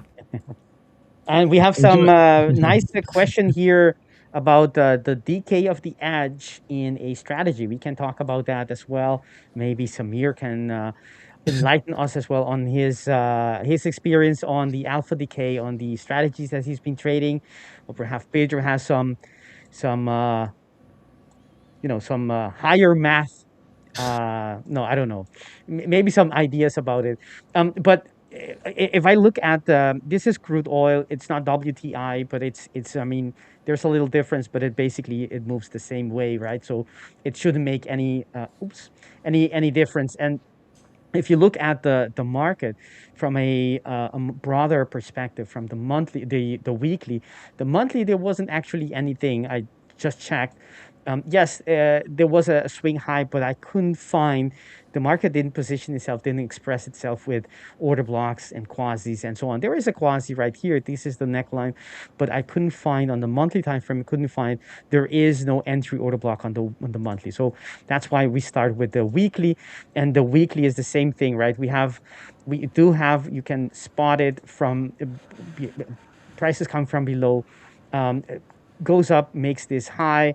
This is the left shoulder, the head, presumably price comes back, and that is then also the neckline. Neckline will be right here. It breaks the neckline, activating that quasi, and from that moment on, you are supposed to be, as quasi traders as we are, whenever we reach any of these levels, there are three of them, your job of our job is to look at the price action in that particular time frame. So in the weekly time frame, not about the lower time frame, but the weekly, to see if the market is reacting or not. And we can clearly see that in one candle, the market totally ignored this first entry order block on that quasi and went straight to the next. That's why this one isn't relevant. This is the next one that needs to be looked or observed, right? So we have a quasi on the weekly time frame, meaning that we are getting into the area. It's a quite large area going all the way from 111.75 up to 119.28. So, but this is the area where we're supposed to, right? According to the reversal pattern from the past, we're supposed to have some kind of resistance. However, also not, don't fail to see that the market already retested a monthly structure, right? Monthly structure, we broke through it and came back retested. That's the very common, popular break and retest movement the market does a lot of the times. And when it does that, that's a bullish sign. In this case, right, it's a bullish breakout. It's a sign of strength. It means that the market went down and confirmed that we broke out from the lower level, and it's a major level. It's a monthly structure or area that was retested successfully. The market didn't need a lot of conviction, a lot of persuasion, I should say, to have this move, and so that tells us that we should not just assume that this is everything the market will. This is the highest point or the highest level that the market will reach and will not be able to break through this. Given the price action, it tells us that the market is, in any case, is positioning itself for much higher prices. This candle is the weekly time frame, so there's 1 day left for that. But you can clearly see that the last couple of 2 weeks, right? The last 2 weeks, the market has been, anytime the market has gone down, has been bought up very aggressively. That's why you have these huge, in comparison to the rest of the range, huge wick, right? Relatively large wick relative to the rest of the candle, right? So those are simple things. You can, just looking at the candlestick, you can assume, or not assume, you can read where we are and how the market is reacting to it. So at the place we're getting into the supply zone, supposedly, but the market is not reacting bearishly to it. That's what my point here, right? The disconnect. It's supposed to be selling off, and it's supposed to be getting weaker, but it's not. So that could be a clue as to what we can expect in the future. So if we go the higher time frame, what do we see here? We see the market making higher lows, right? Before already, right? It made a higher a low, higher than before, higher low, and higher again. That's not weakness, that's strength. That's the market coming in, confidently saying, buyer saying, I am in control.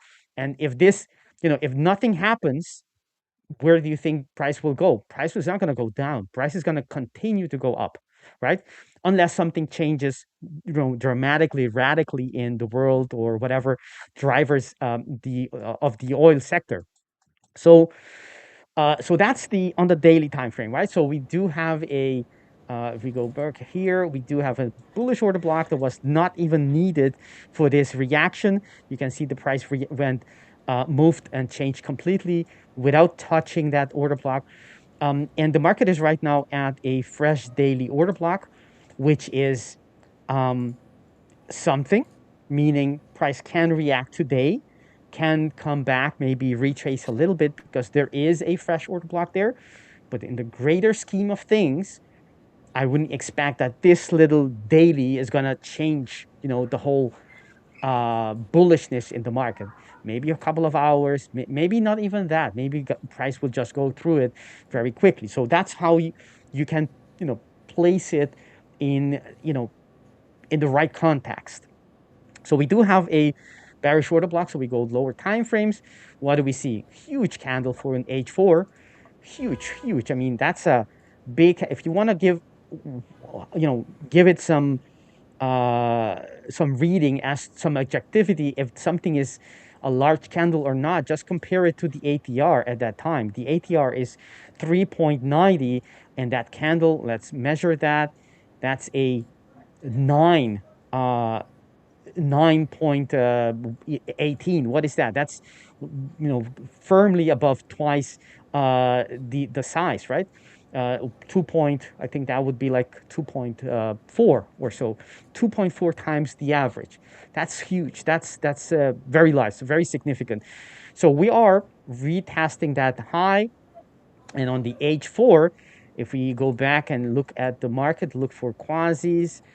Let's take a look. This would be initially the head, presumably.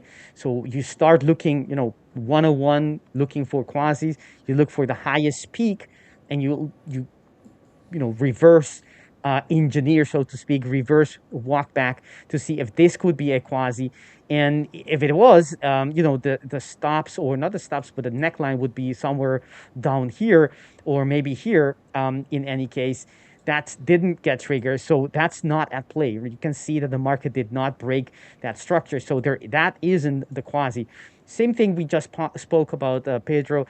This would be the external. It will be the biggest quasi in town, but it's not there, right? So the next thing we can look at, do we have internally? So this is the range, right? The range where we're actually, that's the range for common for the next session or the next period.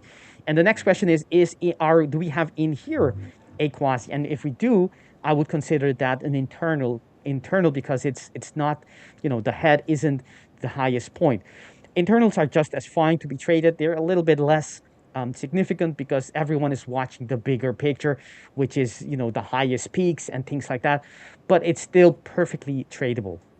And if I do that, if I look for a reversal pattern and I consider this to be, got a phone call coming in, but that will be, we'll have to wait for a few minutes there.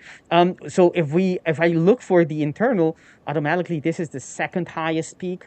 So this is where I would be looking for that quasi. This will be the presumed head. And if it is, then that makes this the neckline. And that's how I come to the quasi, which got activated, and we are now we actually already retested that area and moved quite nicely, and we're getting back into the same area. Well, the fact that a quasi retested the same level makes this order block, right, weak. Now, the way that I break down the quasis, the way that I break down the quasis and the pattern or the sequence that I go about it. This is the lowest point of the quasi, right, of the structure. This is the head, this is the left shoulder, and that obviously is the neckline. Anything, all the levels that I work with are between the lowest point and the highest point in a bearish quasi, right? So I'm not looking for structures that are here. For example, that daily order block. I do know that the daily order block is a fresh one. It can work, but in terms of the quasi, this is not the area to be that I want that I find relevant, right? This is the structure, and this leg is the one that defines, everything that happens afterwards, because that's the skeleton, so to speak, of the quasi. And so this is on the recent high here on the 30th of March is important for, let's say, recent price action, and can give you some idea, fresh order block, for example, as it is the case. But for the quasi, it's not important to me, right? So what I want to know is this area is the same area that we are still in at, and the fact that we have already a touch to it doesn't invalidate it, right? So unlike the fresh order block, a second retest already makes it unattractive to me. But if it's part of a quasi, that doesn't apply. Meaning, I'm still looking for possible indications of sellers coming in. But that's one thing to say, but that doesn't mean I'm bearish necessarily, because if you read price action, we just spoke, almost 2.5 times the average range, the market is clearly very, very bullish, right? So you don't want to be trying to stop in front of a freight train because whatever idea you have and trying to stop it, that doesn't work like that, right? So we'll have to just wait for the market to start its own reversal, and we then capture it. But just understanding that this is an area that we should see some selling could help you. If the reversal comes, you can catch it. And if it doesn't show up, you can confidently say that this is really going to break out and continue higher, because it's, despite having being at a supply zone, it is looking bullishly, or it's keeping looking bullishly in the future, which is the case right now. So that's the H4. We do have a supply zone. If I go to lower time frames, let's see if we have something else. And we can look at the local high here. Do we have a quasi? Yes, we do. This will be the head, and the neckline would be right here. We can mark that as well and see if the quasi is. So this will be the left shoulder, the head, neckline, and let's see if this is a valid structure to be looking at. So we have one entry order block here. We are currently retesting that there, and we have another one here. There we go. And actually, this is to be expanded. That's already taken out. Do we have anything else? We don't. All right. So those are the two areas. This has been already, the market didn't react to it, so it shouldn't have given you any signals to go short here. Then this is the next question. So to me, as you can see, by using specific, sequence or patterns in the market, quasi in this case, you can minimize, or you can refine the area and the test of the market, right? So this is the test to me for the market, right? How will the market react as it is interacting with this area, right? Didn't put it exactly precisely, but you get the point, right? The entry order block on the 1 hour. So how will the market react? Do we have structural break? Yes or no? It's very simple. If we don't got structural break, nothing to do. This is going to continue up, and it's actually a bullish sign because it's doing it at a place it's supposed to go down. But so you can go to a lower time frame and see if we have reasons to believe, right, that the market is reacting. I don't see it. This is not a neckline to me. Let me double check that. On the 5-minute, entry, open, close. Actually, it is. Yeah, there's a quasi here. a very small one, but nonetheless important. And so these are the next tests on the 5 minute that I want the market to let me know if it wants to reverse or not. Actually, already had a very nice reaction there. You can see it, right? This is the quasi. Even if it fails, you can see how the market, when it comes to these levels, the market is not always, but a lot of the times will have these reaction, goes up, and then is sold off. At least for a 5 minute period, and that's the supply zone at work here. So I want to see if the market it not only reacts, which is okay, but it needs to actually turn around and starts creating bearish structural after hitting these levels, right? So it's not only a wick, upper wick, and that's it. It needs to actually wick, react, or not wick necessarily, but react from the level and then have follow through afterwards. And if it does, then you can start building a case of a possible reversal. But don't lose the bigger picture. That is that the market is very, very bullish right here. So be very careful. Ask for more confluence before and confirmation before you thinking of taking a short here. But there is a case of a possible reaction from this level, I would say. Hopefully that helps. Brilliant. That's Samir, what amazing. about you? The oil, you're looking at oil, right? Let me share my screen here. And your DAO as well, because you know that you trade the DAO. If you do have any setup that you're looking at or not. Let me share the oil analysis really quick. Going to the daily. Okay, we are very bullish. I think when me and Victor was talking about this, it was around this area, and now it is gonna reach almost at these height. And looking at the impulse, I think it is very much likely we're gonna touch this area, which is $126 around this mark.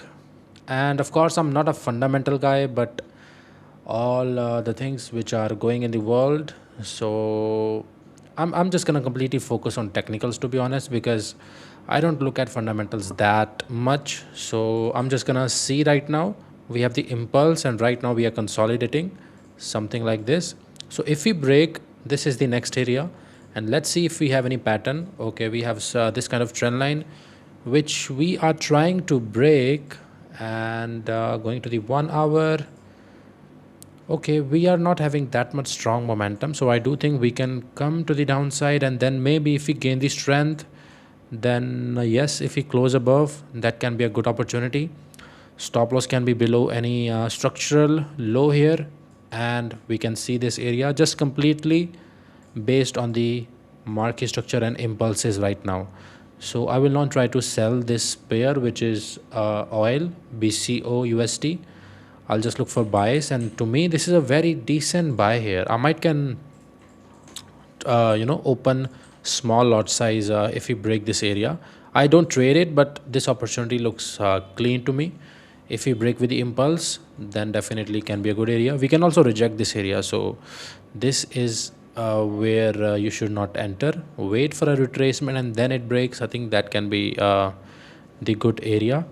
I don't want to be FOMOing here. We are seeing the impulses, I know, but still I'm not convinced here. So overall, yes, looks good for a bullish move, but the entry part, just wait for some time, wait for your entry pattern, and then I can plan this trade here. But US30 wise, I just looked at US30 and we have fell quite aggressively like since morning. Looking at the smaller time frame, let's go to the 1 hour area, let's go to the 30-minute area. I do see some demand area here, and if I extend it, I know there will be a 4-hour level. So I don't I'm just keeping my charts clean here.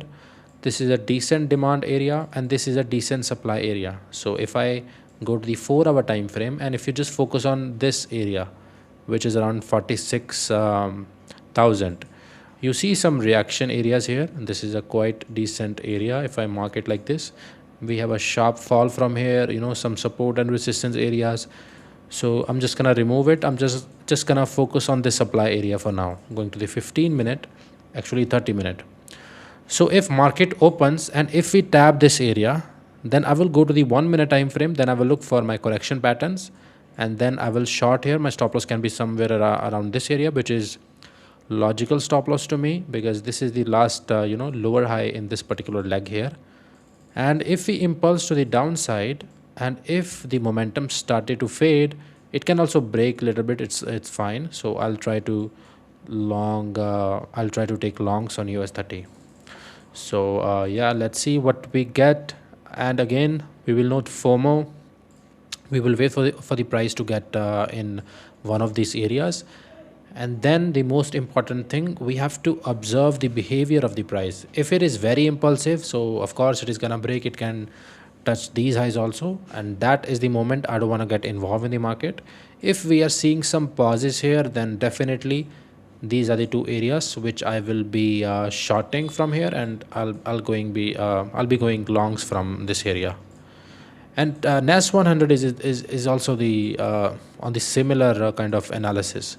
So we have both are having some kind of correlation today, and both are looking clean.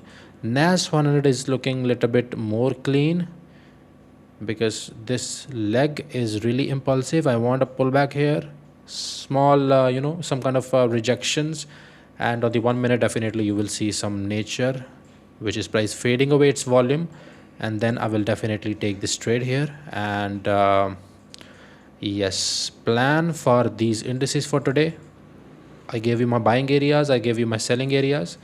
Now it comes to the entry pattern, which is the most important thing when it comes to trading. So you can mark your areas. I think when it comes to your area, the price, just wait for some time. If the nature is going against you, just don't enter. And how will you know if price is just impulsing? And of course it is gonna break. If price is pausing, and then I will definitely take some advantage of this kind of price action, which I like, and which I'm comfortable in, to be honest.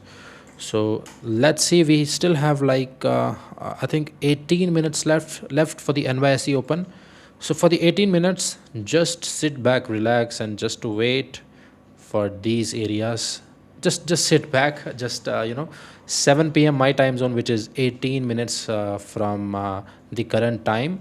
You can be active on the charts, and then you can look for the patterns. And definitely I will show you, if we print something that I like, I will execute the trade live here with you guys. So yeah, by the way, yesterday was really a tricky day for me, because I was expecting the impulse like come to the downside, but yesterday it spent whole time here, and in the morning we saw a breakout of this impulse. So I got caught up in this leg here. My stop loss was around this area. Yes. Oh, I'm talking about, okay, now it's US 30. So okay, I was expecting we're gonna break to the downside, but my stop loss was here. We triggered the stop loss, and then in the morning it just went down. But gladly, my risk was not that much. I was only risking like 0.3% or something like that. So that's why I think this is the smartest way you can do. If you're in the profits, don't risk, just to reduce your risk. I think that practice you can do on your evaluations or on your funded accounts. So, and when it comes to the live account, it is the most important thing actually. So imagine you have passed phase 1, phase 2 with us, the fivers, and then you are you having the funded account. So if you made 2-3% and you see a very beautiful opportunity, don't use your normal risk. Just play around with the 0.01, 0.02. Just see if that thing is playing in your favor.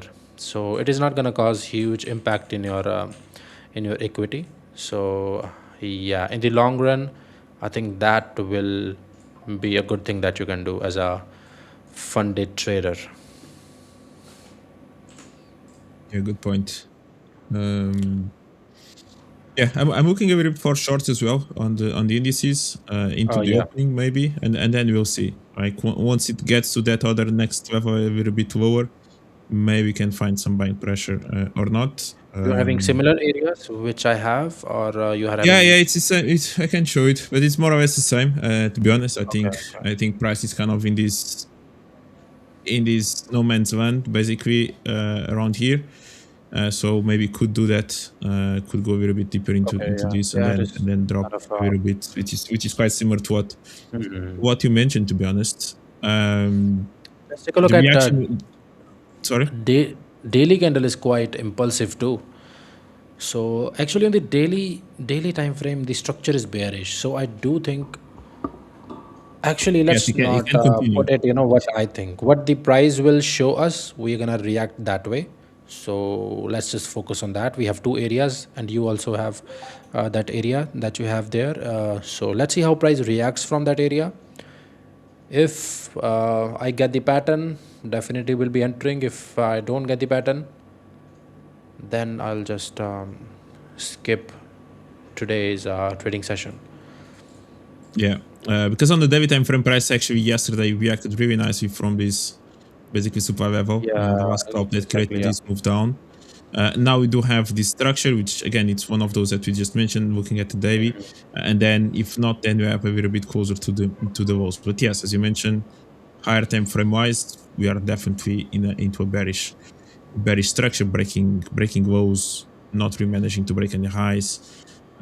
So yes, for example, that would be the scenario. So it either kind of respect this structure somewhere around Yeah. here, or then there is a chance that it can even go all the way to take these lows and maybe getting a little bit deeper into this, which then a little bit of a tricky one. This could also look like a Quasimodo pattern, but it never really managed to break this structure.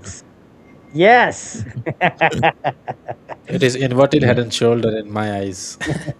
Yeah, which could okay, it could be now the reason I don't really like this Quasimodo is because I would be way happier or more confident if we did manage to break at least this structure in here. Because yes, we did manage to break this one, but if you follow the structure itself, this is the most relevant high that created this low. Yeah. So it becomes just a little bit trickier of that one. But we can definitely have a reaction from here. Maybe we can definitely, especially after taking these lows, that would be like something like this could be really nice. Maybe even maybe pricing could even kind of create a channel on the way down somehow, and then maybe then you can break maybe the channel and go with it. That would be even better. I like that idea, not only because it has a beautiful quasi there, but if I switch to mine with your permission, let's see. So this is what I see. On the higher time frame, let's have it that I have on the higher time frame. There's nothing here to be trading, right? That's the area that I want to be trading from. It's not there, and so it's not relevant. On the weekly time frame, there isn't a lot to be said, other than that you can see that the you can see how these upper wigs, that tells you something. That means that during the week the price is pushing higher Yeah. and ending up the week lower. That's a pattern. It's not complex pattern, but it is a pattern, and you can use that if you're trading, especially if you're trading, from midweek. You're looking for that range, and then sell it into the end of the week.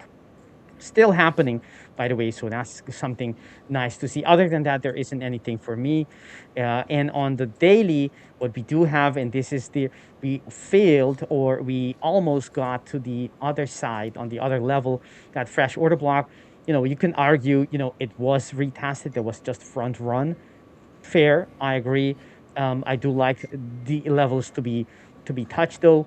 Nonetheless, this is the area, this is the playing field, right? So we didn't reach it, and likely if we close like this, like it is currently showing, we're likely going to be looking for the next level. The market will understand that this is, even though it didn't touch it, the market is reversing back, and if it's reversing back, it's likely to be looking for the structure below, which is all the way to 23,185. The market is going to open in 10 minutes.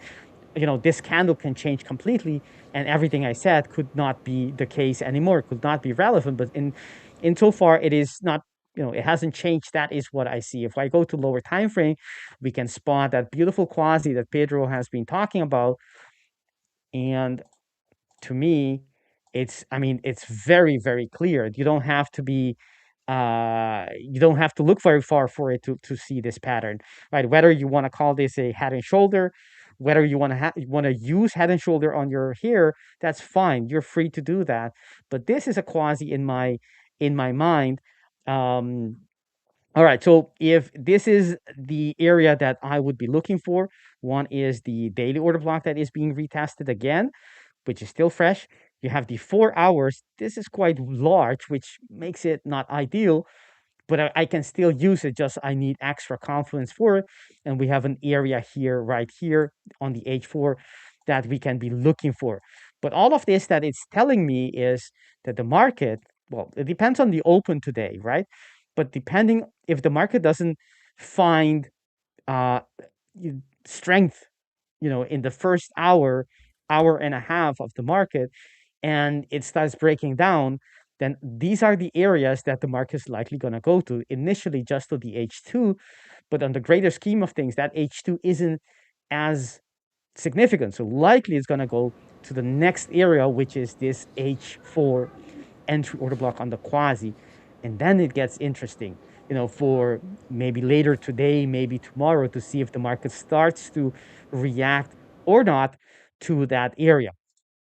So I'm actually, this looks like the market is going to be looking for some other levels below us, and I see these two as possible areas where it could react. You wanted to say something, Samir? Oh, I just I was not saying, I accidentally unmuted myself. I'm sorry. You can Oh, continue. no problem. Yeah. So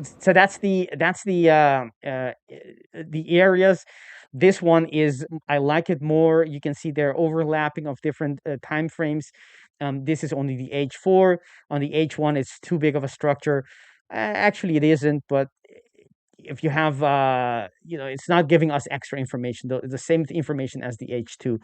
So basically, H2 and H4 are telling us these are the two areas that we're going to be looking for initially. This one, and at the end of the day, I suppose the H4, and eventually, I expect price to be retesting this area before we get some significant possible significant reversal.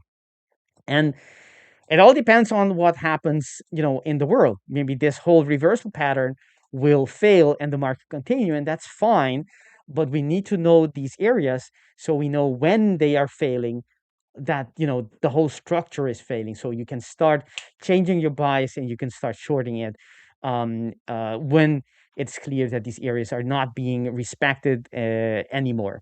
So I do like this for I see weakness, especially as we had this nice sell off, which was quite heavy. I think there's plenty of possibility of that continuing, perhaps today, and who knows, tomorrow as well. Pavan is asking my candles colors. It is very basic. I'll just show you. Okay. So this is white and this is black. Very simple. You make it black and you make it white. Explain that to me again, Samir. What color is that exactly? Because I'm not too sure. It looks like a very complex, nuanced Yeah. color there. Pavan is asking about color. He asked like twice. So I was like, let's address this thing. Okay, let's see what chat is saying. Okay. What about the question we had before? A very intelligent question, actually. Yeah. About the alpha decay in our strategy. I don't even know about that alpha decay. I'm not gonna be lying because I think this is a term for option traders, right? Not necessarily. The your edge. That's what is referred to as the alpha, the excess return you can get on top of the market. The market already, if you're in equities in any case, returns the average of around 9%. Last couple of 10 years or so, it's a little bit above 10. I think it's even 11 on Oh. the S&P. So And basically, to make it simple, if your edge gets wiped out in the market over a certain, period of time, so he's yes, referring to that.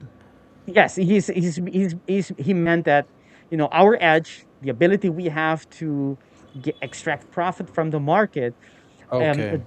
Do we see us as traders? Do we see that our strategy, that ability to extract money or the edge, gets smaller in time? And if we have experienced that or not, I think that's a very intelligent question. And it talks Yeah, about that is a really good question actually. But what is your thoughts on this one? Then definitely I can share my views. sure. I haven't seen alpha decay in my strategy. I haven't measured it. I've looked for it, but I when I measure from 3 years ago, a year ago, this year, it's still roughly within the margins for error. So it's not exactly, but it fluctuates. There are better months, better periods, but I mean, it still looks stable. And actually, I've done historical so back testing on area on past uh, data way back before I even started, and it stays the same. There are areas where you can see on the equity chart through the years that some areas are better than not, and that makes sense because you have COVID, and well, that's actually not too far ago. But there are areas where there were areas regimes which are completely different, low volatile, higher volatility, and so on. But I haven't noticed that, not with my main strategy. I have not. And my scalping strategy, same thing. I haven't seen that. I haven't done I haven't looked at data, at historical data from, let's say, 10 years ago Okay. with scalping. I haven't done that. But I don't see it. So to me, I it's not a concern right now. What about you guys? I think I think I have shared this also a couple of times. I think being dynamic in the market is not bad at all, which means yes, when there is we have different market condition. If you talk about gold, there was a time when gold was impulsing to the upside like very abnormally, if I say that way. So we have consolidation periods also. So we have now we are impulsing to the downside, as I can see. So right now we have multiple market conditions, so I think it is not bad at all to be a little bit dynamic. And what do I mean by being a little bit dynamic is you can shift your strategy here and there. And I'm sure if you are in the market from like 4 or 5 years, you know about 3 4 concepts, and then you make your own concept. I think in the live stream itself, many of us mentors, we or our host, if you want to call it that way, we see the chart in different way, but the analysis is somewhere the same. Let's say Victor is planning like gold can go to the downside. He might be using different terminologies to analyze this chart. So I think being a little bit dynamic is not bad at all, and I think we need that nature.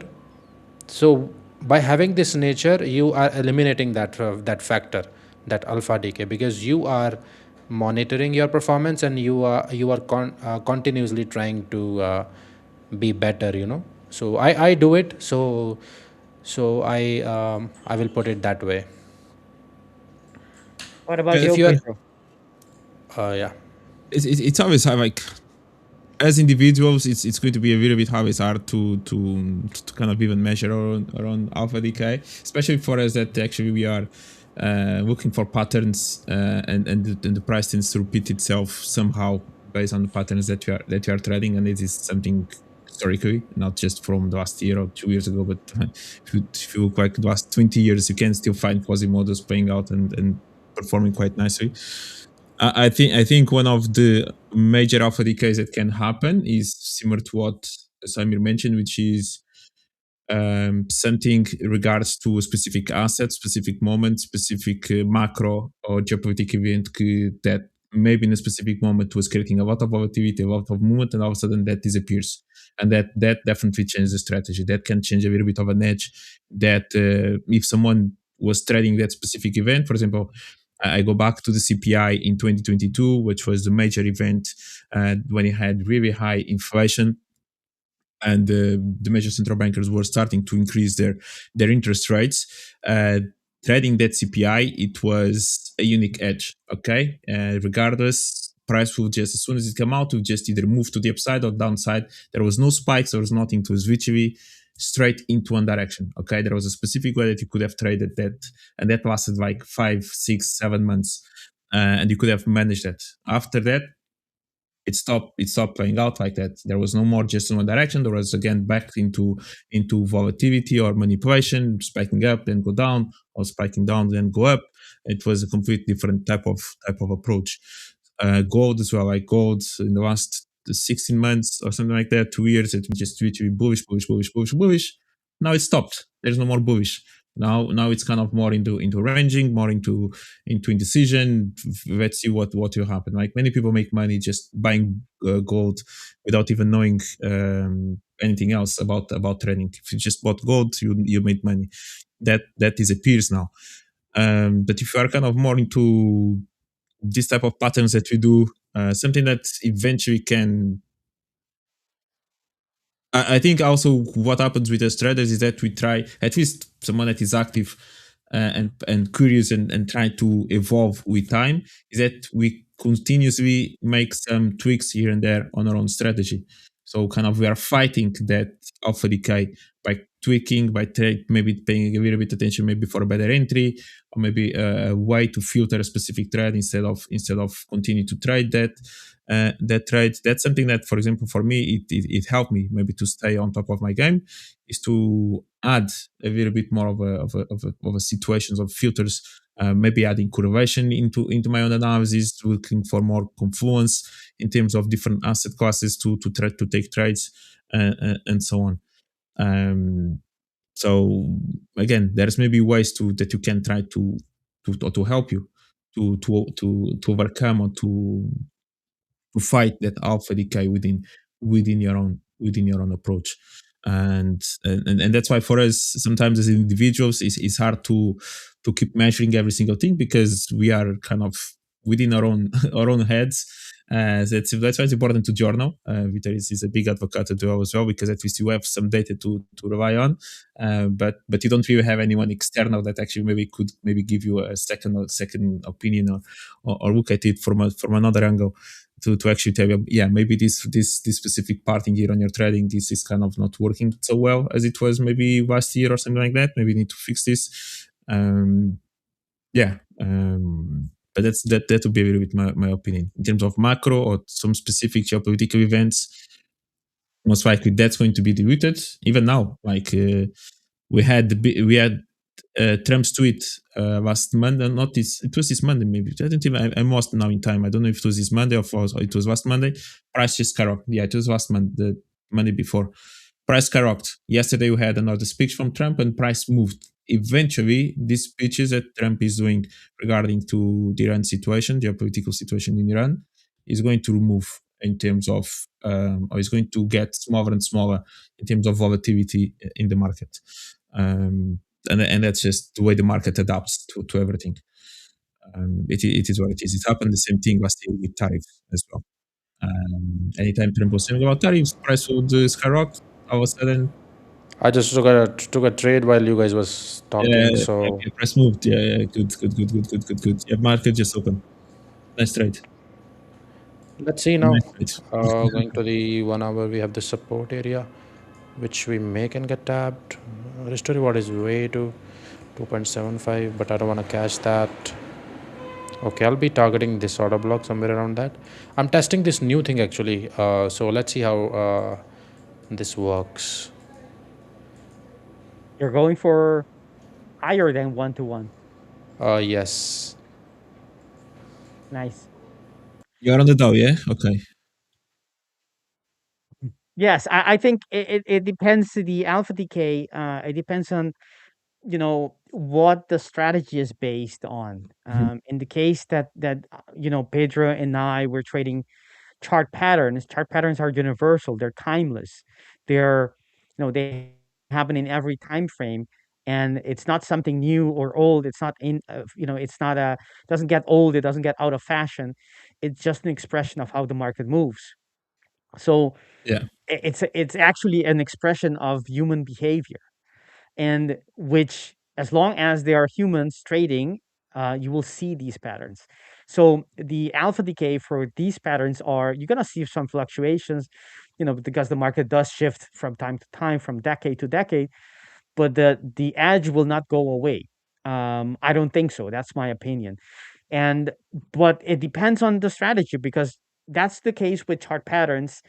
But what about if you have something very, very specific, a niche kind of a strategy, a pattern you see happening only, at a specific time or a specific day of the week or whatever it is, right? Something very specific. I mean, those are less robust and are likely more vulnerable for alpha decay. Um, I remember a long time ago, maybe like 15 years ago, I was trading an automated strategy, and the automated strategy was very, very simple. That was before I actually became a trader. And it made a lot of money. I was it's actually very simple. You guys can test it out. It doesn't work anymore, but it's this simple. You take the high and the low of previous day, and you put your stop orders there, right? So when the market breaks it, you get tapped into, you becomes a market order, you get taps into, like, say, the last day, previous day's high. Yeah, you put a stop order there, a buy stop.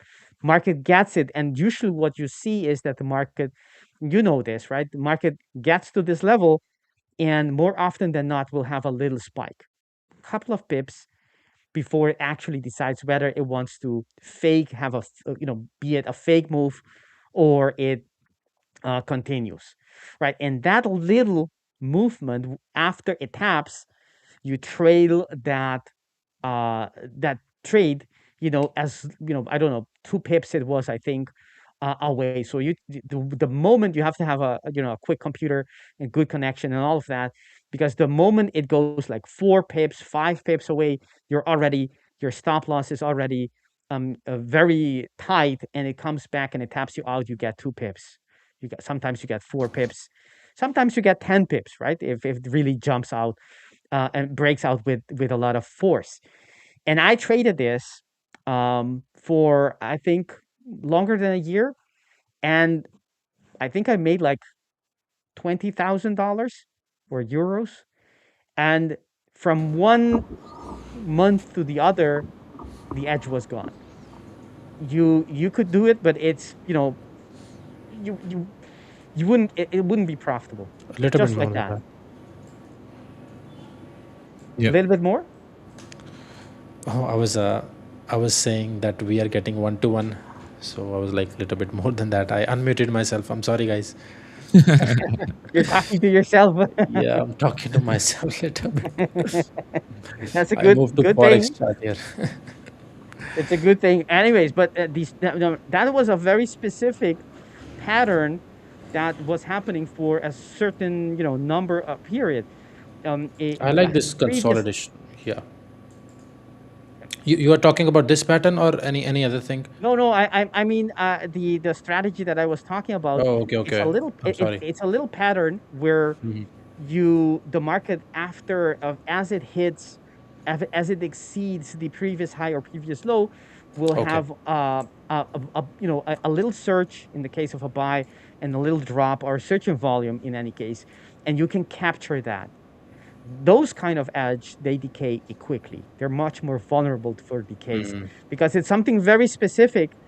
Very little has to change in the market, and it no longer is present. But if you're trading chart patterns, I believe those will fluctuate, but they will still have, will maintain within a certain range in terms of win rate of the patterns, and you can adapt to them and keep your edge.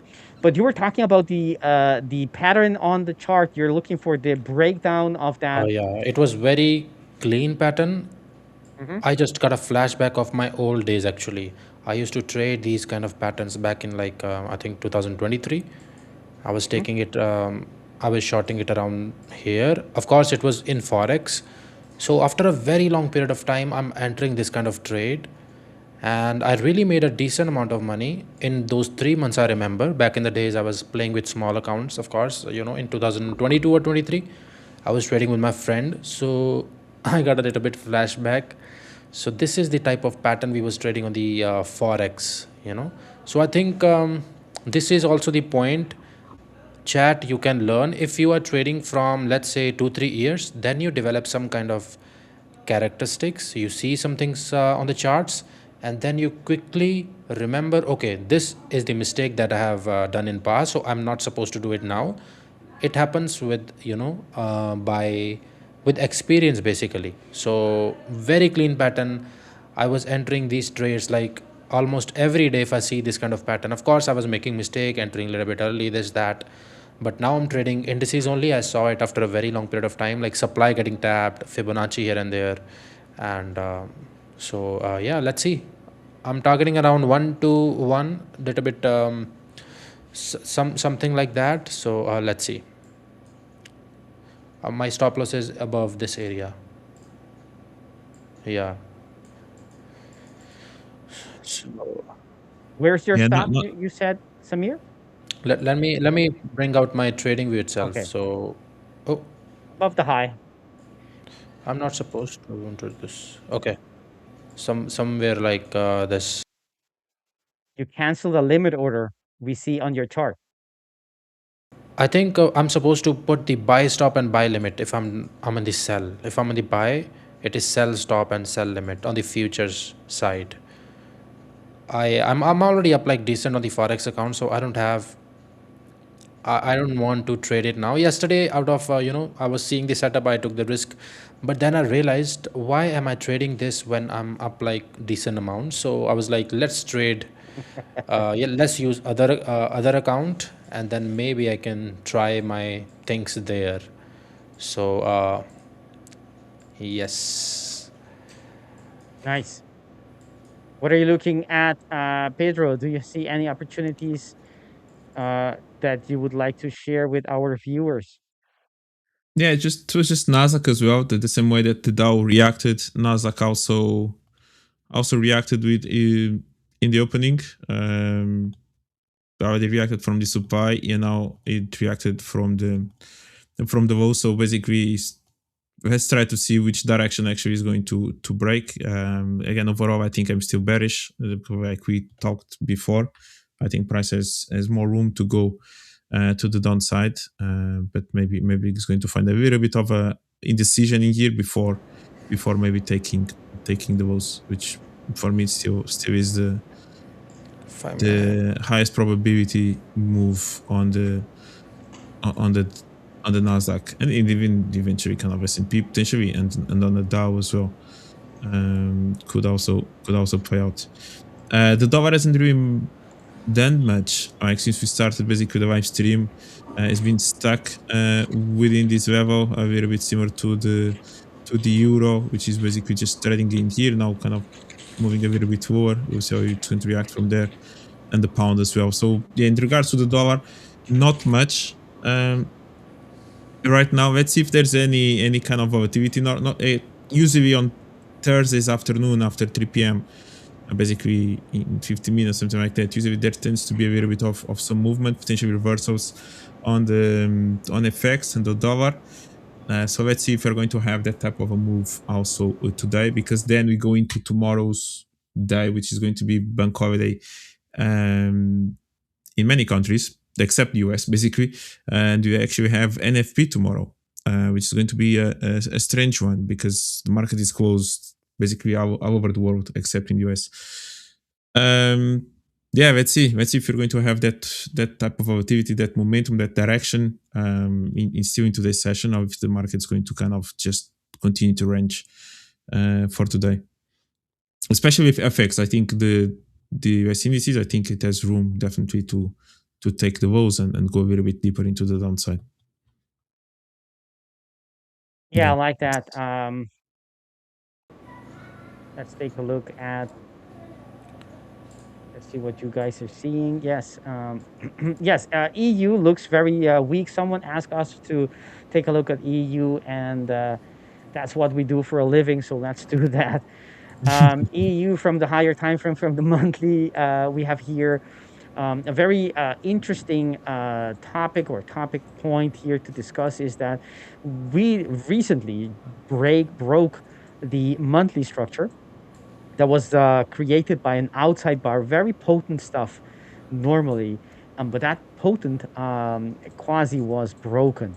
And that happened 2 days ago when the monthly closed. That tells us that, the sellers are firmly in control here on the very high time frame of the monthly.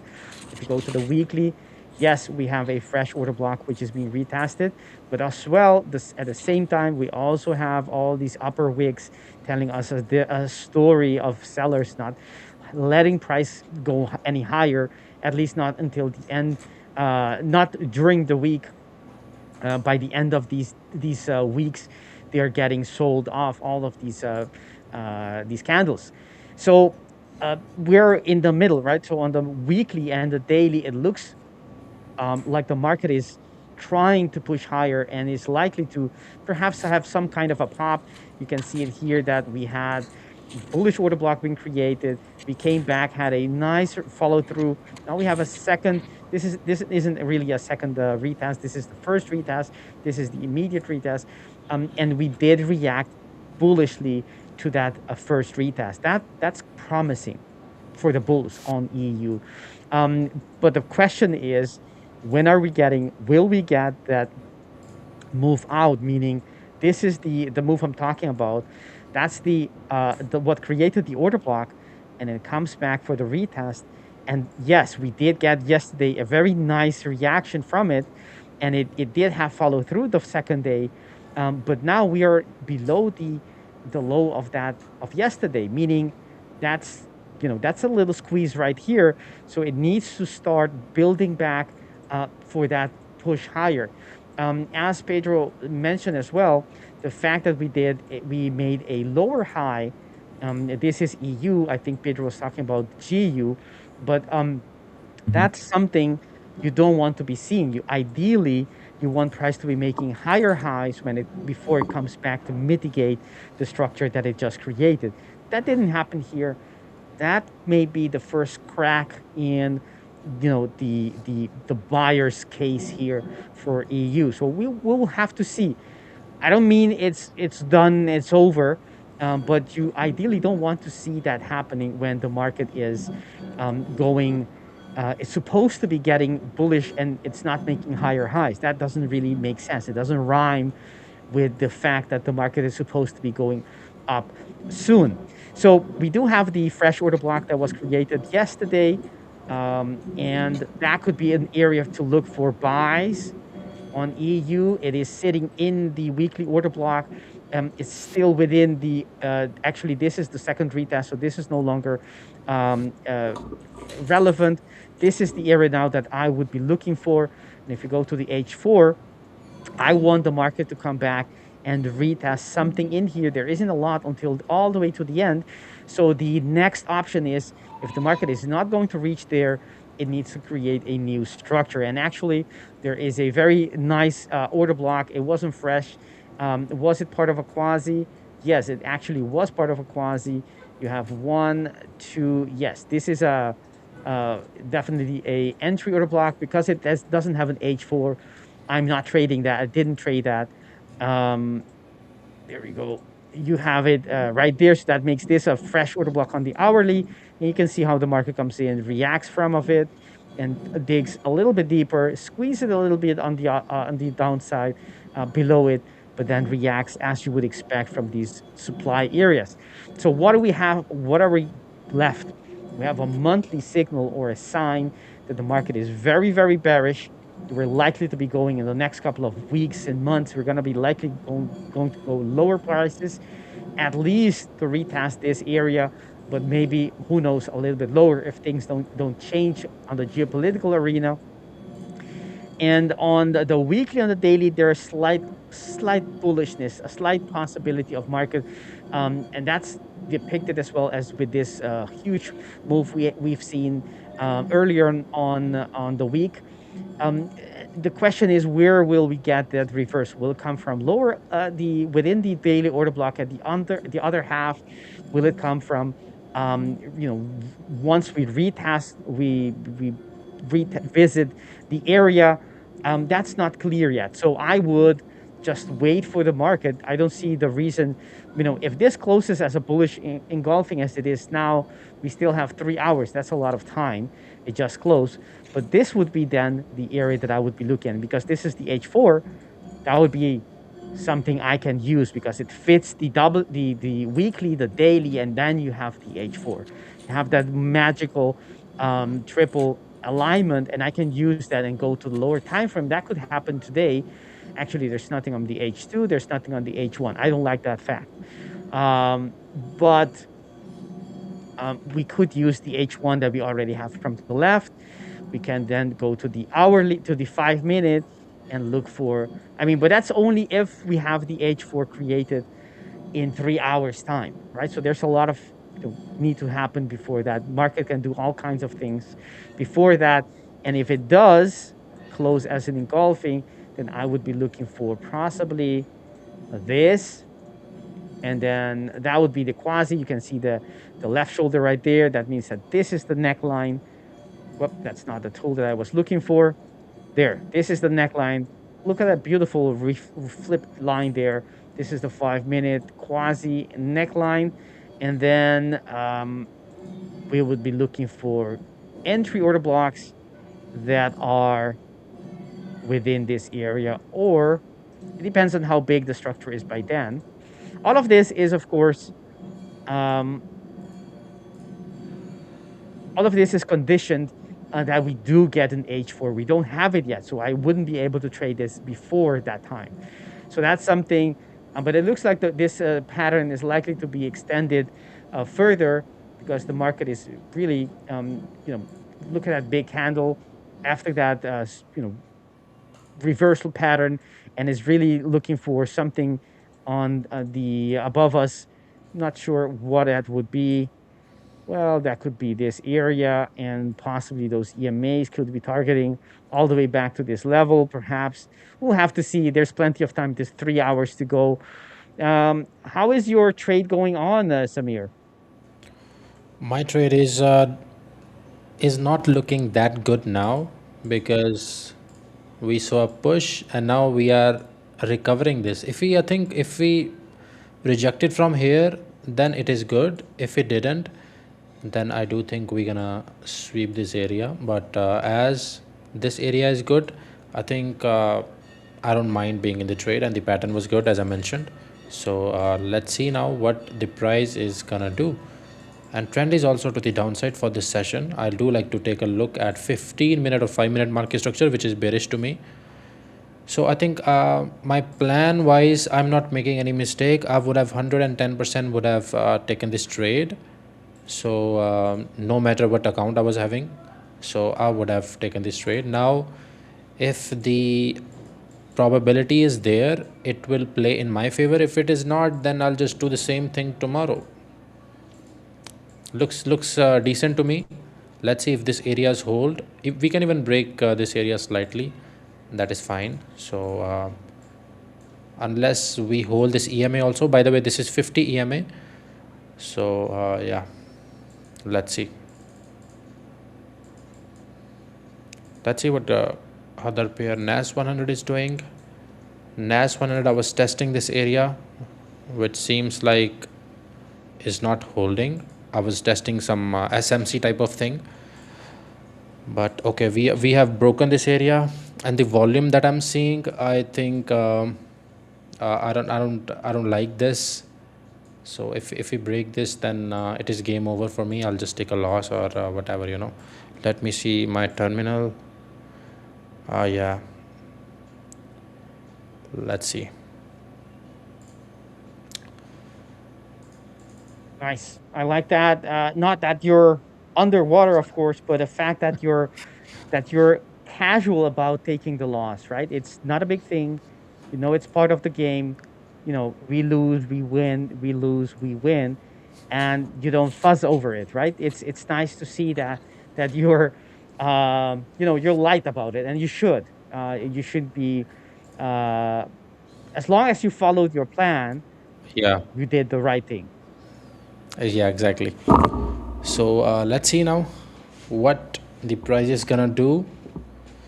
Let's hide this thing so that we don't see any distraction. Yeah, this is the last area. I think if we break this, I don't think so we're gonna go to the downside. Then of course we can tap these fair value gaps and all these areas. So I'll just take a loss, and I'll just do the same thing tomorrow. Tomorrow is the last trading session actually. And if I see this week is been a 50-50 week for me. So I think on Monday we took a win. Tuesday, I think we are at 0 hour profit. We made 0 hour this week. If this is a loss, I Really? think we will be negative 1 hour. Yesterday Yeah, you had a 2 hour, wasn't it? Like a yeah. That was a 2 hour. That was 1 hour actually. I was targeting 1 to 1. My risk was 2,000. So oh that yes, is yeah, it was yeah. 2%, 1 hour, yeah, yeah. So but tomorrow I took a loss. So that is, we made 0 hour. And I think on Monday it was a win. Tuesday again a loss. So this was a break even week for me. Let's see if this trade plays out. If this trade plays out, I'll be up like 1 hour. But I paired the risk management in that way. That's why I think my main account is still in profit. So I think that is the practice that I can follow. Like for an example, if I had a win, then next day I can decrease my risk. So I did that. So that is the main reason why my main account is still in profits. So you decrease after a win, you increase after loss? No, I don't do that. But definitely, if I take like 3 losses in a row, then the chances of that fourth trade becoming a win is little bit more according to my plan. So then maybe if I'm risking 1%, at the fourth trade I can risk 2%. That practice I do. Basically, you're trading the patterns in your P&L, the Yeah, sequence of exactly. your P&L. I understand what you mean. So You're according to looking my at, yeah, you're my looking at the, go ahead. yeah, I was gonna say according to my pattern strategy. Normally I think 3 losses in a row I can have. So after that there is a high chance I'm gonna be winning the fourth trade according to my data and according to my experience. Of course it can also be a losing trade, so I don't have to go crazy, put crazy risk on that fourth trade. I can only risk that much which I can afford. So I don't go for crazy risk. I can increase my risk. Let's say if I'm risking 1% on that four trade, I can risk 1.5 or maybe 2%. So I do this practice and it works for me actually. So it works for me. Good. That's very good, my friend. Yeah, but All right. I think if someone is new trader, they should not practice this thing because it can really mess up with your mindset. It has happened with me, so that's why I'm advising it. That is dynamic risk, not having fixed risk on every trade. Because the Yeah. whole idea is, if you don't have data, if you don't have a reason to risk on any particular entry more than others, because let's say one has more confluence, a particular entry is a triple A or a triple plus A um, setup, and if you don't have data where you have, I've measured this and I know that, this combination of characteristics, I have a higher win rate, or the market runs further, or whatever it is that makes it better. If you don't have anything objective to to prove that, we shouldn't be, or at least that's the idea. And for those traders who are new, um, so for everyone, if unless you have the data, and Samir talks about the data because he knows his strategy. He's talking about the equity curve and the sequence of the results he get, and the patterns that he sees. But if you don't have any of that, you don't have anything about grading different kind of setups within your strategy, being better than others, then you should have fixed risk. Meaning it doesn't matter if it's the first, the second, the third of the day, the week, or whatever, or even the sequence of the wins and losses, because operate on the assumption that all trades have the same probability, and everything you see in between is just randomness, right? Unless you have data, you have patterns like Samir sees in his data, that can help you identify which ones are more likely to work than others. And then you can do, okay, then I'm going to be using dynamic risk. I'm going to be risking a little bit more on these that I identified, and I'll have my usual risk for, or I have lower risk for certain that I know that are profitable, just not as profitable as my better ones.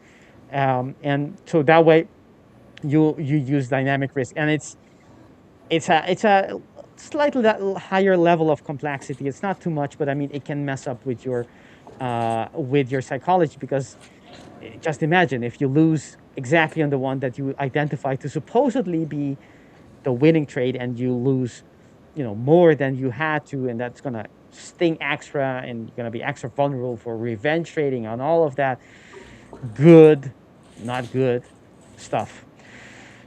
We are at the end of our stream. Do we have some news? Has any news come out at this particular time? No, there hasn't. We have tomorrow. NFP is it's a bank holiday and NFP, so it's going to be interesting to see what the market does. Lower volume and high impact news. That combination sounds tricky, at least. Um, Actually, before we go, we want to tell everyone who's watching this, if during today or any time in the past we have done anything good to you, bring any value to you, even if it's just a smile, a little entertainment here and there, please consider the like and subscribe button, one or both, whichever you like. We here at the Fivers, we're very focused on you, and we want to draw your attention to this month, which is the month of community. We have an awesome community here at the Fivers on the Discord server. Everyone is invited. It's awesome to be part of, because you're among friends and it's not toxic. We make sure that is the case. It's a safe place to learn, to meet others, and to grow as traders. So take a look at it. You get in by looking at the dashboard. On the left side, there's a little panel, those little icon where you can click on the Discord icon and get entrance. You do have to have a dashboard. That means you do have to buy an account to be in the dashboard to get that link. But anything, once you have it, it's free. It's always free. So you're all invited to come and check it out and see how it can elevate your trading to the next level, because I truly believe that community is really part of your edge, right? It's not only about strategy, as we know, it's also about risk management, about psychology, and the next level is community, right? That can help you overcome your struggles and hurdles that you will definitely encounter as a trader. So that's it for today. Pedro, Samir, before we go, anything to add? Yeah, so on my behalf, again, as you mentioned, community is really important at the Fivers. That's why we also have local communities in different countries, and that's something that we are still, and the Fivers are still investing and even growing into other countries. But in April, specifically this month, we are doing the celebrating our community. So during the full month, there's going to be many small prizes, competitions that you can earn. And so join our Discord, participate, and be part of it. As Vitor mentioned, there's many benefits of being part of a community. Maybe you actually end up creating great friends for life. But aside from that, also someone that maybe can share the same language that you speak, which is trading. And most likely, many of us, unfortunately, with our closer friends, they don't really speak a trading language. So there you go. That's a great way to do it.